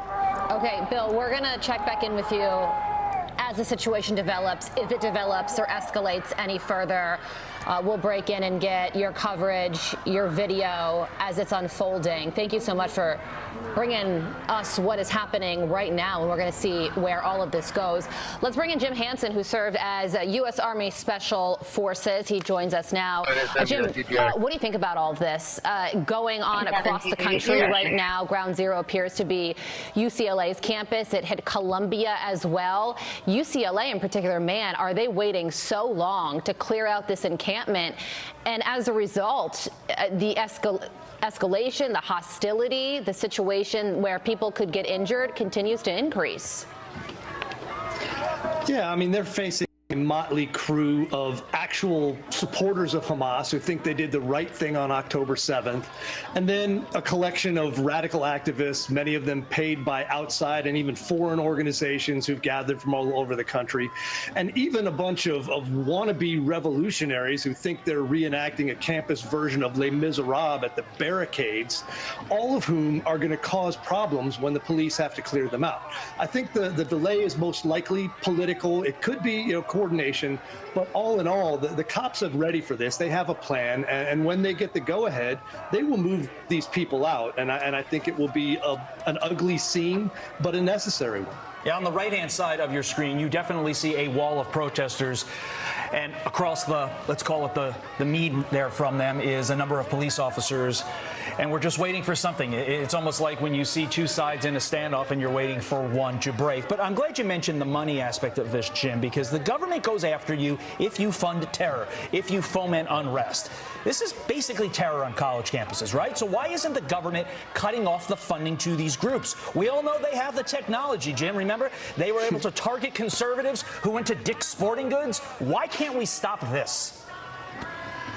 I think at some level the Biden administration is a little too sympathetic to the cause or concerned about votes coming from Arabs in the United States. There is foreign funding. Everyone is now aware of it. The Middle East Forum has been investigating this. We found a network of charities that were gathering money in the U.S. and funneling it to Hamas overseas. Now we're tracking money coming from overseas into the United States to fund these protests. And I'd like to say that we're tracking the incidents of the 2 minutes hate against Israeli and Jewish students. So if anyone has any of that they want to share, send it to civilrights@meforum.org. And we'll try to push the government and other agencies to take action against this, because this is material support for terrorism, and allowing it to happen is the wrong answer all the way around. Yeah, well, speaking of that, there's been some focus on who these protesters actually are. And the NYPD has confirmed, Jim, that the wife of a man convicted of giving material support to terrorism was on Columbia's campus protesting just a few days ago. According to the DOJ, the woman's husband pled guilty to conspiring to provide services to the Palestinian Islamic Jihad. He was deported, but then he just posted on X a picture of his wife in the encampment saying that she is in solidarity with the brave and very determined Columbia University students. Is this woman someone that should be on a college campus, potentially influencing young people? Absolutely not. And this is just a part of how this has been allowed to incubate on these campuses, because it's a bunch of people who believe that the United States and the Western culture is a bad idea. Right now, the cause celeb is, the Palestinians and this false genocide they claim is going on in Gaza. But they've gathered such a motley crew of demonstrators and activists that they really want to just tear down this country and turn it into chaos. So I think it's time for someone to take a look at where the organization and the funding, there are groups like Students for Justice in Palestine, American Muslims for Palestine, who have been part of this, who are tied to Hamas, who are tied to other designated terrorist groups, and who have been raising money and using it to fund these demonstrations and to cause essentially, this type of horrible activity against the students who are just trying to attend class. And if you had any doubt as to what Jim just said, take this little nugget. A University of Tehran professor that's in Iran said in an interview that Iran likes seeing protests on U.S. college campuses, adding those are their supporters if there is ever a conflict between the two countries. So take that for what it's worth. Just one other question that I have for you. We're looking at a college. How do we fix college? I mean, I don't want to send my kids into this kind of powder keg. I want them to get an education that sets them up to make the most money when they can graduate. When they graduate, I don't want them dealing with this. So how do we fix this, Jim? Our campuses right now are just hotbeds of revolutionary activity designed to destroy the norms and mores of the United States and our culture. What we need to do is stop this fantasy diversity, equity, and inclusion and all the gender craziness, and get them back to what they're supposed to do. Teach students to think, not indoctrinate them into leftist and socialist, trying to burn this country down and build a socialist utopia on the ashes. It's time to shut all of that down and have some actual diversity of thought. Maybe if we had more than just campus radicals and old hippies teaching there, we might have some actual learning going on, as opposed to just planning for, their wannabe revolution. Jim Hansen, thank you so much for joining us. Wise words to end this interview. Thank you for joining us as this UCLA protest unfolds, proving his very point. Let's bring in campus reform correspondent and UCLA student Justin Choi. Justin, what's your reaction to what's unfolding on your campus right now? Yeah, so I was there last night at the UCLA protest at around 11:30 p.m. prime time. And the first thing I heard protesters scream, UCLA divest. from the river to the sea, Antifa, keep the Zionists out. And I heard a lot of these pro-Palestinian protesters, first of all, they're plotting how to keep these students, and even UCLA students, out from entering their own encampment. I was able to hear this because I was at my scooter and I was in front of the barrier and I heard these students talking about that. And there's also one guy who was carrying a huge wooden stick, I guess sort of in a way to exert power. And you know, a lot of people I've spoke to, not just students but also adults around the campus, they're very scared right now to go around, and you know, because a lot of these people are giving them a hard time with whether or not you're trying to get to class and whatnot. Well, let's talk about the breakdown of students, and I'm not looking for exact numbers. It's really a guesstimate, but what percentage would you say of your fellow UCLA students, and there are tens of thousands of them, support the protests that you're seeing on campus right now? I think it's around 40%, if I'm being completely honest. It's probably 40 to 50%. And I think a lot of the people who are supporting this whole movement is maybe half of them are actually for Palestine, but I think a lot of them are also in this because of the trends we were seeing on TikTok, right? I mean, we saw what happened in the 2020 BLM riots, right? A lot of these people kind of saw what was happening and what was trending on TikTok and on social media, so they decided to go out and protest. So I think a lot of that has to do with that, but I also do believe a large crunch of them is also out there because they genuinely believe that Palestine is under attack. Can you believe that this encampment is still standing 24 hours after the riot broke out? What are your thoughts on the college administration and how they're handling all of this? No, yeah, it's still crazy. I think UCLA has been very weak with dealing with the protesters because buildings have been graffitied and it's disrupting with students and classes and regular students who want to enter a building. I know you guys had a Jewish student on a couple of days ago, but he was not able to enter a building because they were not, just because he was Jewish, right? Yeah. And so UCLA should be doing a lot better. And when violence happened last night with during the protest last night at around 1 a.m., it took LAPD around three more hours after the whole event for them to even come in. So I think UCLA should have done a much better job in stopping this to begin with. And also one of our own reporters, a Daily Bruin reporter, was attacked for no reason. And, you know, and I think that's because UCLA was doing absolutely nothing. And to that point, there have been calls for Chancellor Gene Block to resign, but you have to understand how the UC system works.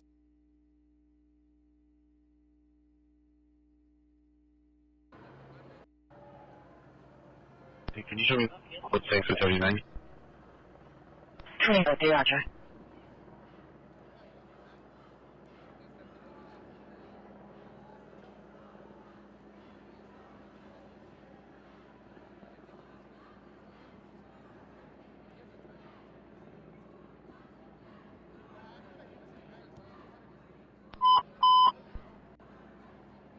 Mr. McGinnis, also for Finance Inspector, now 6077 West 75th Street.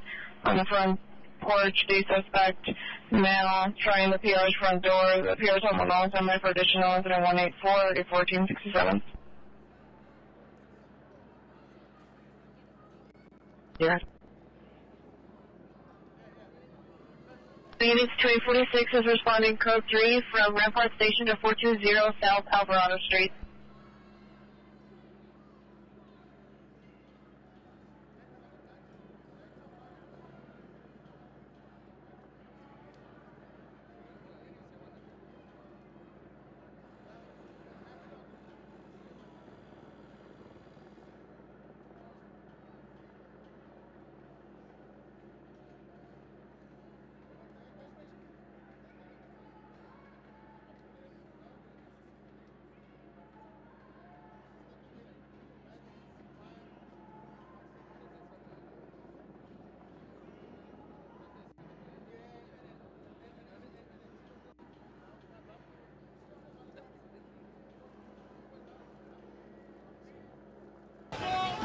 No, absolutely. And if Jewish students and later on in the future are scared, I absolutely sympathize with them. But I think what the university needs to do is they need to be more strict, whether it's law enforcement or whether it's their own policies.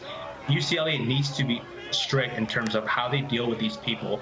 And everyone has a right to free speech. Everyone has the right to protest. But people who actively call for violence, people who are out there saying stuff like Intifada. You know, UCLA has to be stronger and stricter and show the world and just show to our students that we cannot stand for that. And I think that's an important first step that UCLA must take.